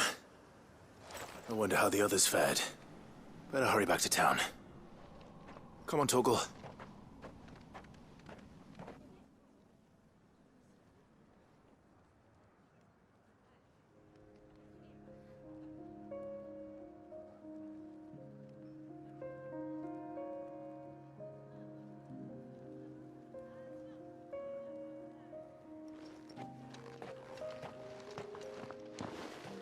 Clive, it's good to see you. And you. The road to Oriflamme is clear. How did you and your men fare? Well, we ended up fighting for our lives down by the lake. Took a few nicks, but nothing the girls at the Vale can't put right. Glad to hear it. Well, it seems we've survived. For the time being, at least. I thank you both for answering the call. You were right. And I was wrong. About everything. I had thought that the only way to unite the people was under the banner of Empire. That without a strong hand to guide them, they would drift apart, to be borne hither and yon by the eddying currents of fate. But you brought them together. Not by force, nor by the exercise of goddess-given authority, but by simply being one of them. By knowing what they feel, because you feel it yourself. Our purpose was ever the same, Your Eminence. You were merely distracted by a loftier vision of empire and glory, while our eyes beheld matters closer to home. You have the right of it again. As did you, Sabine. His Radiance said it himself. Sanbreque is naught without her citizens. I forgot that, and I am sorry. I'm sorry too, Father. I should never have taken things so far. I only wanted you to understand how the people felt. How I felt. But my anger got the better of me. Do not blame yourself, my dear. This was my doing. I should have listened to you. To all of you. Your Eminence, your Ladyship, I do not doubt that you came here with the best of intentions. But I believe the same could be said of us all. We all want safety, security, prosperity. Not just for Northreach, but for the entire realm. And we may yet achieve it. If only we work together. Will you join us in this? Yes. We shall. Thank you, Your Eminence. Now that that is settled, I must go and see to the wounded. The Vale's doors are always open to any soldier in need of relief. And today there are more than ever before.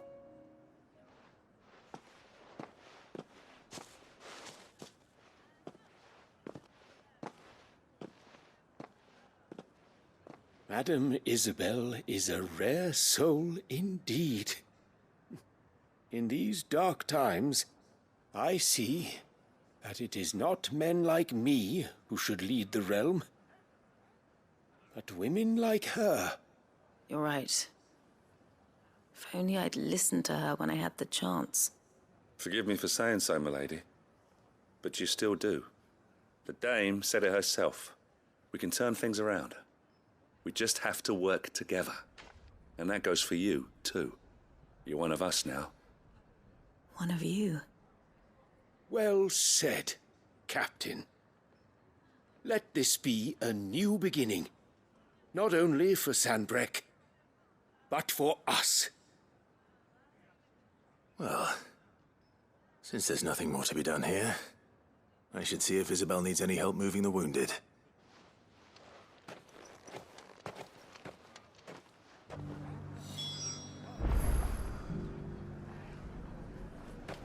Can we get you anything?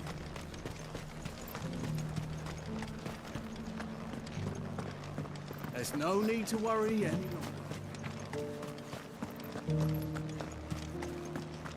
I saw several soldiers being carried to the Vale. How goes the treatment of the wounded? I'd be happy to man one end of a stretcher if it would help. You've helped quite enough for one day, Clive. Thank you. Don't mention it. Oh, but I must. After all you've done for this town, it is the very least you deserve. Tell me, if Northreach had fallen, what would you have done? A woman of your means could find a home anywhere in the realm, but I sense you would rather have died here. It's a long story. For you, madame, I have all the time in the world.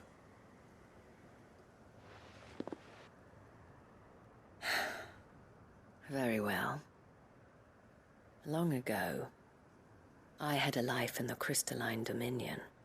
I was Carla then, courtesan to the nobility, So sought after was I that it was only they who could afford my time. Alas, those halcyon days were not to last. For naive as I was, I fell in love with a bearer. He was my master's guard, the gentlest man I have ever known. After they discovered us together, he was whipped bloody and forbidden from ever looking at me again. And so we fled. Not that we had anywhere to flee to. We wandered, aimless and starving, half dreading, half praying that the next day would be our last. Until we found ourselves here, in Northreach. It was the Veil that took us in, that fed us, clothed us, and healed our hurts. Those that could be healed, at least. My love was already too far gone. He passed away. He did. Not long after we arrived. But at least we were able to share a few moments of peace before the end. It was the greatest gift I have ever received. But the generosity of this town and her people did not end there. The men and women of the Vale supported me through my grief. Shared in it, though I was still a stranger to them. They treated me like a sister. And so I swore that I would always do the same. That I would return the kindness that Northreach showed me. That I would repay my debt to the Vale.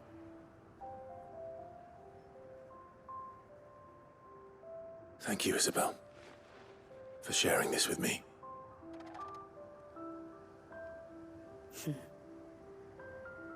You're a lot like him, you know. Perhaps that is why I have such a soft spot for you. Never stop fighting, Clive. And I shan't either. I know that it will not be easy to keep Northreach together. But our efforts will be rewarded. Just look at us now. The people, the soldiers, even the Duke of Oriflamme and his daughter, all united in defense of this town that we have come to call our home. And what of you? Can we count on your support too? Always.